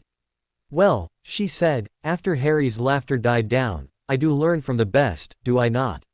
She asked, a single brow quirked, as though daring him to deny what she was suggesting. I do not make noises like that, he replied in mild indignation. Hermione buried herself into his chest to muffle her laughter, and he wrapped his arms around her, pulling her as close as possible to him. Their laughter died, and the silence increased, but it was a comfortable silence, full of soft touching, occasional kisses and dreamy expressions on their faces. Sit up, there's something I want to give you, Harry said, his heart thumping with excitement and a touch of nervousness. Hermione looked at him curiously. What is it? She asked, a bright smile lighting up her face. Well, it's a surprise, said Harry, sitting up and reaching down underneath his bed. Hermione sat up, propped up against the pillows just as Harry was. Her smile had not faded. Harry brought out a small wooden case, big enough to hold jewelry with intricately carved flowers and wreaths all around the edges. Hermione, taking the box eagerly, but with a touch of suspicion, said, more jewelry. His smile widened, and he shook his head. Not exactly. Just open it, he urged. Hermione gave him a smile and looked down at the box, prying it open easily. Wah, she gasped, lifting out a small pendant. Harry's gift appeared to be a clear glass sphere, small enough to match the size of a large marble. Floating inside the marble, as Hermione peered at it very closely, was something that made Hermione's heart leap into her throat. A beautiful girl around the age of 15 was floating, eyes closed, in the sphere. She had long, waist-length silvery hair, and porcelain-like features. Harry, is that the? Harry smiled. Yes, it's the princess, he told her, as she looked at him with wide, surprised eyes. He laughed nervously. But, how? She exclaimed. I had Dumbledore place me in a trance. So I could envision the spirit in precise detail, just as I remembered her. While I was still in the trance, Professor McGonagall coached me to transfigure the heart of the glass sphere into the vision of the ring spirit, Harry explained. Hermione was staring at the pendant, mouth opened in awe. She ran 2 fingers along the smooth sphere, a tear coursing down her cheek. She could practically hear the sweet, melodic voice of the princess's spirit. She's exactly like how I remembered her, oh, Harry. Hermione threw herself into his arms, which was difficult considering how they were sitting. Their mouths seemed to be able to find each other, and they shared a warm kiss. Pulling away, Harry said, I thought it would be nice if I give you something that reminded you of our first year together. When we're old and decrepit with 50 grandchildren, 20 great-grandchildren and so on, you can look at this and remember how it all began. Hermione smiled, eyes moist. The future you see sounds so wonderful. She looked down at the pendant, still smiling. I love it. I'll always cherish it, she promised, clutching it tightly in her fist, and she felt the heat from the sphere warm up her whole body. But just so you know, she added, tucking the pendant back into the box, I'd never forget how it all began. You know that, right? Harry took the box from her and placed it on his nightstand. He took Hermione's hand and kissed her fingers. I love you, so much, he told her, his eyes burning like coals. Hermione smiled. You've told me that 100 times already. It's like your Aphra. That I'm going to forget how much you love me. Aren't you? Hermione squeezed his hand tightly into hers, her eyes moist. As much as you tell me how much you love me, as often as you say, I love you, whether it's constant or not. I'll always know. I love to hear you say it to me all the time, but I don't want you to think that I don't feel your love whenever you're not sharing a bed with me, or sitting beside me at breakfast. If there's one thing that the princess has taught me, it's that your love is in me, with me, and it's something that just grows stronger with every passing day. Hermione looked at him quizzically. Is that not how it is for you? She asked, feeling her insecurities nip at her brain. Oh, of course it is, love, Harry smiled. What you just said was your reassurance for me. You just have a much more poetic way of saying it. Harry leaned over and kissed her, and I love you. They giggled, cuddling closer together. Hermione lay back down and settled her head on his chest, her arm draped over him. His arms around her frame. They lay, silent and thankful of each other. We should get up, Harry told her, after what seemed a very long time. Hermione, whose face was buried in Harry's chest still, shook her head vehemently. Let's just stay here until the end of time, she said dreamily. Ooh, I'd sell my firebolt for a chance at that, he said truthfully. But it's Christmas. And Sirius is going to be here very soon. Not to mention the Weasleys, who are expecting us in a few hours' time, and Draco Malfoy, who's still stuck in his room, Harry reminded his girlfriend. And don't forget Remus, Hermione added, sitting up again. Harry slapped a hand to his forehead. I did forget, blimey, see. Do you see how much we have to do today? His face showed nothing but calm. But Hermione could detect the tone of anticipation in his voice. Hermione looked at him in mild concern. Are you okay? I mean, you don't sound too well, she said. Harry looked sideways at her. I just realized that Sirius is returning today, and that Remus is going to be here later, it's just that. You thought you'd have more time? Hermione asked. Harry answered her with a short nod. Hermione touched a hand to his arm, squeezing reassuringly. It's just that, Harry continued, I have to tell Sirius about Draco, and his Christmas present. Am I doing the right thing? He asked. Hermione gave a sly smile. Isn't it a little late to be backing out now? She asked, laughing lightly. And besides, you've worked hard on Sirius' present. However, you don't have to give it to him if you don't want to. But don't forget either, that Remus and I will both be there for him and you when you give him the letter. Harry nodded again. And as far as Draco is concerned, Sirius doesn't seem to be the type to get angry over something like that. The worst he'd do is toss Draco out on his bum, and Sirius would never go that far. Harry nodded, smiled, and gave her hand a light squeeze in return. Thanks, he said. But even you can't say how he'll react to the letter, he added logically. Maybe not, Hermione agreed. But you had Remus and Dumbledore help you with it, and they know him better than anyone else we know. They would never have agreed to help you if they didn't think it was a good idea, or if they thought that Sirius wouldn't want to know. Harry considered her logic for a moment, agreeing with it, but still unsure of himself. Hermione gave him a reassuring kiss on the cheek and sat up, letting the comforter fall from her naked body before slipping into a house robe. I'll be a few minutes in the bathroom, she told him, smiling sweetly. She exited the room, and not even 2 seconds later she burst back into the room and threw herself onto Harry with an excited screech. She rained his face and chest with kisses. Happy anniversary, she whispered into his ear before pressing a heated kiss to his lips. She pulled away and exited the room without a backward glance, leaving Harry quite lightheaded, his body pulsing with love for her. Harry's thoughts trailed off to his godfather, who would be arriving within the next hour or so. His stomach tightened with guilt. Sirius Black did not know that Harry had been keeping Draco Malfoy hidden in their home. And personally, Harry had no idea how his godfather really would react. He did, however, assume that Sirius would be extremely disappointed in him, and he feared more than anything that he would lose his godfather's trust, as it meant everything to him. 15 minutes later, Hermione emerged from the bathroom, re-entering Harry's room. Her hair in dripping wet, tight curls. She busied herself with getting dressed while Harry quickly took his own shower, waves of nervous guilt washing over him as he did so. Still thinking of Sirius' reaction. When Harry got dressed, he and Hermione made their way to Draco's room, finding him rummaging through his trunk, seemingly looking for clothes to wear. Sirius is going to be here around 10. Harry told him, as he and Hermione sat comfortably on the bed.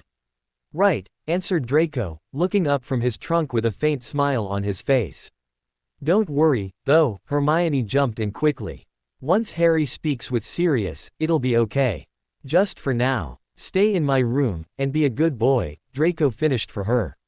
Hermione's jaw snapped shut, looking genuinely apologetic. It's okay, guys. I don't mind. Good things are worth waiting for, right? Draco asked, still smiling. Harry smiled in reply, thankful for Draco's acceptance, even if it was just for show. Later on that night, everything would be out in the open, and Harry couldn't wait until everything was just so much simpler. Harry also had to marvel at how comfortable the three of them felt around each other. After Draco's apology to Hermione, things had changed drastically for all of them, and Harry found that there were things about Draco that he actually found admirable, even enjoyable.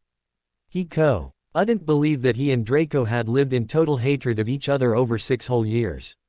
Hermione also had confessed to Harry that she could see what Ginny saw in him. "Expect Ginny over around lunchtime," Harry said to Draco. "She plans to skip out after we open presents." Draco smiled appreciatively. "Thanks. At least I don't have to wait until dinner to see her." "Oh, yeah," Hermione piped up. "I'll pre-make your dinner and you and Ginny can eat upstairs, here. All you'll have to do is heat it up." "Okay." Harry thought it would be impossible for Draco to look even more appreciative than he already was. But Draco proved him wrong by giving Hermione a look of deep, utter respect. "You don't have to do that, Hermione," he objected. "Don't be silly," exclaimed Hermione, smiling her own sweet smile. "It's absolutely no problem. Besides," Hermione looked sidelong at Harry. Reading her thoughts, Harry finished the sentence for her. "We know exactly how it is having to keep a relationship a secret. We had to. Last year, for most of the school year. We didn't really have anyone to help us through it. Eventually there'll come a day when you will be able to come out, but until then, Hermione and I are here for you. And you won't have to worry about Remus and Sirius. They'll keep this to themselves." As it turns out, last year Sirius knew all about Harry and me, and never said a word. "We know we can trust them," Hermione added. Draco's already pale face seemed to lose whatever color it held. "Remus, as in Remus Lupin, he's coming too?" he asked in a choked voice. "Oh," Harry said, realizing he had forgotten to tell Draco about their last-minute addition. "Something last minute, sort of came up. I had to contact Remus, and he'll be arriving in time for dinner. However, though, he'll be eating dinner with us at the Weasleys, he will be spending the remaining holidays with us, here," Harry explained. Draco gulped audibly. "It's just that, he hated me, Lupin, both he and Sirius hate me." "We've told you not to worry about that," Hermione insisted. "I have extreme faith that they'll accept you. They have to, if for no other reason than the fact that they both care for Harry, and respect him." Draco seemed especially relieved to hear this. He nodded, staying silent. Harry took this opportunity to get his day going, and stood up, Hermione following suit. "I'll bring you up your breakfast, Draco. Just take it easy up here. Enjoy the peace while it lasts," she told him with a wink and exited the room. Harry followed her, then stuck his head back in the door. "Hey," he said to Draco, whose head was bent into his trunk still. He looked up. "Merry Christmas," in spite of the conditions, Harry greeted, with a grin. Draco grinned back. "Same to you, Harry." "There," sighed Hermione, looking at the clock on the mantel over the fireplace. It was just a few minutes before 10 a.m., and Hermione had just delivered Draco his Christmas morning breakfast. Harry and Hermione had a few minutes to spare, and they spent this time tidying the house, and making sure that the Christmas tree looked immaculate with piles and piles of presents underneath. During their first week of holidays, Hermione, Harry and Draco had kept themselves busy by decorating the entire house full of Christmas decorations. Harry had been startled when Draco had revealed that he had never decorated a Christmas tree in his entire life. And that the Malfoy Manor had never seen a Christmas decoration since Draco could remember. The idea of such an absurdity made him laugh with mild bitterness, and Harry had given him an apologetic smile. It was then that Harry realized that this was a Christmas that not only he would remember until the day he died, but it would be memorable for both Sirius and Draco as well. Even if Draco was forced to stay in his room mostly during the day. Night seemed to be the only safe time for him to exit his bedroom, and night was when Ginny found herself at Harry's house, with or without her parents' permission. Harry could hear a car pulling into the driveway, and he and Hermione rushed to the front door, yanking it open to reveal Sirius Black exiting his car, looking strained. But once he saw them at the doorway, rushing out to help him with his bundles and trunk, his handsome face split into a wide grin, and he waved enthusiastically. "Merry Christmas, Sirius!" exclaimed Hermione. who was the first to reach him and wrap him into a welcoming hug, which he returned in abundance. Same to you, he exclaimed jovially, as Harry reached them both and included himself in the hug. Together, with their hands full of packages and bundles, they walked into the warm, inviting house, and Harry heard Sirius in front of him give a satisfied sigh. "It's so good to be home," he said. "It's good to have you home," Harry said truthfully, dropping the packages under the brightly decorated tree, and he motioned for Hermione to do the same. He chose to ignore the bout of guilt he felt again, concentrating completely on his godfather. "How was work, then? Since you found it so necessary to keep working during the holidays," Harry said, with a tinge of bitterness. Sirius turned to him after surveying the house with a quick glance. His expression was not one of annoyance, but one of apology. "Sorry," Harry quickly apologized, before Sirius could. "I just missed you. Having you around all the time, and then suddenly not having you, I just get paranoid sometimes." It felt so easier to speak his mind now that the spoken situation had passed. He felt silly expressing his concern. But he would have felt a lot sillier had he said these things a week ago. Sirius smiled, his dark eyes brightening with appreciation. "I missed you, too. Both of you," he added to Hermione, who smiled in return. "And to answer your question, my work isn't done." Harry's eyes widened, flashing with brief anger. "They're making you work," he exclaimed incredulously. Not making me, I'm doing a special favor for Dumbledore," said Sirius. "I have enough time to sit with you for a couple of hours, then I have to do this one last thing. I'll be gone just for a couple of hours." After a moment Harry realized that his mouth was hanging wide open, his green eyes flashing with anger. Hermione sensed this, moving to him and placing a delicate hand on his upper arm. She squeezed gently, peering into his face with a look of calm serenity. "Hey," she said, jarring him out of his angry stupor. "It's okay. Sirius needs to do this." She looked back at Sirius, who was watching Harry closely. "I'm sorry, Harry. I know this means a lot to you. But it's just this one last thing, and I swear, no more until the holidays are over." Sirius' eyes shone with sincere apology that didn't go unnoticed by Harry. "Yeah," Harry finally said, thinking of Draco Malfoy upstairs, the guilt on his own shoulders and deciding that being a hypocrite wasn't exactly a Harry Potter thing to do. So he forced a smile on his face. "I understand." Sirius smiled and sighed with relief, and they all sat down in the living room, in front of the fire and the Christmas tree. "It looks wonderful," Sirius told them while looking at the tree, as they explained what they had been up to all week.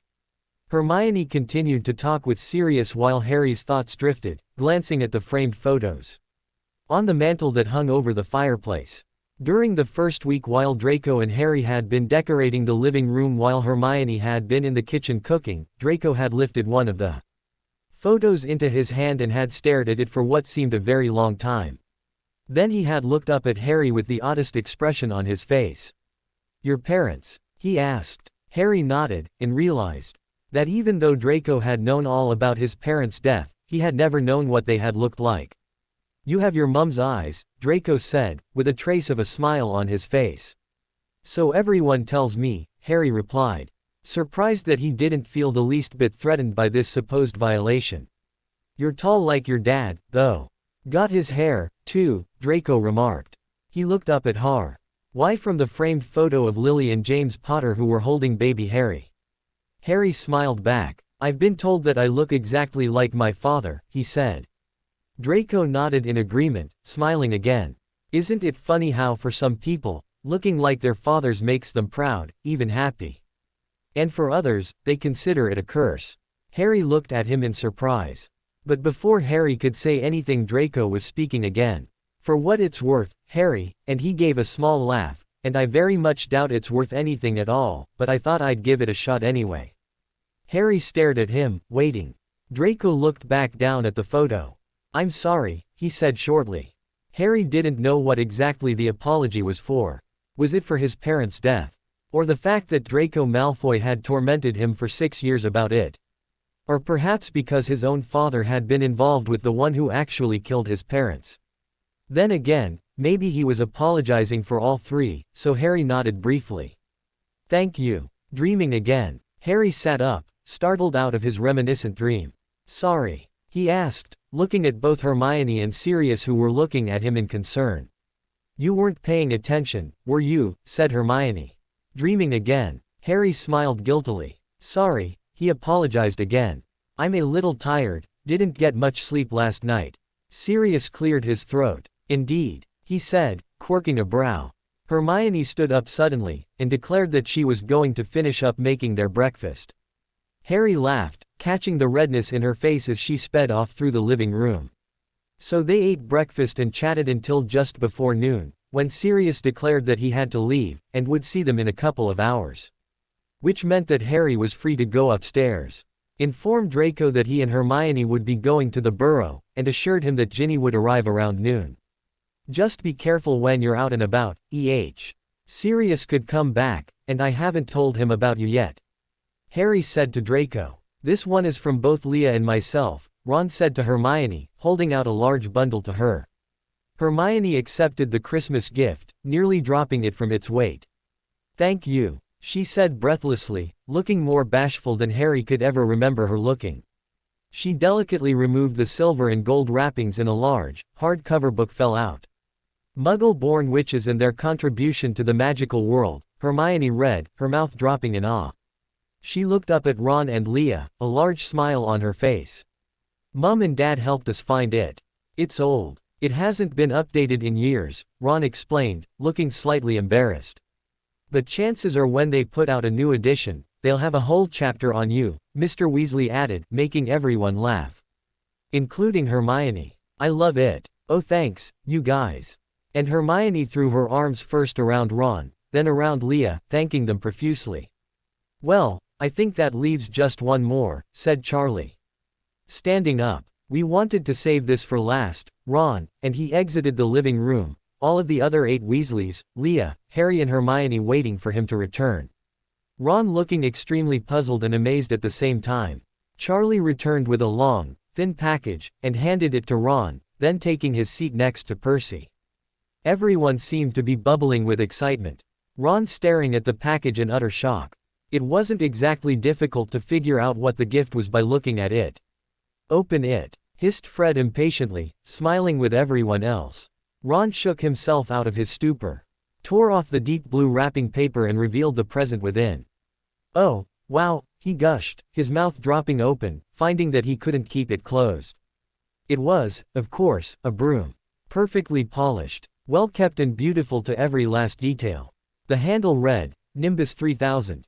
Wow, he exclaimed again. He knew that the Nimbus 3000 wasn't the best, as the fire bolt would exceed any of the Nimbus series, but he also knew that it was extremely expensive, and considered a first-rate broom. We all chipped in, Bill said, nodding to each Weasley. You deserve one, honey, said Mrs. Weasley. We know it's not the best, but it is the best, Mum.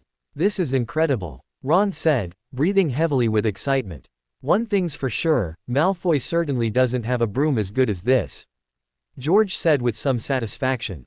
Harry shot a glance at Ginny, who was staring at her own feet, afraid that the expression on her face would reveal what she was keeping from her whole family. Looking beside him, he could see Hermione doing the same. The Weasleys laughed at George's statement. Just wait until we get back to Hogwarts, Harry, said Ron, a triumphant gleam in his bright blue eyes. I can't wait to see the expression on Malfoy's face. Harry gave the Weasleys a fake smile, guilt hitting him in the form of nausea. He hoped the Weasleys hadn't noticed his face flushing red. Hermione gave a high, false cough, while Ron, Leah and the others continued to ogle at the broom. Mr. Weasley, she said, catching the older man's attention. As if speaking in a silent, understood language. Mr. Weasley jumped to his feet, nodding enthusiastically before exiting the room. Harry's eyes narrowed in confusion, and Hermione explained to him what Mr. Weasley was getting for her. Mr. Weasley returned with Hermione's request after having disappeared for a moment or two, and handed her a stack of paper before taking his seat next to his wife. What's that, Hermione? Asked Ron. The Daily Prophet. A week's worth, Hermione said shortly, glancing at the top issue with a mad gleam of excitement in her eyes. Why would you care about week-old news? Asked Ron, looking aghast. Like I've told you time and time again, Ron, it's always good to keep up with the wizarding world, said Hermione without looking up. Hey, where's Ginny gotten to? Asked Leah, looking around the living room, which was now cleared of most of the Weasleys. Harry and Hermione glanced quickly at each other, and Harry shrugged at Leah, hoping he looked clueless.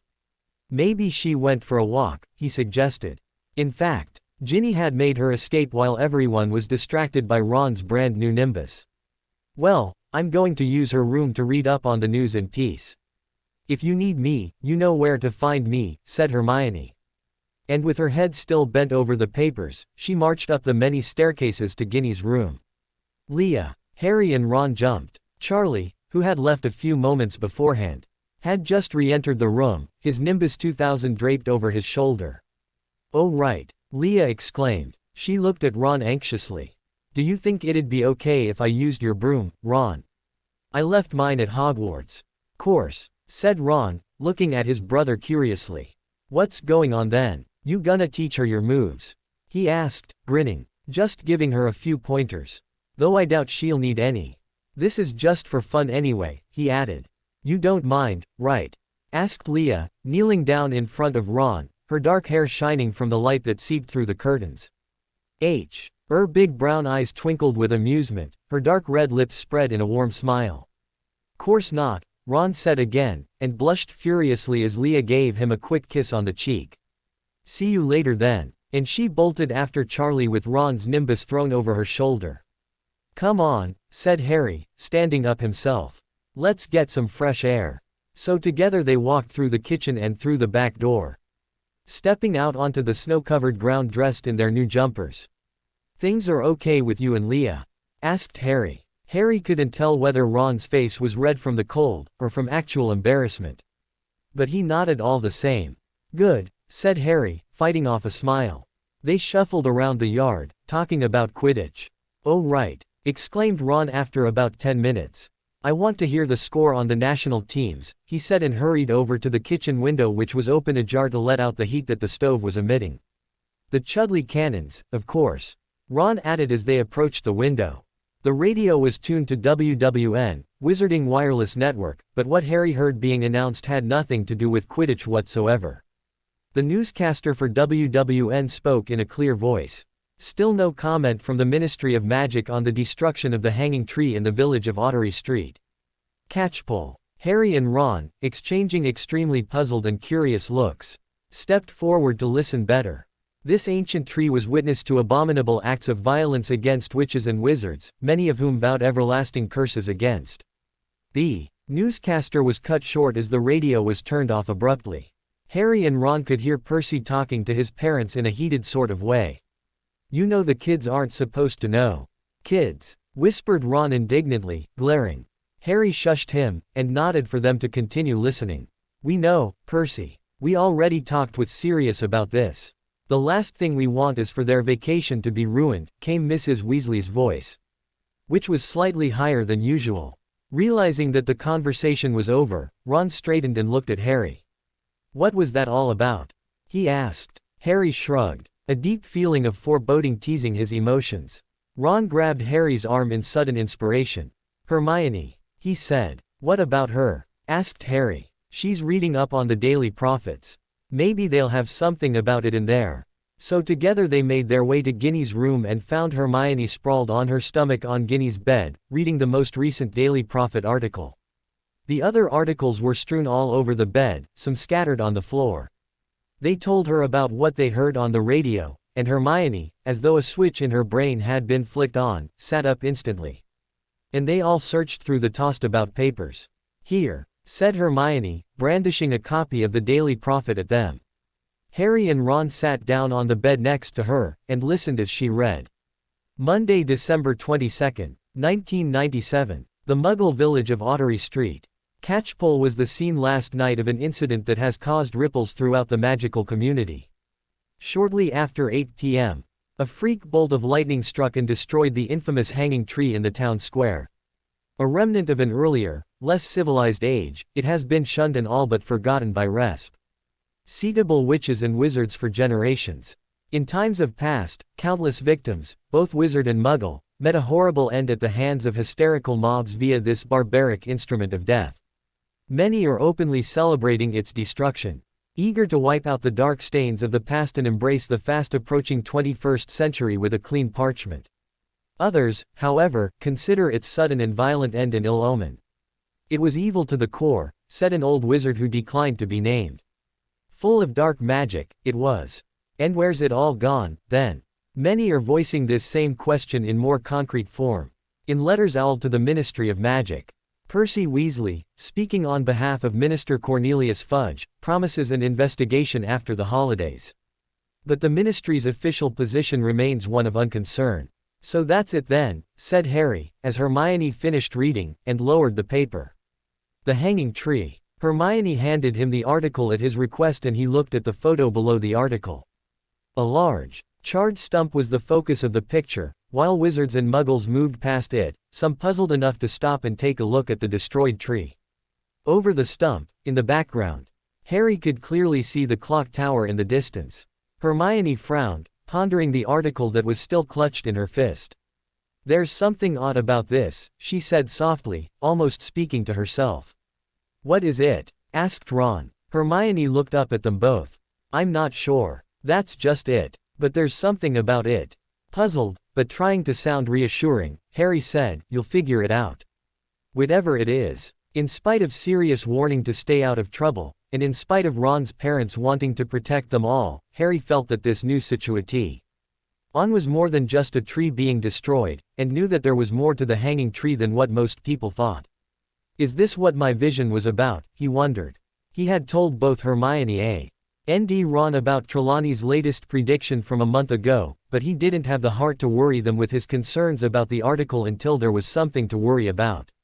He wanted to be sure before he said anything. We're going into town. We're going to check it out, he told them, his mind set in determination. Ron and Hermione both knew that even if they tried to reason with him, their efforts would be futile. So Hermione nodded. Dad'll let us borrow the car, said Ron, though the corner of his mouth tugged upwards. We just won't tell him we're going into town. He'll know instantly why we'd be going there, he said. I'll drive then, offered Hermione. I'm not taking any chances with you guys getting behind the wheel. That's just what we need, to hit a tree on Christmas Day. That wasn't our fault, Ron said indignantly. Hermione rolled her eyes, smiling, and led the boys out of Ginny's room. The drive from the Burrow to Ottery Street Catchpole was quite peaceful, as GHT flakes of snow drifted down from the gray sky above them. Harry, Ron and Hermione decided to leave Mr. Weasley's car out of sight, along a more private road, so as not to attract any muggle attention. From where they deserted the car, they walked the rest of the way to where the hanging tree once was. As they approached the scene, a strong, howling wind started to blow from the north, making falling snow whip against their faces, and the trio struggled with their scarves to block the harsh weather. It was times like these that Harry wished he could wear his own warm, hooded cloak, as opposed to the winter ski jacket that he was forced to wear. Why couldn't muggles have the sense to include the same features in their standard clothing? One glance at Ron and Hermione told him that they were wondering the exact same thing. Do you think we could go into the cafe over there for shelter? Ron shouted over the shrieking winds, as he pointed somewhere towards their left. His face was as red as his hair and his teeth chattered as he spoke. We can't, Hermione shouted back. It's Christmas. Everything is closed. Hermione looked far worse off than either Harry or Ron. Her long, chestnut hair whipped across her face, getting into her eyes and mouth as she spoke. Her face was red, her lips chapped, and Harry vaguely wondered if her love for snow stretched this far. But as they continued to approach the spot where the hanging tree once stood, Harry saw a tall figure, his back to them, and oddly enough the cold wind and snow didn't seem to affect the man at all. Sirius Black simply stood there, hands tucked into his coat pockets, oblivious to the three 17-year-olds approaching him. Harry stopped in his tracks, holding out his arms to stop Hermione and Ron with him. Ron turned to Harry, his mouth open in horror. Harry could tell exactly what was going through his mind. If Sirius found them there, he would most definitely tell the Weasleys, and Harry wasn't sure whose wrath he'd rather face, a former marauder, Or Molly Weasley? He thought of turning around and heading straight back to the car, but something held him fast to the ground. Whether it was his cursed curiosity, or whether he was rigid with indecision, Harry couldn't decide. Come on, Harry told Ron and Hermione, nodding from them to Sirius. They nodded, matching pained expressions on their faces. Harry led the way while Hermione and Ron trudged through the accumulating snow behind him. Harry barely had time to speak, when Sirius slowly turned around, a bemused sort of expression on his face. He did. He looked the least bit angry or disappointed, and this was a relief to Harry. Then he remembered that Sirius was a master at hiding his true feelings, and the relief that Harry had felt quickly evaporated. Should I be surprised that you're here? Sirius asked them. Hermione and Ron opened their mouths to reply, but closed them, deciding that Harry would probably be the only person able to handle this particular situation. We heard about the hanging tree, Sirius. First on the news, and then in the Daily Prophet, Harry told his godfather. So that would explain why you're here, and not at the Burrow, where you're supposed to be. You know, staying out of trouble like I specifically asked, Sirius said, and Harry flinched.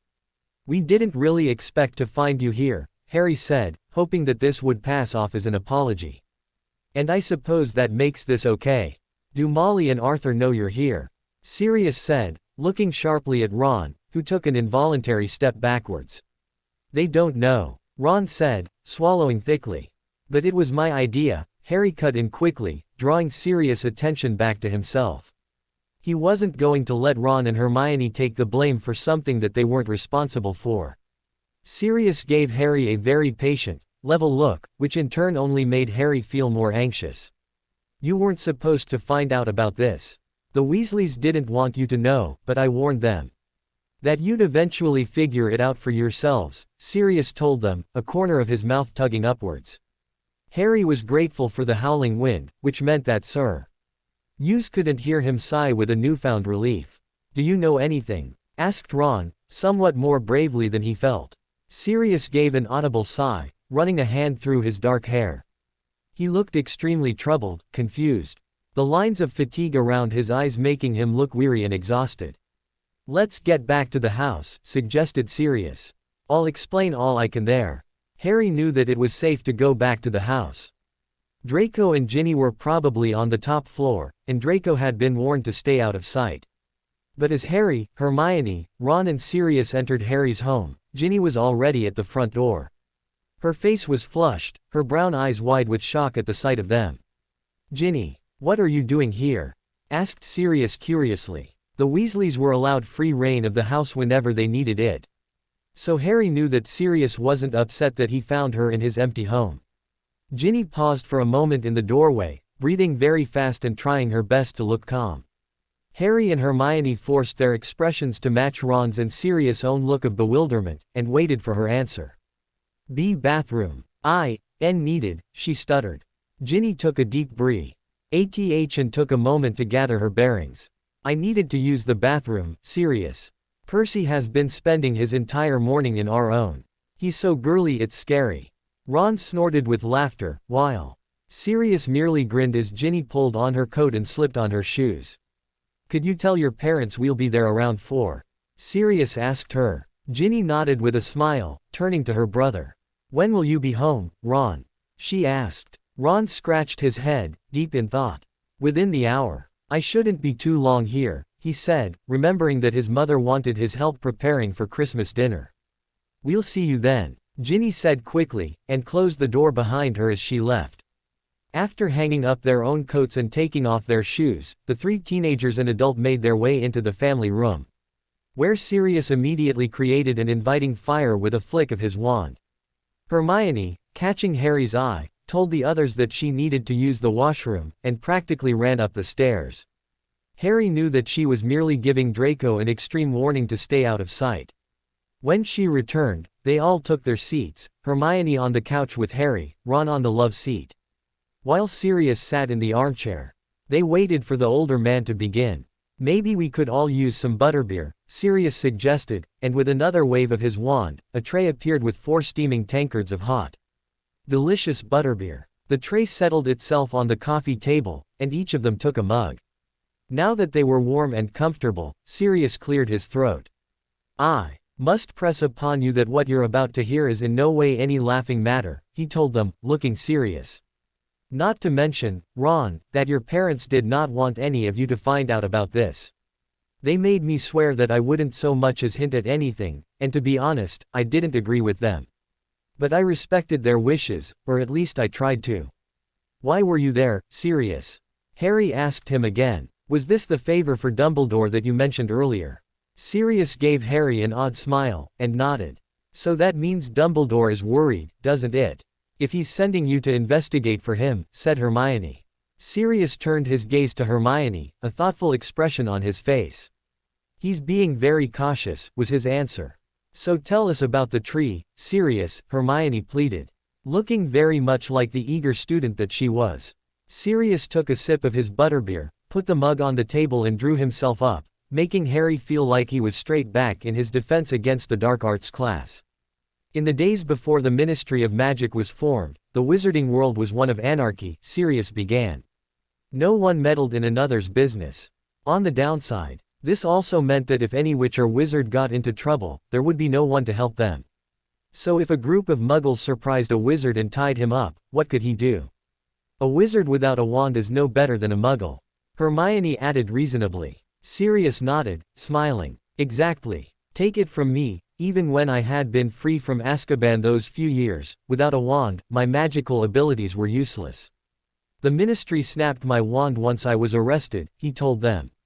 "And they provided you with a new one from Ollivanders, once your name was cleared, right?"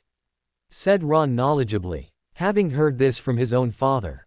Sirius nodded, and continued with the brief history lesson. Even though there was no order before the Ministry was created, there were still occasional conventions. Like the Warlock Convention of 1709, which outlawed dragon breeding, right? said Hermione, and she bit her bottom lip automatically, looking slightly embarrassed. "Sorry," she apologized. "Sometimes I just interrupt people. I don't mean to." Sirius and Harry exchanged a grin. "Not at all, Hermione. Anytime any of you have any questions or comments, interrupt me all you like, okay? Let's just pretend we're in class for a moment." Harry and Ron nodded while Hermione looked relieved. Sirius then pressed his hands together, palm to palm, and continued with the lesson. "In the old days, witches were hanged, not burned. And it wasn't just muggles who did it. In the days of mob rule, a group of good witches and wizards might have hung a dark wizard." Ron frowned, puzzled. Why didn't they just have the dark wizards destroyed, you know, with the killing curse or something? He asked. "It's obviously more simple than hanging a person." Instead of answering straight away, Sirius got up from his seat and started to slowly pace back and forth in front of the fireplace. He looked deep in thought, and Harry wondered if he was actually bothered by the question. But then Sirius turned back to them. His face set in a grave expression, his eyes darker than Harry had ever seen them, reminding him of the person who had spent 12 years in Azkaban. "Yes," he said slowly, "they could have used the killing curse. Or some other form of dark magic. Some did, in fact. But there's a reason why those curses were finally outlawed. Dark magic corrupts the soul. It exacts toll on the user as much as on the victim. No decent witch or wizard ever relished using it, even in a good cause. And even if that weren't the case," he continued, "being destroyed is not necessarily the same thing as dying. Take Harry for example. When Voldemort hurled the killing curse at him, it rebounded and hit himself instead. He was destroyed, but not killed. And since he was destroyed by magic, he could be revived by it as well, and he was." Harry knew that this was true. Voldemort had come back when they had finished their 4th year. And half a year ago, the ring spirit had destroyed Voldemort. But did that mean he wasn't dead? According to Sirius, this meant that Voldemort could come back. He looked at Hermione as she looked at him, and he could see her brain working beneath her deep, mocha eyes. She was coming to the exact same conclusion. But as Harry opened his mouth to ask a question, he heard a peculiar noise coming from outside the family room. A sort of shuffling, a creak of the floor. He turned his head toward the direction of the doorway, expecting to see a certain Slytherin blonde lurking nearby. But he saw nothing, and instead turned his attention back to the conversation, where Hermione was now speaking. "But why this particular tree?" she wondered. "Well," Sirius said, pondering the question. The tree is full of spirits of those dark wizards who were hanged. In fact, that's what it's mostly famous for. It's even why most muggles avoid it to this day. People can sense the dark spirits that have lingered on after death. Their hatred and desire for vengeance are the ties that bind them to our world. The tree is pure evil, and it can be used for evil purposes. Hermione shivered, though the room was far from chilly. Harry resisted the urge to wrap her in his arms, wanting nothing more than to protect her from all that was bad in the world. Instead, he rested his hand on her arm, giving it a gentle squeeze, and she smiled at him in appreciation. For now, I'm going to ask you three to watch yourselves, and please, don't get yourselves involved. If there is anything dark going on, there's nothing that any of you can do. Harry felt the urge to instantly disagree. But he managed to keep the thought to himself. Maybe Sirius was right, maybe this was a situation that would be better off left to the professionals. He glanced at Ron, hoping to get a glimpse of what he was thinking at the moment about this new stack of information, and he noticed Ron's face screwed up in concentration. He looked slightly put out about something. Blimey, Sirius, Ron grumbled, avoiding the older man's eyes. You're still treating us like kids. I'm almost 18, you know. And as for Harry and Hermione, did you know that Mad-Eye Moody suggested that they would make good Aurors? He said. And Harry detected a light trace of bitterness in his voice. I mean, of course it was just Barty Crouch who said it, but the real Moody told Dumbledore the same thing, later on. Surprisingly, Sirius didn't look the least bit upset at this. In fact, if anything, he looked disappointed. I don't doubt it, he said to them. And a part of me wishes you two were old enough to be trained as Aurors. I'd feel so much better knowing that you two could defend yourselves. Harry and Hermione exchanged surprised smiles at the compliment, while Ron sat up in his seat, anger flashing in his light blue eyes for not being included, once again. Harry caught this before Ron could say anything by jumping in. This is Christmas. We shouldn't be talking about dark spirits, haunted trees, or people getting hanged. Sirius heaved a sigh of relief, while Hermione nodded in agreement.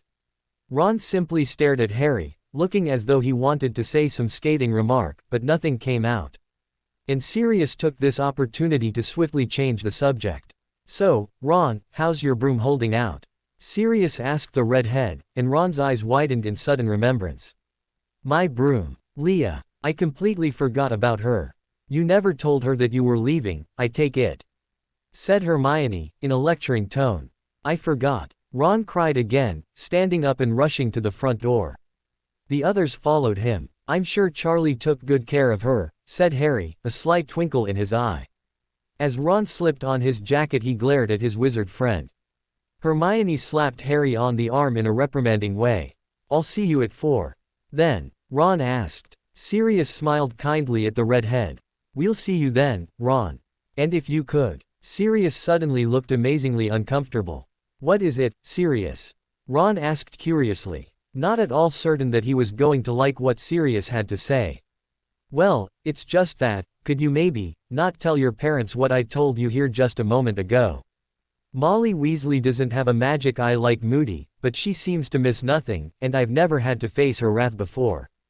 The two younger wizards and one witch burst out laughing, while Sirius chuckled lightly with them. No problem, Sirius. I can't say that I blame you, Ron told the older man, and then he was gone, shutting the door behind him. As Sirius turned to make his way back to the family room, Hermione tugged on Harry's arm, holding him back for a moment. Maybe we should tell Sirius about Draco now, before Remus does show up, do you think? She suggested. Harry bit his bottom lip. An overwhelming sense of anxiousness settling in his stomach. So many thoughts were racing through his mind at the moment. How would he tell him? How would Sirius react? Would he throw Draco out? Send him back to the Malfoy Manor, or Hogwarts? And then another thought hit him, worse than anything he had thought so far. Would he tell the Weasleys? There was nothing he could do about it, Harry realized. Worrying about it didn't help the situation, and Hermione was right. Now was the only good opportunity to tell Sirius all about Draco Malfoy. Okay, you're right, he told her, trying to gather up some confidence. Hermione hugged Harry close, planting a kiss on his lips, trying to chase away all his self-doubt. You're not in this alone, Harry Potter, she told him. You never have been. If you take the fall, then we take it together, always, remember. Harry took a deep breath and smiled. Thanks, he simply told her, his hand finding hers as their fingers laced together. They made their way to the family room, where Sirius sat in the armchair, staring at the colorful Christmas tree.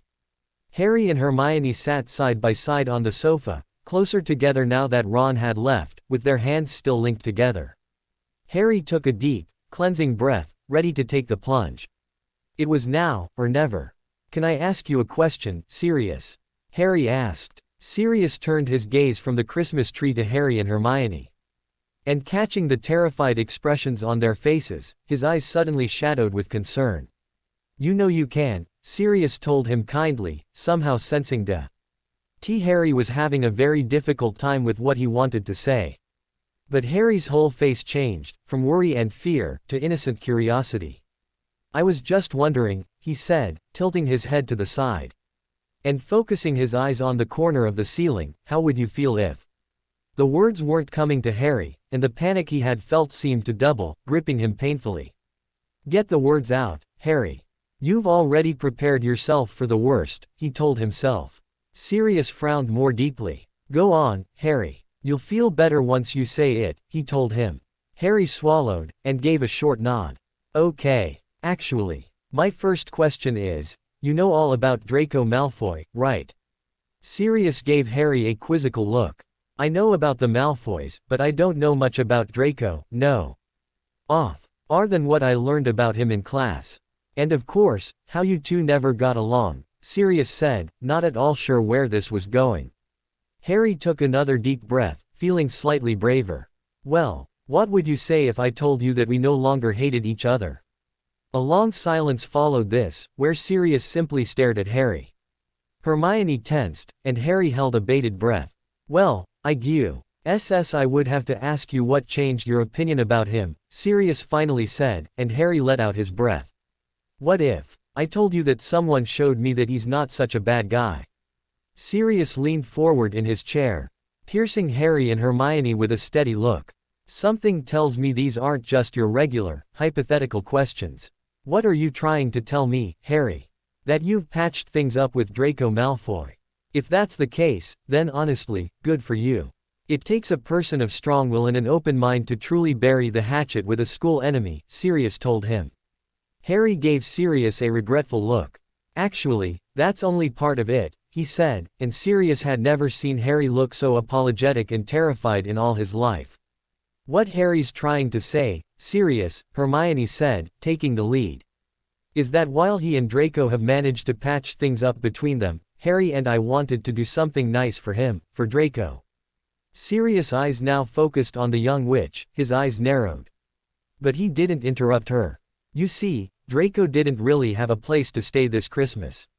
He didn't want to go back to his manor, and he didn't really want to stay at the school. So we both decided to invite him here, and stay with us.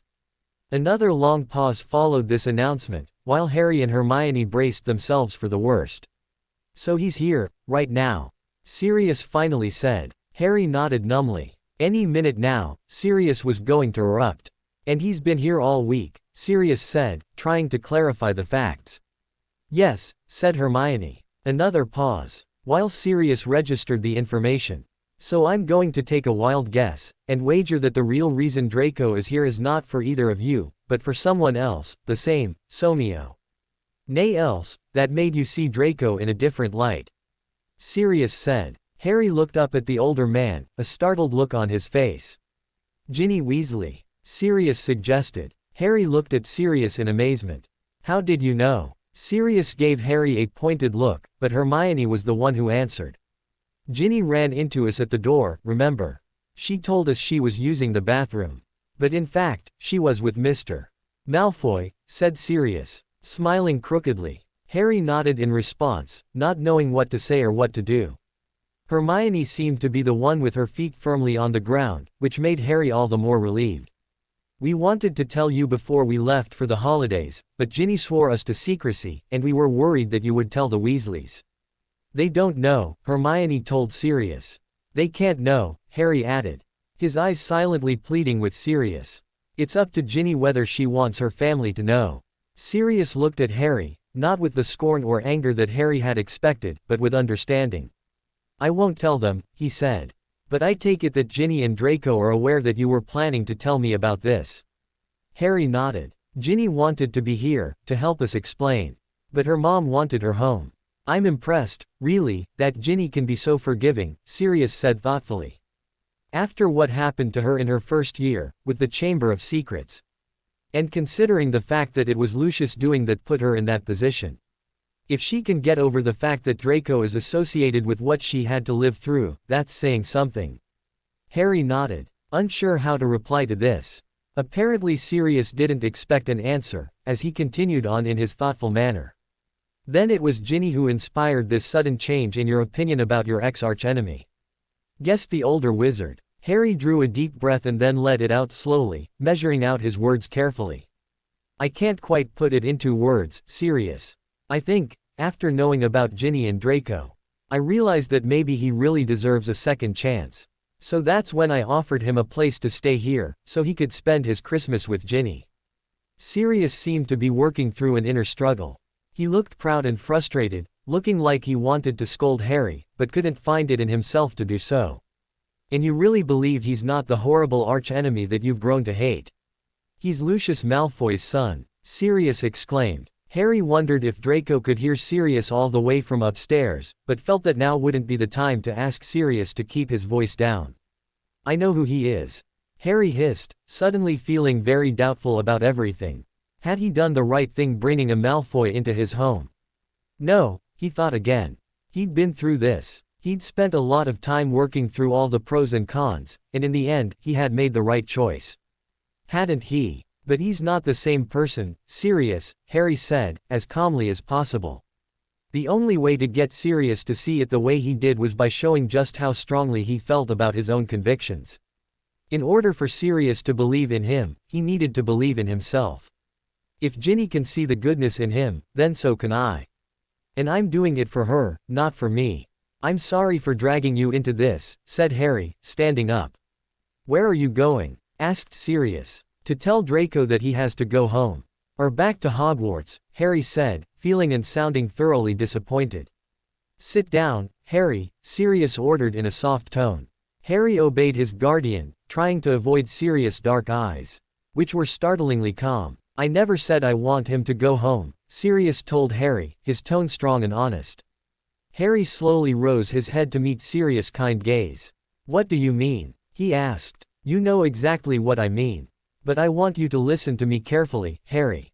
I plan to bring Lucius Malfoy down, so I hope that you're right about Draco, or else he'll end up going down with the rest of the Death Eaters. All right. Harry stared at him a moment, hardly believing his ears. Then he said, if he's really in league with his father, Sirius, you'll be the least of his worries. I can promise you that. The corner of Sirius' mouth twitched upwards, and he nodded. Okay. We'll talk more about this later, but for now, bring Draco downstairs. I'd like to welcome our guest properly. Harry gave Sirius a suspicious look that Sirius understood too well. I won't say anything inappropriate, he told his godson, grinning in spite of himself. And I promise not to turn him into a ferret. Hermione and Harry laughed, feeling lighter and happier, as relief washed over the young wizard. That was one secret out of the way, just one more to go. Harry and Hermione dragged a very reluctant Draco down the stairs to see Sirius, who smiled warmly at the blonde and gestured towards the couch for him to take a seat. Draco did as he was told, looking more pale than his usual self. I've come to understand that you've been staying here for a week, and you're planning to stay on past New Year's, am I correct? Asked Sirius. Yes, sir, Draco said, sitting up straight in his chair. Harry sensed Draco's determination to prove himself to Sirius. He almost laughed at the thought. I don't know what Harry and Hermione told you, Draco continued, but I thought you shish. Old know that it's not their fault that I'm here. I mean to say, it was my idea, so if anyone is going to get in any trouble. Sirius raised a hand to silence the blonde boy, and he obeyed immediately. Relax, Draco. I'm not here to punish anyone. Any friend of Harry's is welcome here in our home. Would you mind, actually, if we took a walk? The storm has died down. It looks rather peaceful out there, wouldn't you agree? Draco looked at Sirius as though he'd rather handle a rampaging hippogriff, but he gave a very hesitant nod, and they stood up together. We should be back shortly, Sirius informed Harry and Hermione, who merely stared on as they made their way to the front door. Remember to stay out of sight, Harry reminded them. There was no response as he heard the front door open and close. Harry felt Hermione slip a hand around his waist, and he imitated her, slipping both his hands around her and spinning her around to face him, as he held her closely. He nuzzled her hair, taking in a deep breath, enjoying the sweet sensation of getting lost in everything that was good and sweet about his girlfriend. Hermione's hand slid around his neck as her fingers lazily played with his hair. His bright green eyes bore into her own brown ones, and they simply stood still like that, as though frozen in a painting. "Thank you," Harry said softly as he kissed her forehead. Hermione's eyes closed, enjoying the simple touch of his lips on her skin. "Whatever for, Harry?" she asked, just as softly. Harry kissed her cheek, his breath tickling her earlobe. "Just for being here for me, with me, and coming to my rescue," he told her. Hermione giggled lightly, making his pulse go berserk with love for her. "Don't mention it, love," she told him, before his lips met hers in a tender kiss.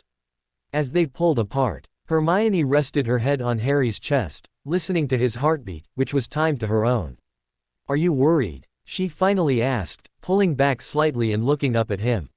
She caught a glimpse of his eyes, which were shadowed, and almost just as immediately, Harry swiped the look of anxiety from his face. But she knew he was only trying to hide his concern. "Nah," he said vaguely, holding her closer to him. "I'm not worried. And you shouldn't be either," he told her. Hermione grinned up at him. "You're the worst liar I've ever met, Harry. I know what's on your mind," she persisted.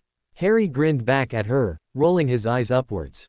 "There's no way to win with you, is there?" he said. "Nope, there's not. Let's talk about it. What are you thinking about?" she asked. They flopped down on the couch side by side, where Hermione, not letting go of Harry's hand, threw her slender leg over Harry's long one. "Oddly enough, what Sirius told us doesn't bother me at all. Because what he said is true, there's nothing that any of us can do to help," Harry told her. Hermione smiled. "That doesn't sound like the Harry I know," she said. Harry grinned in return, rolling his eyes playfully. "Okay, maybe there's something we can do, but we don't know what that is yet. And until we do, we're stuck. But no, my biggest worry right now is whether Draco overheard us." Hermione looked puzzled. "But I told him to stay upstairs. It's not like our voices could have carried that far." "Exactly. Which means Draco was downstairs listening in on our conversation. And that worries me for more than just one reason." Hermione's puzzled expression molded into thoughtfulness. "Well, I can see your reasoning. If Draco was down here listening to us, he'd be breaking his word to us by putting himself in danger of being caught, and he'd be betraying our trust by eavesdropping," Hermione answered. "Not to mention what Draco would do with that kind of information." "Sirius is partially right. He's still Lucius Malfoy's son," Harry said. Hermione gave Harry a very pointed look. "And I thought you were ready to drop that little fact for Ginny's sake," she said suspiciously. "I am," Harry said defensively, feeling a familiar stab of guilt. "But sometimes I feel like I need some sort of evidence that Draco is the person that Ginny loves. I know there are times I truly see all the goodness that Ginny sees, but my cautious side won't let me drop the fact that he shares the same blood with Lucius Malfoy. And if he is spying on us..." Harry looked away, sighing deeply. "If only I could know for sure." Hermione gave Harry a thoughtful look, a fanatical gleam in her eye that Harry knew only too well. "There is a way, isn't there?" he told her, sitting up in excitement. Hermione bit her bottom lip, looking deep in thought. Then she finally said, "There is a way, but I'm still trying to decide whether it's a good idea to use it." "I suppose this is a good reason," she trailed off, frowning in concentration. "You sound like you're trying to justify using it.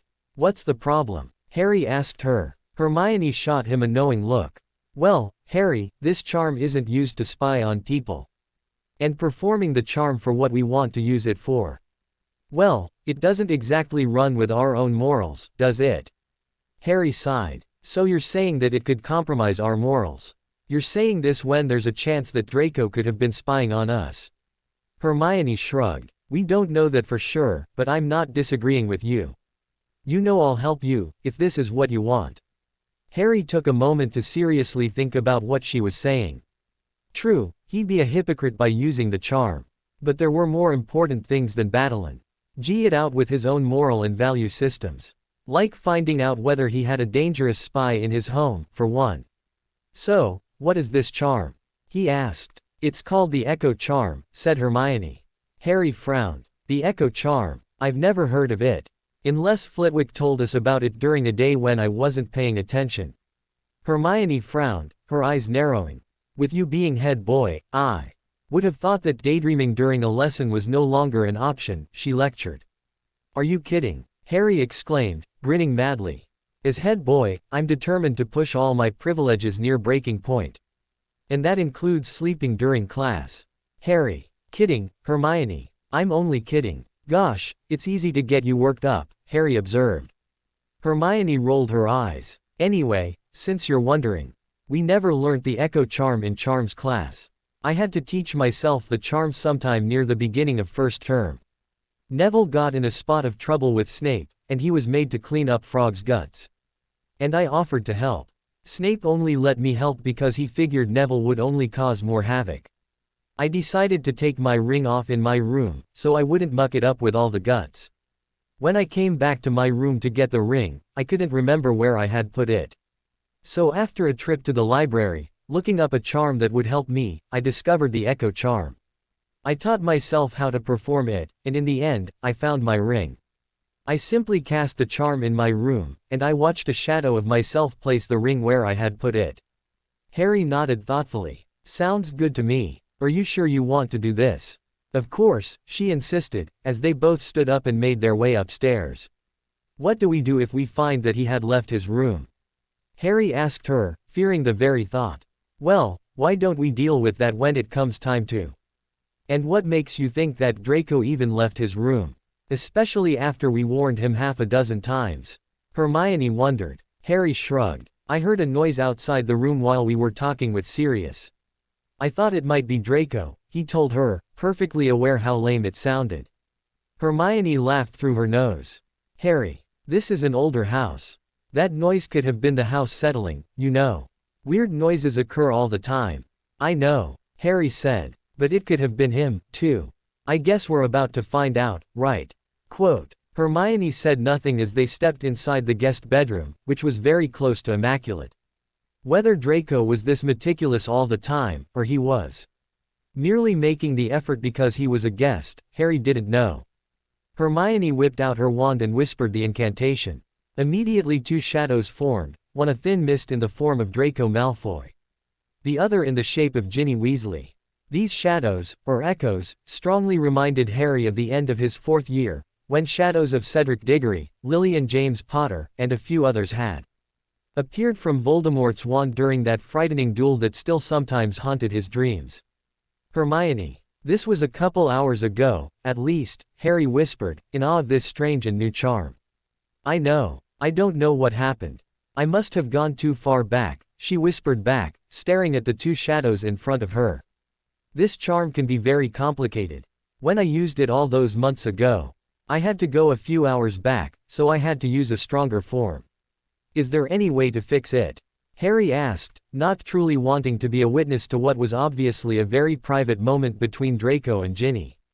But then something inside him went soft, and he wondered if this was all the proof he needed.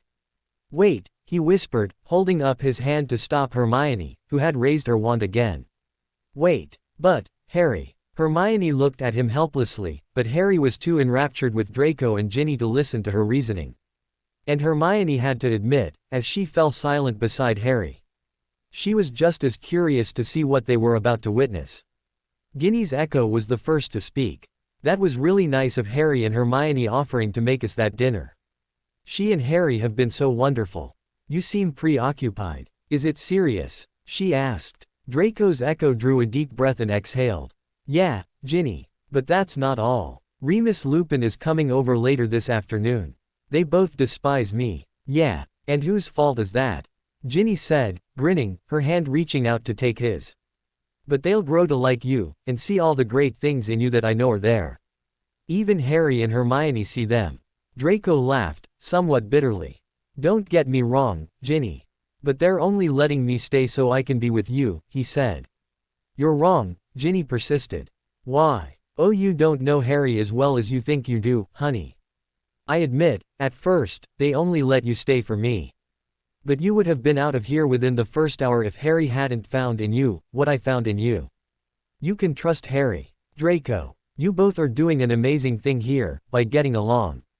Don't doubt yourself, or Harry, and please, don't doubt Hermione either. Draco smiled at Ginny, his eyes lighting up just by looking into hers. He lowered his head to hers, his lips softly brushing her own. I don't know what I'd do without you, Ginny, he said softly. I want to make you so happy. But I feel like this secret game we're playing isn't doing you any good. Ginny's brown eyes bore into Draco's gray ones. I'm fine. Don't worry about me, she insisted, patting him on the leg. I do worry about you. And, Ginny placed her index finger on Draco's lips, stopping him from further speech. Please, Draco, she whispered pleadingly. You promised we wouldn't talk about this on Christmas Day. And the last time I checked, my calendar said it was December 25th, so please. You're right. I'm sorry, Draco said, kissing the back of her hand. And now that we're on the topic of Christmas, I can give you this, and with a swift movement of his hand, he held out a small, rectangular-shaped box to her. It was wrapped in bright and shiny red wrapping paper, tied with deep blue string. Her eyes lit up like a Christmas tree as she held out a trembling hand, whereupon Draco promptly dropped the box into her palm. Go on, open it, he whispered, kissing the top of her head in an affectionate way. She peeled back the paper, revealing a smooth, mahogany case. Ginny lifted the golden latch, and she gasped with delight as a thin, silver bracelet came into view. Draco. It's, Ginny stuttered, words failing her completely. Draco took the case from her and gently removed the bracelet, turning it over to show her the underside of the bracelet. Take a look, he said softly as Ginny gaped at him. She looked down at the bracelet, and saw the initials, GW plus DM, engraved in minuscule writing. She looked up at him in surprise. Draco, what if someone sees it? She exclaimed. Draco gave her a nonchalant shrug. So what if they do? First, they'd have to figure out what it means, and what are the chances of anyone seeing it anyway. I made sure that the letters were engraved on the inside. So you can wear it as often as you like without having to worry, he told her, and then he leaned forward so their noses were nearly touching. And that way you know at no matter where I am or what I'm doing, you'll know that I'll always be with you. Tears glistened in Ginny's brown eyes, and she threw her arms around his neck, raining kisses on his cheek and placed a long, deep kiss on his lips. It's the most beautiful thing I have ever seen, she gasped, as Draco placed the silver bracelet around her wrist and clasped the ends together. Ginny ran a finger along her Christmas present, her face fixed in a dreamy expression. She looked at Draco again, smiling warmly at him. I'll never want to take it off. Draco returned the smile, placing a kiss on her forehead. Ginny took a moment to compose herself, still admiring her new bracelet, and then she held out her own gift to him. It was a small square box. This was wrapped in silver paper, though the entire surface of the gift was taken up by a large, golden bow. Draco grinned at her. Silver and gold. Was there some greater meaning behind your choice of colors? He asked her. Ginny grinned back. Actually, it was all we had left back in our dorm at school. And not until yesterday did I see the coincidence. But it makes a valid point, don't you think? Gold and silver. Gryffindor and Slytherin. United at last. Draco ran a hand through Ginny's red hair, smiling at her in a whole new way. It's something to work for, and it's something we're trying to achieve, he said. Ginny took a deep breath, letting it out slowly. Go on, open it, she urged. It's not nearly as precious as the bracelet you gave me, and I wouldn't really blame you if you didn't like it, but... Draco was peeling away the paper, where a small, black velvet box revealed itself. He opened it as Ginny turned her head away, not really wanting to see Draco's expression. It was a tiny diamond stud, and it shone brilliantly, looking very much like a single bright star set against a velvet night sky. How were able to afford this? Draco wondered, staring at the diamond in awe. Ginny looked at Draco shyly, her brown eyes shining. I saved up some money and bought it from a jeweler in Hogsmeade. The jeweler was pretty desperate to get rid of it, because it was the smallest, and it looked pretty dull, so he sold it to me for a cheap price. I managed to buff it up a little. I wanted to put some life into it, you know. But I know it's a silly gift, and I'm aware it has its flaws, she added, almost defensively. Draco tilted her face up with a finger under her chin, his eyes holding her own in a steady gaze. Oh, Ginny, he sighed. Who among us hasn't? He pressed his lips to hers, kissing her passionately. Maybe we should stop now.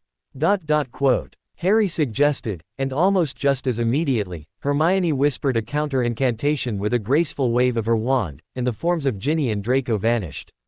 Harry sat on the foot of the bed, and Hermione sat with him, cradling her wand as they both sat still and silent, absorbing the scene that they had just witnessed. After a few moments of stunned silence, Hermione finally spoke. Well, we know one thing for sure. Harry looked at her and Hermione continued. Draco couldn't have been spying on us. There's no way, after hearing what he said.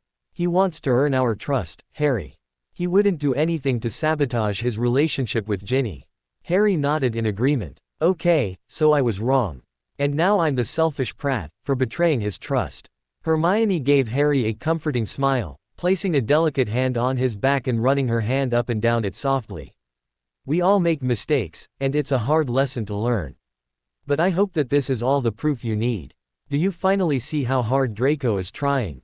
Do you see how much he truly loves Ginny? She asked him kindly. Harry felt the guilt slowly ebbing away. Yeah, I see it. Just as I've always felt it. I guess I was just being stubborn. Hermione kissed Harry on the cheek. Leave the stubbornness to Ron, she suggested lightly. Harry chuckled, and Hermione let her head fall on his shoulder. Their fingers entwining. They watched their laced fingers for a while, just enjoying each other's presence, when a loud knock came at the door, startling them out of their comfortable silence. Who could that be? She asked, sounding disappointed that their time alone had come to an end. Harry was already making his way out of the room. He popped his head back in, grinning. Our dear old professor, he told her. Together they made their way to the front and opened up the door. Remus Lupin stood there in plain, Muggle clothing, including a long, black Muggle coat. Harry spotted a cab pulling out of the driveway. Remus. Hermione greeted, smiling brightly. Merry Christmas, you two. Remus exclaimed, beaming at the two teenagers. Here, let me take your bags, Harry offered. And swiftly lifted the bags from Remus' hands, not giving his former professor the chance to argue. They all made their way into the house while Remus took a surreptitious look around, admiring the Christmas decorations. The house looks great, Remus told them as they sat in the family room. It looks different from when I was last here, he added. During the summer, when Hermione had come to visit, Remus had also stayed for a couple of weeks. You mean the Christmas decorations? Harry wondered as he took a seat next to Hermione on the sofa. No, Remus said, his eyes landing on the young wizard. It feels more like home, Harry finished, smiling. Exactly, Remus replied. I felt it the moment I walked in. You and Sirius have truly made this your home. Harry felt his heart warm at the older wizard's words. He had always known it and felt it inside, but it was always a wonderful thing to hear that others felt it as well. Remus took a moment to rummage through one of his bags, from which he pulled out many packages and parcels labeled with Harry's, Hermione's, Sirius, and the majority of the Weasleys' names. He deposited them under the tree where he spotted other gifts still there. Some labeled, Remus, or, Lupin, and one present had a tag with the name, Moony, on it. Harry caught the grin on Remus' face, and he said, when Sirius returns, we'll exchange presents. The older man sat in the armchair, turned to face Harry and Hermione. Where is Sirius? He wondered. Harry and Hermione took turns explaining all about Draco and Ginny, and the fact that they had just told Sirius about it. Thankfully, Remus did not overreact to the news that a Malfoy was dating a Weasley, and also promised not to say anything. Although, Remus added, looking thoughtful, Draco and Ginny will not be able to keep this a secret forever. And if the Weasleys find out the wrong way, I wouldn't even want to think of the repercussions. Well, that's not exactly what's been on my mind lately, Harry told Remus. And the older man caught on. You're not worried about Sirius, are you? He asked. Harry gave Remus a very pointed look. This isn't exactly the most ordinary of situations. I've been sneaking behind my own godfather's back, exchanging letters for the past 2 months with a person whom I've never met before in my life. You've met her. You were just a baby, Remus corrected the younger wizard. Right, so I have no memory of her whatsoever. Either way, Sirius won't be happy that I've been keeping something like this from him. Remus drew himself up, giving Harry a very level look. I would not have encouraged it if I had thought it was a bad idea. That's exactly what I've been trying to tell you, Harry, Hermione interrupted, placing her hand on her boyfriend's knee and keeping it there. Harry looked between Remus and Hermione, giving them a crooked smile. But I should warn you, Remus continued, before Harry could say something discouraging, that he won't jump up in excitement. Dancing and cheering either. Both Harry and Hermione burst out laughing. Though Sirius was a very easy-going person, very lovable, kind and fun, neither of them could picture a man who was once considered a convict, dancing around the family room in excitement. He'll be very shocked, Remus added once the laughter died down. He could react many different ways, but I can assure you one thing.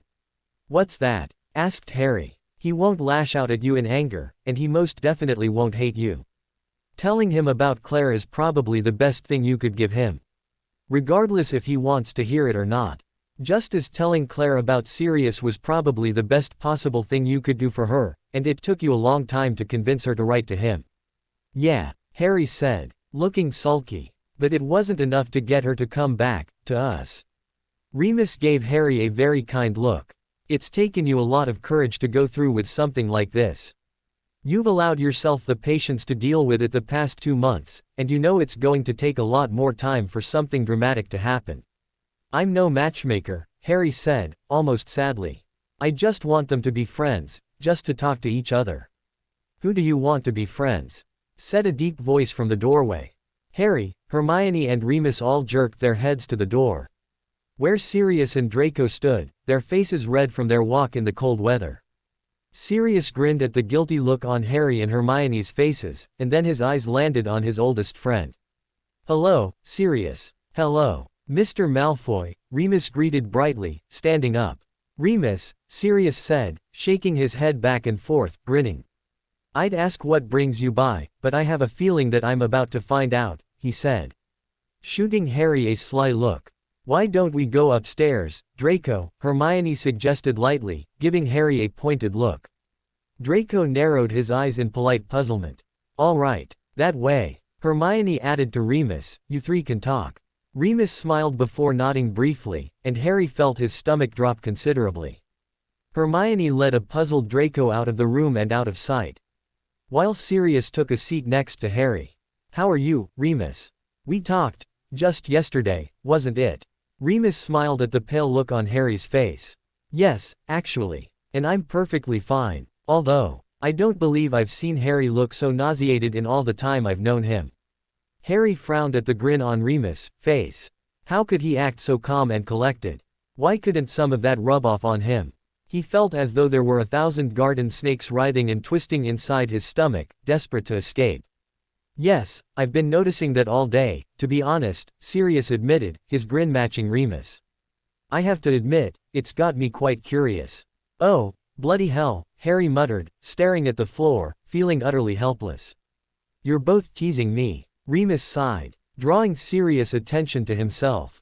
Actually, Sirius, part of the reason I'm here is because of what Harry needs to tell you. So the guilt lies on my shoulders as well. Sirius gave Remus a puzzled look. Well, now you've definitely gained my curiosity. What else have you been keeping from me?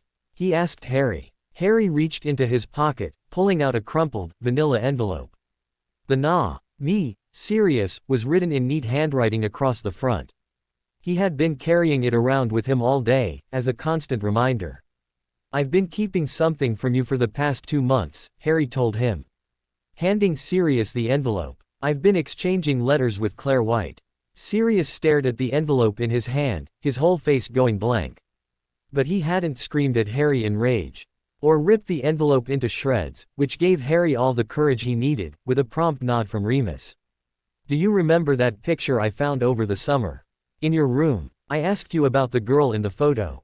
But you never gave me a straight answer. But I knew I recognized her from somewhere, and that's when I looked in my old album.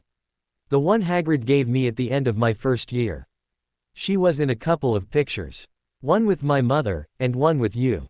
But I knew that you were never going to tell me anything about her, for whatever reasons you had. So I met with Remus one day. And he told me everything I needed to know. With a little encouragement, I managed to locate Clare, and with a little bit more encouragement, I wrote to her, and eventually, she wrote back. Harry took a moment to pause, trying to decipher some sort of emotion running through Sirius at that moment. But Sirius was so good at keeping his face blank, that Harry just couldn't figure out his own godfather. She's in Canada, Sirius. She's been there for the past 16 years, Remus said softly. Harry looked at his former teacher, suddenly realizing what this kind of news was doing to him, too. Huff Clare White had been Sirius' fiancée, she had also been one of Remus' best friends. Harry hadn't thought or even put any consideration into what he must be going through at the moment. Sirius cleared his throat, finally looking up from the envelope, clutching it tightly, as though afraid it would suddenly vanish into thin air. Well, he said, nodding slowly. How did you find her? He asked, doing his best to sound nonchalant, as though this sudden and new information did not affect him in the least. But Harry knew better. He may be good at hiding his true feelings, but Harry also knew that Sirius was one of the most feeling people he knew. He could only imagine what was flowing through his godfather's mind at the moment. I went to Dumbledore. I figured if there was only one person on the planet who knew where she was, it'd be him, Harry explained. Listen, Sirius, I don't know what's in that letter, but I do know that Claire wanted me to explain a few things to you, just so she could get right to the point. Her parents were the ones who convinced her to move to Canada. Sirius sighed. They had tried for years to drag her away from here, away from me, they always wanted to take her to Canada. That's where her parents are originally from. And their ambition only grew stronger once she graduated from Hogwarts. But Claire never wanted to move. So they stayed for her. Until Sirius stopped. And Harry didn't need to know what he was about to say. He knew what had finally driven Claire to move to Canada with her Muggle parents. But that, of course, was a story all on its own. She left the wizarding world, Sirius, Harry continued, terrified of what this information might do to him. But he had promised Claire that he would tell him, no matter how painful. She snapped her wand. Sirius asked, surprised. He was clutching the letter so tightly in his fist that his knuckles were turning white. His sapphire eyes suddenly darkened, making Harry jerk back slightly. A low growl escaped the older man's throat, and he stood up, pacing back and forth as though needing to burn off this extra burst of anger. She didn't snap her wand, Sirius, Remus said, looking at his old friend as though he knew exactly what he was thinking and feeling. Her parents never supported her. Sirius exclaimed, his voice full of malice that Harry had only heard once, at the end of his third year. When they were face to face with Voldemort's servant, Wormtail. They only put up with it because Claire begged them, and they expected Claire to pull out. But as Claire spent more time at Hogwarts, she refused to listen to them. She was too happy at Hogwarts. And then, we happened. He said it so quietly, Harry had to strain his ears to listen. Was this what heartbreak sounded like? He didn't like it. Not at all. This was his godfather. He had already suffered 12 years in Azkaban. He didn't deserve to lose his freedom as well as his true love and both at the same time. Sirius was too good for that. But it had happened. And the injustice of it all wanted to make Harry kick and scream, cursing everyone in the ministry along the way. They had done this to him. No, he corrected himself. Voldemort had done this to him. Remus told me all about it, Sirius, Harry said softly. Sirius looked sharply at Harry. Did he? So he told you about Claire being my fiancée. Did he tell you that she was your godmother? Is my godmother, Harry corrected. Just because I haven't seen her in 16 years and can't remember her at all, doesn't take away from the fact that she was, is, and always will be my godmother. Just as you have always been my godfather. 12 years of being separated from each other didn't take away from that fact, either. Harry couldn't tell why he felt so strongly about his relationship with Clare. He had only been talking to her for a couple of short months, and only through post, but he felt a very strong connection to her. He reasoned it probably had a lot to do with the fact that she was connected to the past he couldn't remember, to the parents he never got to know. Yes, Sirius said, nodding. I wonder as well, what she's doing. Writing by post if she's living the life of a muggle. He wondered. Even you can answer that one, Sirius, Remus said, looking sadly at his old partner in mischief. Sirius returned the look, shaking his head. If she's living her life as a muggle, then she wants nothing to do with us. Or else she wouldn't have left, he said coldly.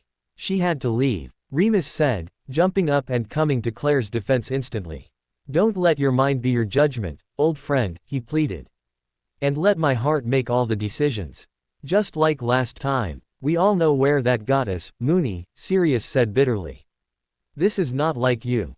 You're forgetting that Clare is not at fault, no one is. We can't change the past, but we can do something about the future.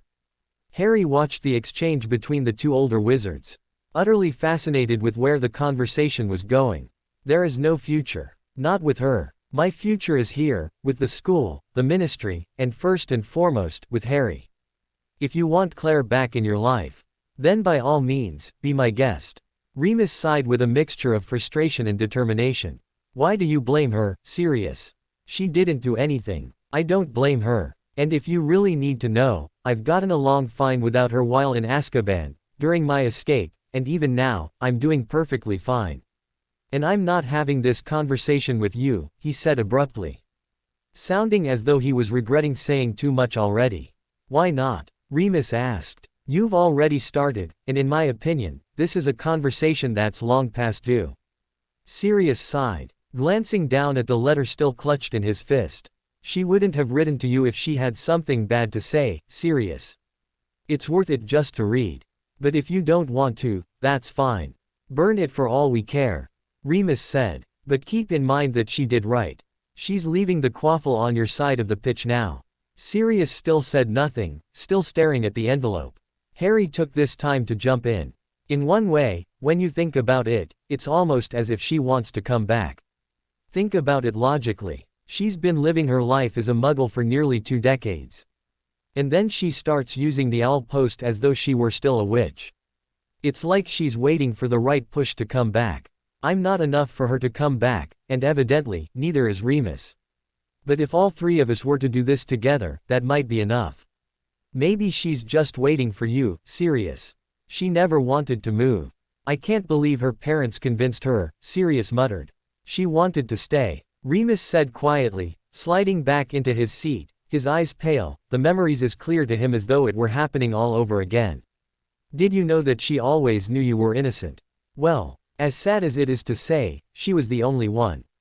After you were sentenced to life in prison without a trial, she realized there was no hope left. And during her moment of weakness, her parents pounced. And managed to convince her to leave with them, saying that there was nothing left for her. She came to me the day she moved with her parents. She handed me her wand and told me to dispose of it. She said that she didn't have the heart to do it. Her parents always hated me. Just because I drove a motorcycle, but I guess their worst thoughts were confirmed when I was taken to Azkaban, Sirius said. His eyes shining with that same faraway look. He looked at Remus. So what did you do with her wand? Remus lowered his head, sighing deeply. I kept it. I still have it. I always thought that she'd be back for it someday, but she never came.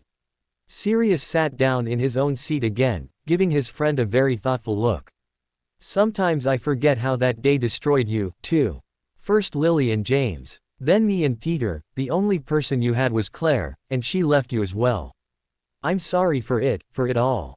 Remus smiled crookedly, glancing at Harry then back at Sirius. Well, whatever doesn't kill us, he said, grinning in spite of himself.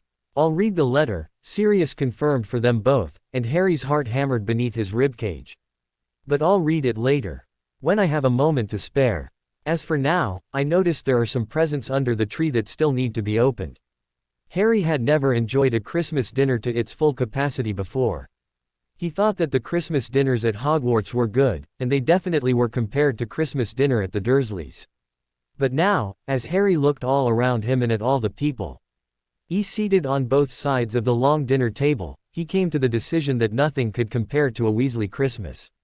He felt a swell of happiness building in his chest, and he knew at that moment that he was truly the luckiest wizard alive.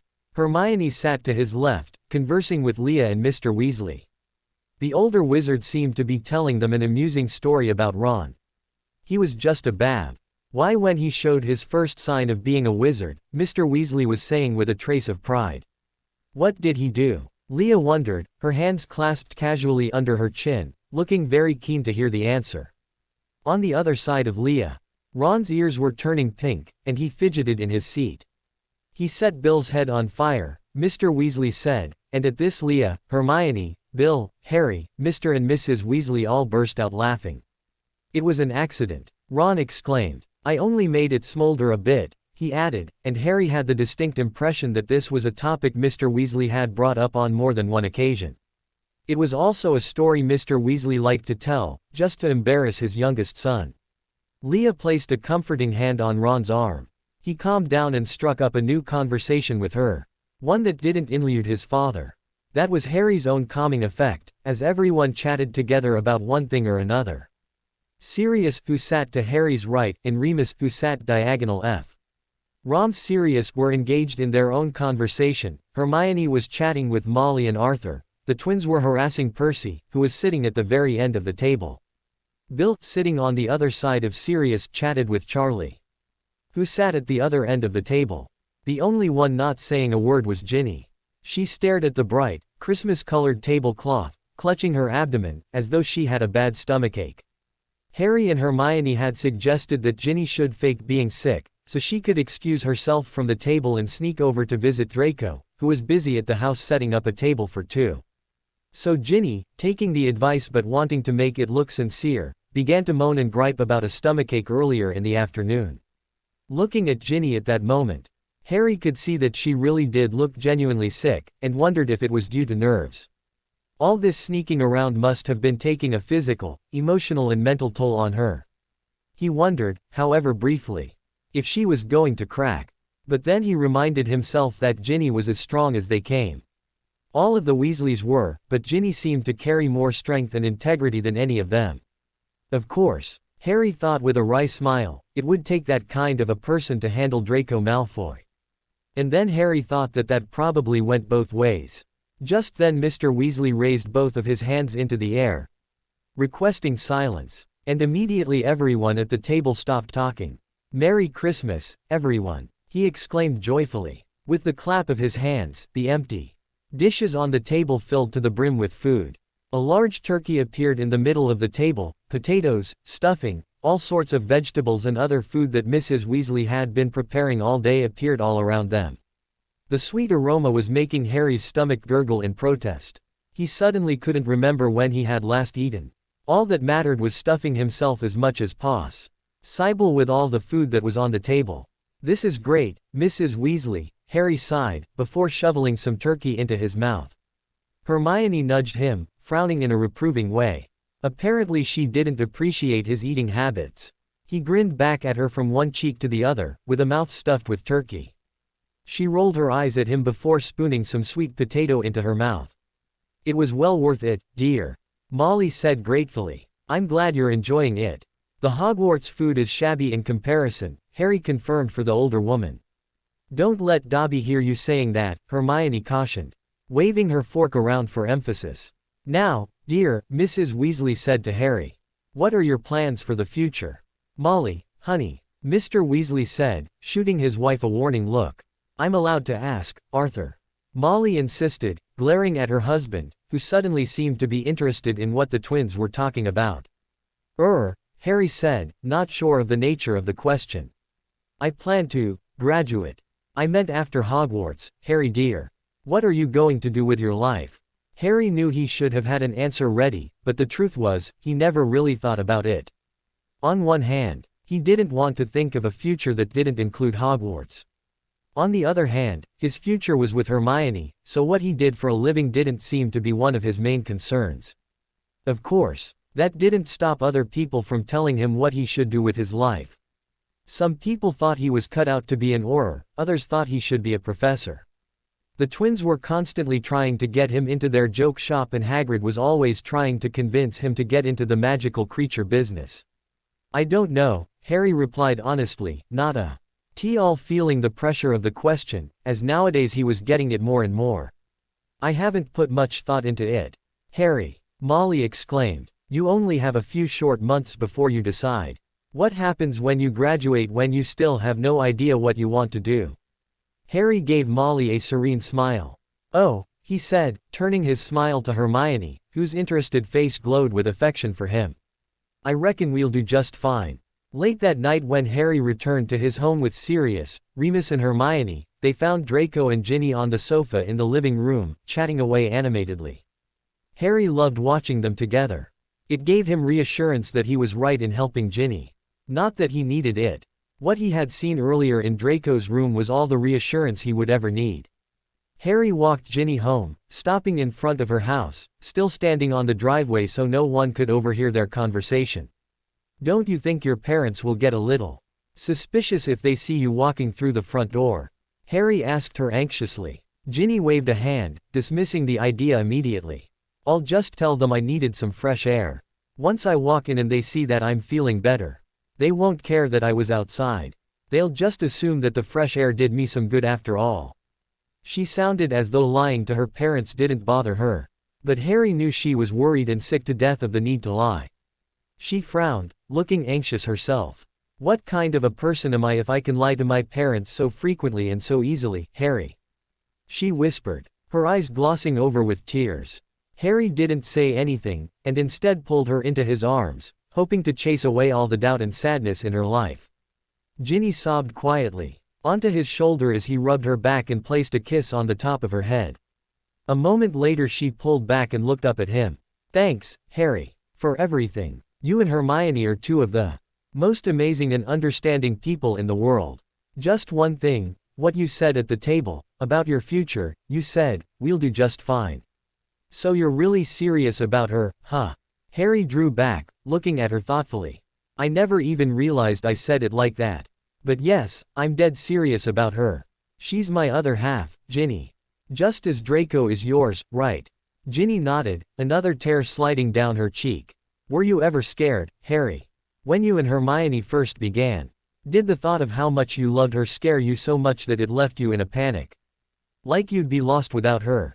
She said softly. Harry couldn't help but smile. He ran a thumb across her cheek to wipe away the tear and he nodded fervently. I still feel that way. That feeling never goes away, Ginny. At least, I hope it never does. Ginny nodded in agreement, and she spoke with a desperation that shocked Harry. I've felt that way, I still feel that way, and if anything, it only gets stronger.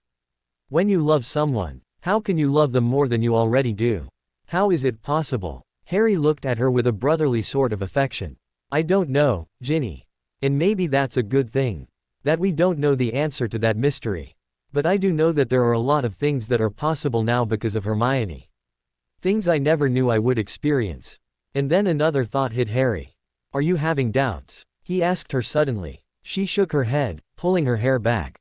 I'm so frightened, Harry, she whispered shrilly, her eyes welling up with tears again. I'm scared because I love him. Because I'm not supposed to love him, because I'm lying to my whole family. And I'm scared that if I ever tell them about us, they'll never let me see him ever again, and as much as I love my family. And you and Hermione. Leah, she added, my life would be over. I know that sounds awful, but I can't help but feel that if he was suddenly wiped away from my life, if I could never see him again, then. She trailed off, not wanting to finish the sentence. As much as you may not believe it, Ginny, I do understand. I know exactly what you mean. And for the record, our parents can't prevent you from seeing him. First of all, they're not like that. They love you too much to ruin your life like that. They're not controlling, and they would never make you live a life that you'd never want to lead. They love you, Ginny. And when the time comes to tell them, they'll find a way to support you. If I can do it, if Hermione can do it, then so can the people who have known you and loved you your whole life. That's what family is all about. Ginny didn't say anything, but she looked less anxious anyhow, which satisfied Harry. Now get back inside, before you do get sick, Harry ordered her. And Ginny looked back up at him with a brighter smile lighting up her face. He smiled in return. Now that looks like the Ginny I know, he said. Ginny gave an involuntary sniffle. Whether it was due to her crying or the actual cold, Harry didn't know. I don't know what I'd do without you, Harry. Probably I'd go mad, she said. We'll keep each other sane, how about that? Suggested Harry, smiling. Ginny threw herself into his arms, and he returned the embrace, hoping that he had given her the reassurance that she had needed. Merry Christmas, bro. I'll see you tomorrow, she said, backing away slowly. Not if I see you first, sis. Good night, he called, as she turned around and ran the rest of the way up the driveway to the Burrow. He made sure she was at the door. Waited for her to wave and enter the house before he turned and made his way back to his own house, his thoughts drifting on happy thoughts. When Harry returned to his home, sleeping arrangements were made. Hermione would take Harry's room, Remus would take Sirius' room, and Draco would remain in the spare bedroom. Sirius and Harry, having no other choice, were perfectly content to camp out in the living room. After everyone had gone to bed, Sirius cleared the floor and conjured mattresses and blankets for them to sleep on. After getting into their pajamas they laid down in their new beds, and as long and busy as Harry's day was, he didn't find himself the least bit tired. There were too many unsettled thoughts floating around in his brain. Most of them concerned his godfather. A few more moments of silence passed. And then Sirius said, "Is there something bothering you?" Harry smiled into the darkness. Sirius could be extremely perceptive when he wanted to be. With Draco being here, I still don't know how you really feel about it. And even though you were really nice to him earlier, I still can't help but worry that you're going to curse me in my sleep, Harry said, slightly joking. Sirius laughed through his nose. I won't curse you, Harry. And to tell you the truth, I wouldn't have been nice to Draco if I didn't want to be. Oh, so you're not angry with me? Wait a minute, Harry said quickly. Why would you want to be nice to Draco? Sirius laughed even harder now, covering his mouth to muffle the sound so as not to wake everyone upstairs. I'm taking a page from your book, Sirius told him, finally calming down enough to speak. My book? I don't get it, Harry puzzled. His godfather looked at him in all seriousness. You showed real integrity bringing Draco Malfoy here, Harry. And knowing that you did it for Ginny, and gave of yourself so willingly, it made me realize how truly proud of you I am. And not just because of your amazing magical abilities, but because of the kind of person you really are. You have a good heart, and while I'm always proud of you for everything that you do, whether it's for your friends, family, the school, you manage to shock and surprise me every time I turn around.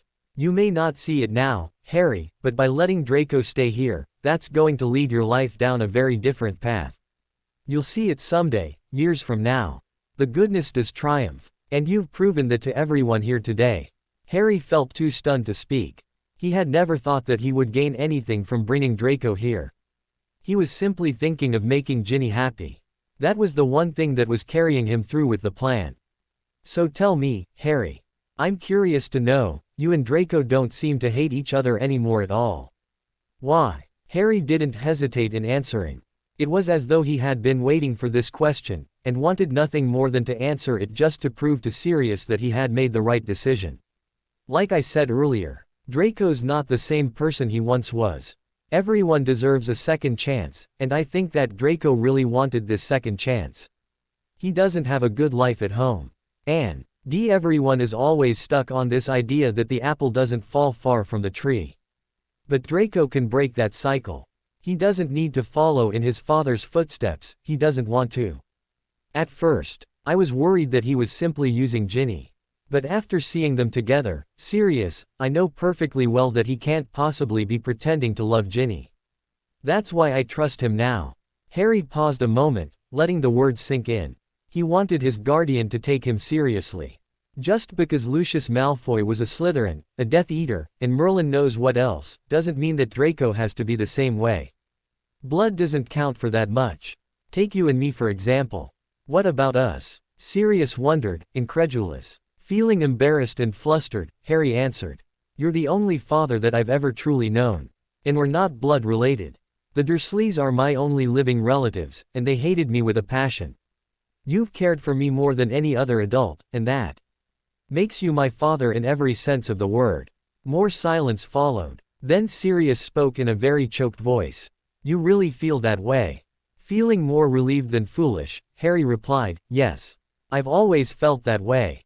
The two smiled at each other, and Harry was relieved to find that his mind wasn't full of worries or bad thoughts anymore. Knowing that his godfather was not upset with him was a relief all on its own. A few minutes later, when Harry was sure that Sirius was asleep, he whispered, "Good night, Dad." Another moment passed, the silence deafening in the darkness as Harry felt sleep taking over. But before he surrendered to it, he heard the voice of his godfather, blissfully comforting in the darkness, warming him to his very core. "Good night, son." Harry looked up from his copy of the Daily Prophet as Hermione entered the Great Hall for breakfast. Ginny sat to Harry's right side, oblivious to everyone in the hall besides a certain blonde Slytherin who was now sitting at his own table, and Ron sat across from Harry, grinning stupidly from ear to himself. It was this Hermione noticed as she took her seat next to Ron. "Don't we look cheerful this morning?" RMI1 observed to the youngest male Weasley. "And why shouldn't I be?"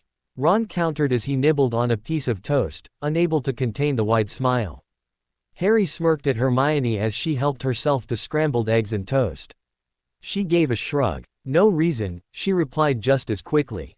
She halted, then looked at Ron curiously again. "So, is there a specific reason for your obvious, light-hearted mood?" Ron merely grinned again, lowering his toast and finally turning to her. "We did win that match on Saturday," he reminded her, raising his voice an octave in hopes that the Slytherins would overhear him. "Ron, that was 2 days ago," Hermione hissed, rolling her eyes. "You can't seriously still be on a high." "Oh, that's where you're wrong, my friend," Ron replied coolly. "I still haven't had a chance to rub it in Malfoy's stinking face that we won." Ginny's fork slipped from her hand to the floor, the loud clanging sound mixing with the chatter and noises resounding in the Great Hall. Harry shot the youngest Weasley a short look, and bent down to retrieve the fork, handing it back to her. Ginny, grinning sheepishly, tapped her wand to the fork and muttered a simple clean ing charm, and then she continued eating her breakfast. "And you really think he's going to care about anything you have to say?" Hermione pointed out to Ron. "Maybe not," Ron admitted. "But revenge is sweet. What comes around goes around. You know all the regular clichés. They all apply, Hermione dear. You could try being the bigger person, Ron. You know Malfoy, he's not going to care that he lost to you," Hermione said kindly. Trying a new angle. "I don't think he really got a good look at my Nimbus 3000, Ron continued while ignoring Hermione. "Oh, I noticed it," said a cold voice. Draco Malfoy stood directly behind Ron, sharing a venomous glare with Harry. Harry observed a shiny glint coming from his left earlobe. Ginny's Christmas present to him, the diamond stud, and Draco wore it proudly. It was simply another small detail to add to the list of things which had once shocked Harry about the Slytherin boy. "Did you, now?" Ron replied, just as coldly. "I believe it's ranked higher than the Nimbus 2001, am I correct?" Quote, "What difference does it make if you can't even fly it?" Draco responded, his cold gray eyes glancing between Ron, Harry and Hermione. "I wouldn't talk, Malfoy," Harry said softly. "You seem to have forgotten who lost the last game." Draco's top lip curled and his eyes narrowed maliciously. "Well, I'm sure I'd be shown favoritism as well, if I had an ugly scar on my forehead. But as it is, I wouldn't finish that thought if I were you, Malfoy," Ron interrupted, a threatening tone in his voice. At this point they had gathered quite a bit of attention from the Gryffindor table. Anyone within earshot had stopped eating and talking, and watched keenly to see if anything interesting would transpire between Malfoy and his regular foes. "What are you going to do about it?" Draco wondered, his eyes shooting from Harry to the redhead. "Not him. Me," said a new voice. Sirius Black stood behind Draco, a stern look distorting his usually handsome and friendly face. Suddenly everyone at the table didn't seem to be interested in watching anymore. They knew now that nothing was going to happen. "Hello, Professor Black," Draco greeted mockingly. "We were just discussing Saturday's game." "Well, it's certainly good to see you all getting along," Sirius replied, shooting a glance at Harry and then returning his eyes to Draco. "Don't you have a class to attend, Mr. Malfoy?" Draco tossed Harry another dark look before sweeping out of the Great Hall. Sirius then turned to Ron. "And as for you, Mr. Weasley." Quote, I know. I started it," Ron muttered. "All right. But don't forget all those times Draco made you feel small to make himself look and feel better. It doesn't give you the right to do the same to him," Sirius said calmly, before leaving the Great Hall as well.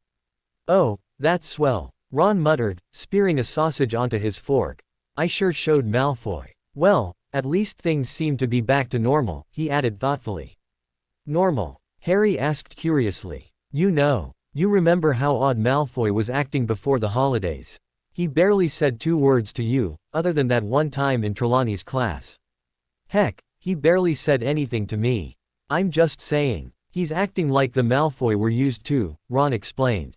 "Oh, well, maybe his father whipped him into shape over the holidays," Harry suggested, and felt Ginny's arm twitch next to him. Ron shook his head and swallowed down his food. "He didn't go home, remember? We didn't even see him on the train." "Well, that's odd," said Seamus Finnegan, who sat 2 seats from Harry, and had evidently been listening in on their conversation. "What's odd?" asked Harry. "Malfoy wasn't here either, was he, Dean?" Seamus said, nodding to the darker-skinned Gryffindor. "We both stayed behind this year. Mum and Dad went on their second honeymoon, and Dean stayed to keep me company. Anyway, we would have seen Malfoy if he had stayed behind." "He's right," Dean added for emphasis. "We never saw him." Ron frowned. "Well, he could have stayed locked up in his room," he offered. Seamus and Dean both shook their heads. "Not a possibility," said Seamus. 2 weeks of staying locked up in his room. "No, Malfoy's not that weird. He had to eat sometime, right?" Ron sighed in annoyance. "Well, what do I care where he spent the holidays? It has nothing to do with me. Anyway, Harry," Ron said, changing the subject. "When's the next Quidditch practice?" Later that night Harry and Hermione sat together in the semi-occupied common room, enjoying the freedom of not having to do head boy and girl duties while the moment lingered. Since their return to Hogwarts 3 weeks ago, school had become painfully exhausting. Everything from classes, to Quidditch, to duties were enough to push Harry down into the ground. And now he not only had to keep Ginny's relationship with Draco a secret, but he had to put on the act of despising the Slytherin boy, when in fact, he could now call Draco a friend. He was no longer an enemy, no longer just a mere acquaintance. The holidays had drawn them both closer than either of them had anticipated. It had been Sirius and Remus, suggestion foe. Are Harry and Draco to go back to their original antics? The 2 adults seemed to realize that if they continued on in the direction they were heading, then Ron would most definitely get suspicious. And that was something Harry wanted to avoid at all costs, so he and Draco had both agreed to it. And Harry had to admit now that he was just pretending to hate Draco, it was a lot of fun. And now that the holidays were over, there were new things to seriously worry about. Harry and the rest of his fellow 7th years were now steadily preparing for their NEWTs, which were to be taken at the end of the year. He knew that at least Ron hadn't started studying. And Hermione was the only one he knew for sure who had. Presently, Hermione leaned into Harry's strong and comforting body, her head resting on his chest as he rested his chin on the top of her head. His hand was draped over her right one, his thumb lightly tracing the ring she wore on the finger next to her pinky. He felt the smooth, intricate design of the silver and gold band, and the 3 symbols of trust, loyalty and love, which bonded their symbol of eternal love. Harry remembered the story of how Hermione had nearly lost the ring. And his heart leapt with anxiousness. "What is it, Harry?" Hermione wondered, feeling his body stiffen beneath her. His thumb rested protectively on her ring. "I was just thinking about what you told me, about your ring. And how you couldn't find it. And you were wondering how I could be so careless." Hermione finished. Harry kissed the top of her head as she craned her neck to look up at him. "I wouldn't put it that way, Hermione." She laughed softly. "Well, it's how I put it. And you don't have to worry about it anymore. After I found my ring, I charmed it with the impervious charm. So now I don't have to take it off for any reason at all. I no longer have to worry about getting disgusting frog guts all over it, since all such things will forever be repelled." Harry stared into her eyes, amazed that she could surprise him at every turn. That was one of the things he loved so much about her. "Clever little witch, aren't you?" Harry asked rhetorically. Hermione grinned. Quote, "I feel so awful that I was so carefree with this ring, when it means the world to me. But I've taken the proper steps to ensure that I'll never lose it. So you have nothing to worry about." Harry sighed with relief, running his hand through her thick, brown hair. "I love you so much," he told her. He kissed her softly on the mouth, concluding his thoughts on the matter. Just then Ron came crawling through the portrait hole, looking haggard and flustered. "Stupid library. Stupid Madam Pants," he grumbled. He eyed Harry and Hermione sitting on the sofa as they looked up towards the entrance, and he approached them. "Having fun studying?" Harry asked delicately. Ron's face suddenly flushed a deep crimson, and it took only a moment for Harry to figure out why. As Leah York came in a few seconds later, her face blotched. Her bottom lip pinched between her teeth. She spotted Ron, and amazingly enough, their faces turned an even deeper shade of red. There was definitely an air of awkwardness about them, and Harry instantly knew why. "You have got to be kidding me," he cried out in amusement. Hermione's mouth dropped in realization, as she sat up from Harry's arms instantly. "Is this what I think it is?" she asked. "That depends on what you think it is," Leah said quietly. Her blue eyes, normally a deep shade, were alarmingly bright and alert. "Don't bother," Ron told the dark-haired fifth year. "They can read me like a book." "You and Leah," Harry said in awe, staring from one embarrassed face to the other. "We're in the library," Hermione continued, as she perched herself on her knees. "Doing a little quiet study time." Quote. Harry added slyly as he mimicked Hermione behind her, wrapping his arms around her entire frame. She placed her two hands on his arms, still grinning from ear to ear at the horrified expression on Leah's face, and the knowing one on Ron's. "And you both decided to take a stroll down one of the aisles, supposedly looking for a book," she continued. "But we all know that you would never deliberately go looking for a book," Harry pointed out logically, and Hermione nodded knowingly in agreement. "So you instead pulled Leah to the back of the library. And we got caught by Madam Pants for snogging our brains out, all right," Ron exclaimed. The light buzz floating around the common room died down instantly, as each curious head turned towards Ron. "Oh, don't look so surprised," Ron snapped irritably, and everyone, no longer interested, returned to their conversations. Harry and Hermione burst into laughter, amused by the expression of embarrassment crossing Ron's and Leah's faces. "Oh, come on," Leah exclaimed, quickly getting over the awkward moment. "I suppose you two are going to say you've never been caught doing anything you weren't supposed to be doing." Harry and Hermione paused their laughter, considering the question. They exchanged a thoughtful look, sharing a secret smile. "That's for us to know," Hermione answered, turning back to Leah. Then she winked at the younger girl and whispered, "I'll tell you about it later." "You will not," Harry replied hotly, staring at the back of Hermione's head. He could practically see Hermione grinning. "Of course not, sweetie," she cooed, patting his leg gently. Leah grinned and smiled at Ron before leaving for her dorm. Ron flopped down in the empty armchair, sighing. "You both are complete prats, you know that. By the way, McGonagall wants to see you." Harry sighed deeply. "I suppose she didn't tell you why." Ron shook his head. "Not that she would need to. She probably needs you to sort out some detention. You know how it is."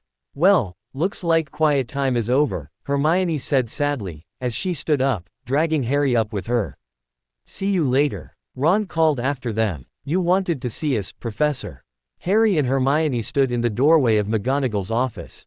"I was looking for you, but it's Professor Dumbledore who wants to have a word with you both. You know the way." "Of course, Professor." "Thank you," Harry said, and they both left, hand in hand. "What do you think Dumbledore wants with us that McGonagall can't tell us to do? Do you think we did something wrong?" Hermione asked anxiously. "No, I don't think so. McGonagall would have dealt with us if that were the case. And more importantly, we didn't do anything wrong," Harry assured her.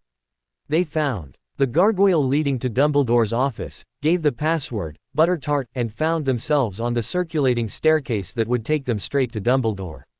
Harry knocked on the door in front of them, and heard Dumbledore's voice calling for them to come in.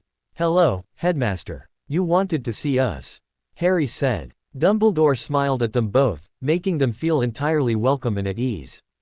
To put your minds at rest, I can assure you that you are not in trouble, Dumbledore said, his eyes twinkling with warmth and caring. Is it about a student? Harry asked curiously. Dumbledore nodded. Indeed it is. It concerns the both of you. Please, have a seat. Harry and Hermione both sat down in the cushy chairs, in front of Dumbledore's desk where he sat. Can I offer you a drink? Butter tarts. I fear I have grown quite fond of them.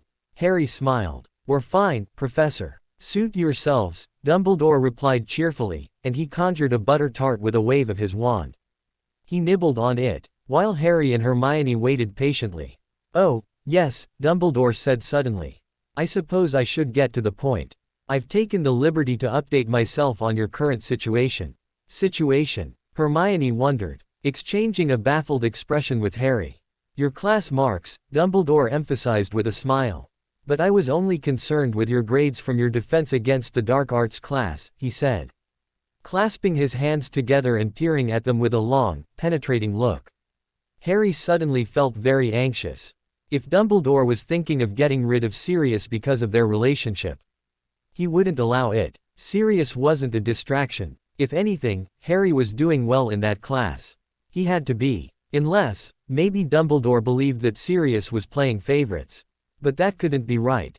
Dumbledore was looking very closely at Harry, watching him as his thoughts rambled on incoherently. Relax, Harry, he finally said. It isn't what you think. May I ask what this is about? Hermione wondered earnestly. Harry guessed the same thoughts were circling through her mind, too. You may, Dumbledore said, smiling. You both are doing exceptionally well in that class. I know that Sirius isn't showing favoritism, Harry. You've always had top marks in the defense class, higher than anyone else, in fact, over the past 6 and some years. I don't understand, Harry said quietly. Maybe I can clarify a few things, said Sirius Black. He stepped into the room from another entrance that Harry had never noticed before. Hello, Sirius, Harry greeted, his confusion increasing. We've been thinking it over, Sirius said, standing next to Dumbledore. And it's taken us a while to finally come to a decision, but in the end there's no other way. How would you two like to take on some extra credit? Harry's head swam. Extra credit? What does it involve? He wondered. He noticed a strange look in his godfather's eyes. It matched Dumbledore's expression, and this only fueled Harry's messed up, incoherent thoughts and questions. It involves a lot of hard work, and very little free time to yourselves, should you take this on, Sirius explained. Harry stared hard at the dark-haired man, trying to see if he could read his mind. But nothing came. But we don't want you to feel obligated. If you choose not to go through with this, we will support you, one way or the other. Dumbledore added as an afterthought. What is it? Asked Harry calmly, not sure if he could handle taking on something extra, with everything else on his plate. We want to give you aura training, Sirius said. Hermione's eyes widened, and Harry felt both a burst of excitement and a feeling of impending doom settling in his stomach. To be trained as an aura. He hadn't seen that one coming. And there were many who believed he was cut out for it. But he knew what kind of training they went through. It wasn't exactly a picnic at the beach. Aura training, Harry repeated in amazement. Isn't that a little rash? Maybe you could explain to us why we would need to be given aura training, Hermione suggested calmly. Her eyes met with Harry's and he instinctively reached for her hand. Linking his fingers through hers. Sirius smiled. For one, you both have the highest marks in the defense class, and you both show more potential to be trained than any other student in this school. But we're still students, Hermione pointed out. Surely the ministry wouldn't agree with it. They have. Which is why it's taken us so long to bring it up to you. We wanted to make sure you'd be allowed before approaching you with the idea, Sirius told them. So that's the only reason for the training. Harry wondered. Because we have top marks. Dumbledore sighed, drawing the attention of the small company to himself. In spite of all our efforts to protect this school, Harry, to protect you, we know our limits. There are some things we are powerless to prevent, as I'm sure you've realized. Even though Voldemort was defeated last year, there are Death Eaters who still remain very alive, and continue to blame you for their master's death. Harry looked at Hermione, his mind drifting to the predictions, and how they seemed to be leading up to something. He and Hermione had spent many nights talking over Harry's visions, and they had both decided to keep them quiet for the time being. And even so, Harry and Hermione had expressed their concern that the visions and their clues could mean the return of Voldemort. And now it seemed to Harry that Dumbledore and Sirius were fearing that exact possibility. The point of the Auror training, Dumbledore continued, is to prepare you for what might come. Anything can happen. Remember the Triwizard Tournament, Harry. Voldemort was working right under our noses, and no one caught onto anything, Sirius reminded them. That should give you some insight to how he works. As his prime target, Harry, you need to be prepared. And you, Hermione, need to be just as equally prepared. When you consider that Harry is Voldemort's sworn enemy, and that you've associated yourself with him. I understand, Hermione said, squeezing Harry's fingers gently. A part of the Auror training will include apparition, Sirius added as he watched his godson closely, waiting for some sort of sign, whether it be positive or negative. Hermione looked up at this statement. The Ministry has agreed, Sirius cut in quickly. They have agreed to all the terms, Hermione. But we're underage. I thought all students have to wait until after graduation to receive an apparition license, Hermione pointed out. And that hasn't stopped them from allowing you to train to become Aurors, Sirius responded. Consider it to be a part of the whole package. Harry didn't know what to say. He didn't even know what to think or what to feel, beyond confusion. Deep down he knew this was something he wanted to do. Something he could do if it helped to protect those around him. It would put my mind at ease to know that you both will be able to protect yourselves, Sirius added, dropping the Professor Act, A.N.D. looking at them with fatherly kindness. Harry exchanged a single look with Hermione in order to decipher how she felt about the situation, without verbally asking her. After a moment he nodded sure. And turned back to Dumbledore and Sirius. When do we start? You're kidding me, right? After the meeting with Dumbledore and Sirius, Harry and Hermione had dragged Ron off to Hermione's private bedroom to tell him the news. And as always, there was a very dumbfounded look on his face. Harry and Hermione knew that the Auror training would have to be kept a secret from the rest of the students. But they had requested one small exception, and that was to tell Ron. It was bad enough they had to keep Draco and Ginny a secret from him, they didn't want to have to make up more lies to tell their best friend. Dumbledore, thankfully, had agreed to it. It was Sirius' idea. You must have confirmed it for him when you told him that Mad Eye, and here Harry did a quotation mark movement with his fingers, thought we'd make good Aurors, Harry said. If at all possible, Ron's mouth dropped even further. You're the only person who can know, Ron, Hermione said, almost pleadingly. That means you can't tell Ginny. Or the rest of your family, or Leah. No one can know. Ron's mouth snapped shut and he looked at them with the utmost sincerity. I can't believe this, you guys. Aurors. We can hardly believe it either. And I'm not too sure it's anything to brag about, said Harry. Sirius and Dumbledore were sure to remind us how difficult the training is going to be. Ron nodded slowly. Okay. You guys know you can trust me, but I still can't believe this. Will this take time out of your classes? Hermione sighed. Sometimes. But apparently all the professors are aware, so they won't ask any questions. What makes you think the other kids won't notice their head boy and girl missing from lessons, and both at the same time? Ron asked them. Chances are they won't care that we're missing. And we can just use our NEWTs as an excuse, right? We'll just say we're off studying, Harry said calmly. Any excuse will fly, really, Hermione pointed out. But there is an even more important reason why we wanted to tell you, Ron, Harry said, drawing a deep breath. Ron stared at them expectantly. As for Quidditch, Harry began. You're not leaving the team. Ron exclaimed, jumping off Hermione's bed where he had been sitting. Harry smiled warmly. No, I'm not leaving the team. Sit down, Ron, he urged softly. Ron did as he was told, looking at Harry curiously. What is it? I have a lot on my plate, with school, NEWTs, Auror training and Quidditch. I just don't have enough time for everything anymore. There's no way I can juggle all these things without at least one thing suffering. And as much as I love Quidditch, and our team, I feel that you guys deserve a captain who can be there for the team, whenever they need him. Someone who can make the best possible decisions for the team. We need a true leader. But you are all those things. Ron exclaimed. Harry's face softened and he shook his head slowly. No, I'm not, Ron. Maybe I was at some point. Don't get me wrong. I love the team, and I love being captain, but we need someone who can give everything the team needs. So, what do you say, Ron? Ron stared at Harry as though he had just suggested they should swap girlfriends. He shook his head slowly, looking at Hermione for confirmation. But this was a decision that she had nothing to do with. As much as she didn't want Harry giving up his role on the team. A part of her knew that Harry truly had no choice. Why would you want me to take over? I'm just a keeper. You're the best person for the job. Of course, I alone can't make this decision. The whole team has to agree. I just wanted to toss the idea in the air. But I know for a fact that once I step down, everyone will turn to you, Harry insisted. Ron shook his head again. This time with a little bit more urgency. No. I thank you, Harry, but you're wrong. There's only one person on the team fit to take over as captain. The mother of our team. Harry's eyes widened as realization dawned on him. The glue that holds us together, he said. Do you think Ginny would want to? Ron asked. Harry opened his mouth to argue, but just as instantly a new thought came into his mind. Ginny was the mother of the team. She was the person whom everyone relied on to keep things cooled down.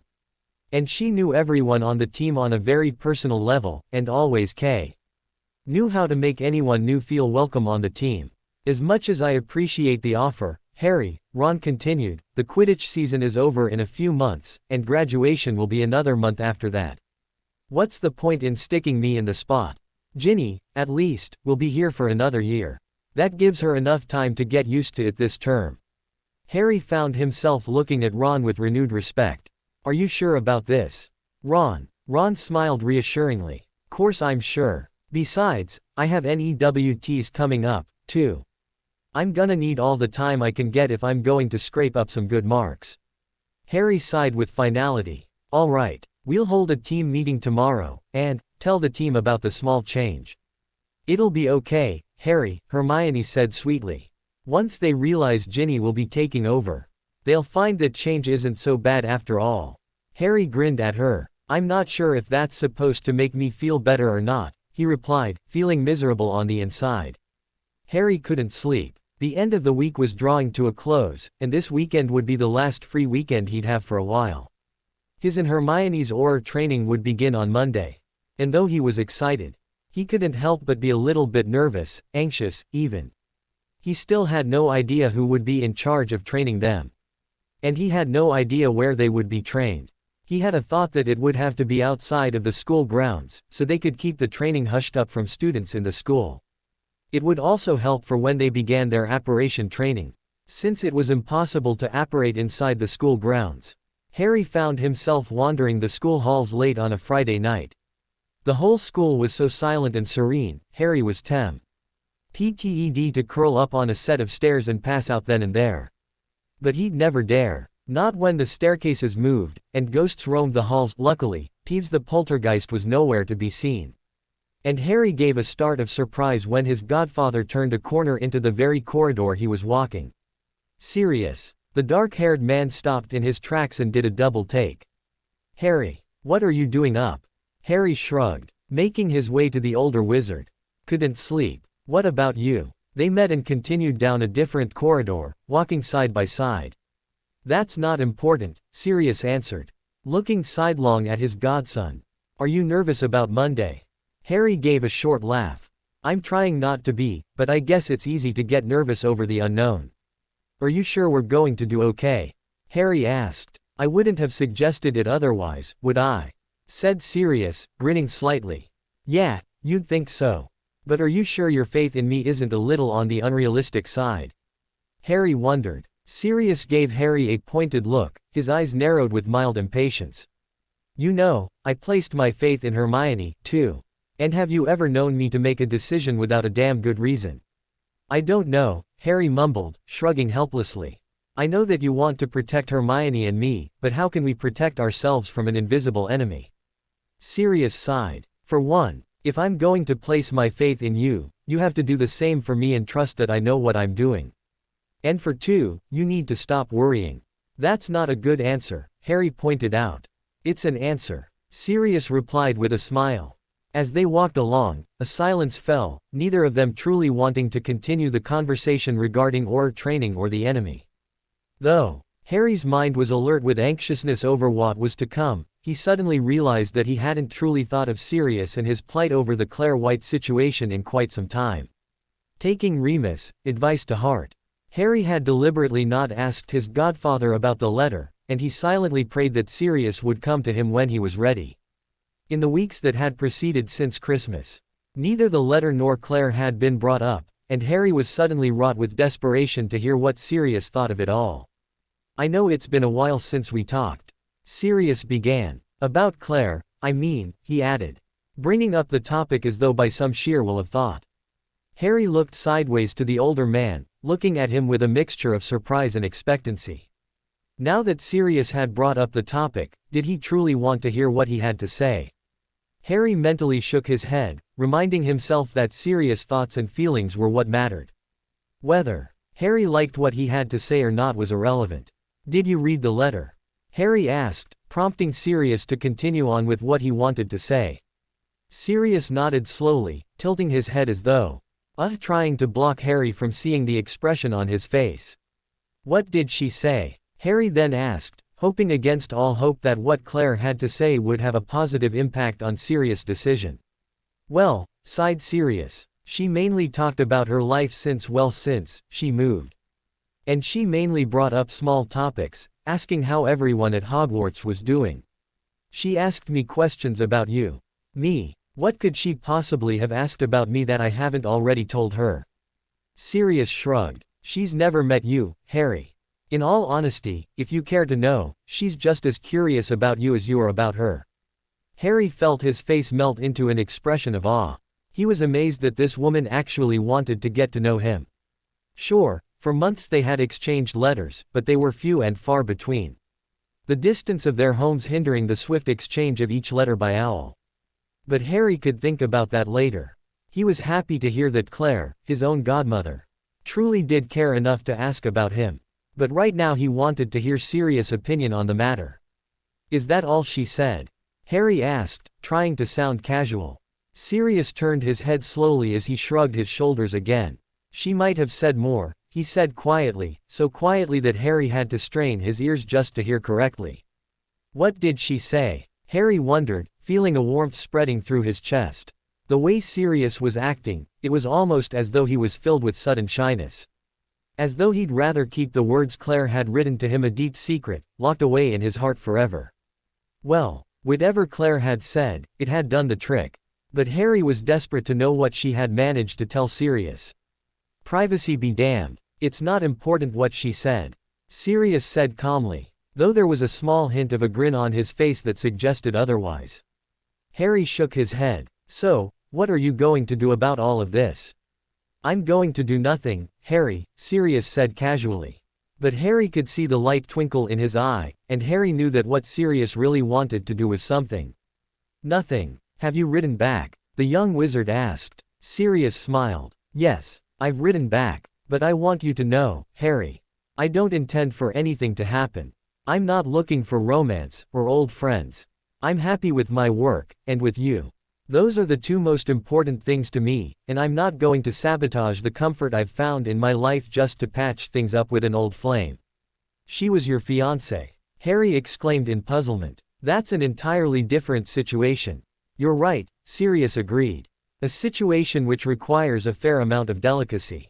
Even if I wanted it, Harry, things will never be the same between us ever again. Harry stopped walking, prompting Sirius to stop as well.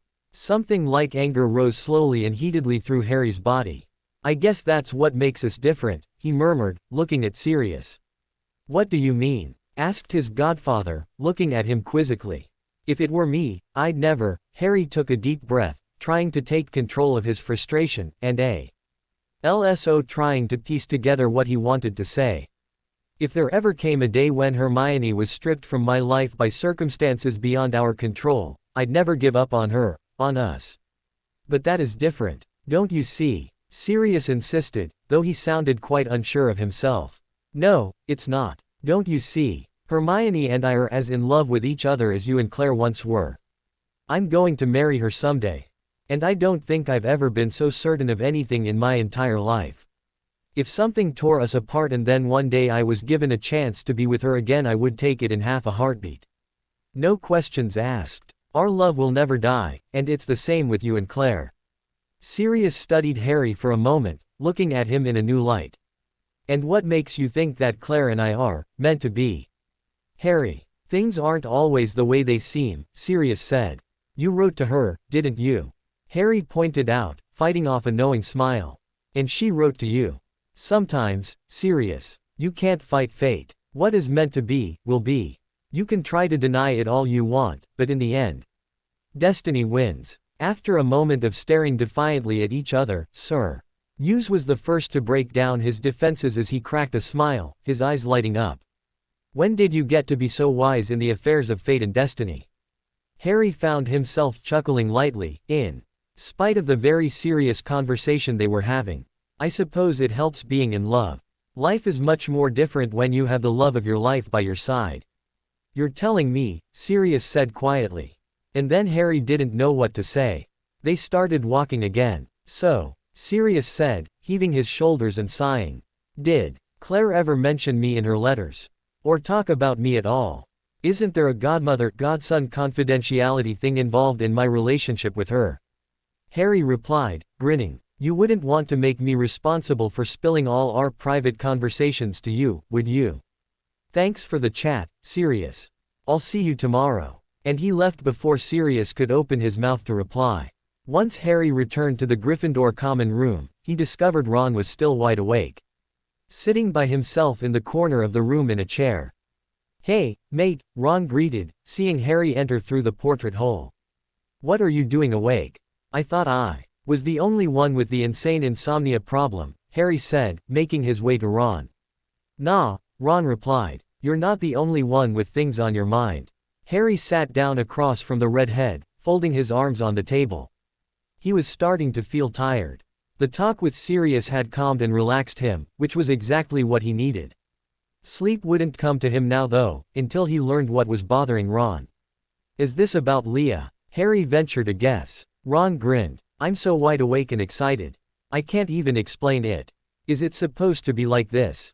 Harry returned the grin. It's a great feeling, isn't it? So, is it official? Are you two together? Ron raised his eyebrows, though his eyes never left the table as he contemplated. I don't know. We both know how we feel about each other. We just haven't really talked about it seriously, I guess. Harry's eyes widened. Exactly what are you waiting for, Ron? Ron stared at Harry a moment, his brows furrowed in utter confusion. You think we should? Harry gave Ron an exaggerated pointed look. You think she'll hang around forever, waiting for you to say something? You have to take action, Ron. You could end up regretting not approaching her sooner than later. Ron said nothing for a moment, thinking about what Harry was talking about. You're right, he finally said, nodding thoughtfully. I should know by now that the only way to live is in the here and now. Who knows what could happen tomorrow? Now you're just getting morbid, Harry said with a grin. But it's good to see that you're getting the point. So what are you going to do first thing tomorrow? I'm going to have a nice chat with Leah. Harry, I really care about her. I mean, it's not just a physical attraction. I really care about her. I worry when she's upset. And I'm happy when she's happy. It's such a different feeling from what I'm used to, compared to the other girls that I've been with. On top of that, I can't stop thinking about her. It's like, when I'm not with her, I want to be with her so bad. The hard part is pulling yourself away, Harry agreed. But it gets easier with time. It's important, actually, to have time apart.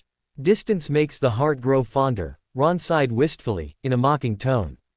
You have no idea. Just you wait, when you're separated from her this summer. Or next year even, when she's still in school and you're not. It's going to kill you. Ron's earnest and shiny expression suddenly evaporated. You're right, she's still going to be in school for the next 2.5 years. Why would she want to be with me? She's still young. I mean, she'll still be surrounded by tons of guys she could be with. She's surrounded by tons of guys she could be with now, isn't she? And she's with you. She knows what she wants.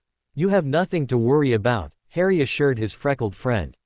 Maybe. Ron said slowly, sounding as though he wanted to believe what Harry said, but actually too afraid to. Listen to me, mate, said Harry. I know what I'm talking about. If you don't go for it tomorrow, I'll sick one of Hagrid's ugly deadly creatures on you. Ron shuddered, standing up. All right, you made your point. I'll see you tomorrow. That's right, Harry agreed. Ginny's first Quidditch meeting as captain. Ron rolled his eyes. Don't remind me. She's been rambling on about it for days now, he said as Harry stood up as well. Both of them made their way to the staircase. She's just nervous, Harry said. Are you sure you're okay with her being captain? I mean, I know you suggested it, but. Course I'm all right with it. My sister's happiness is all that matters to me, Ron replied. That's it for today, I will stop here.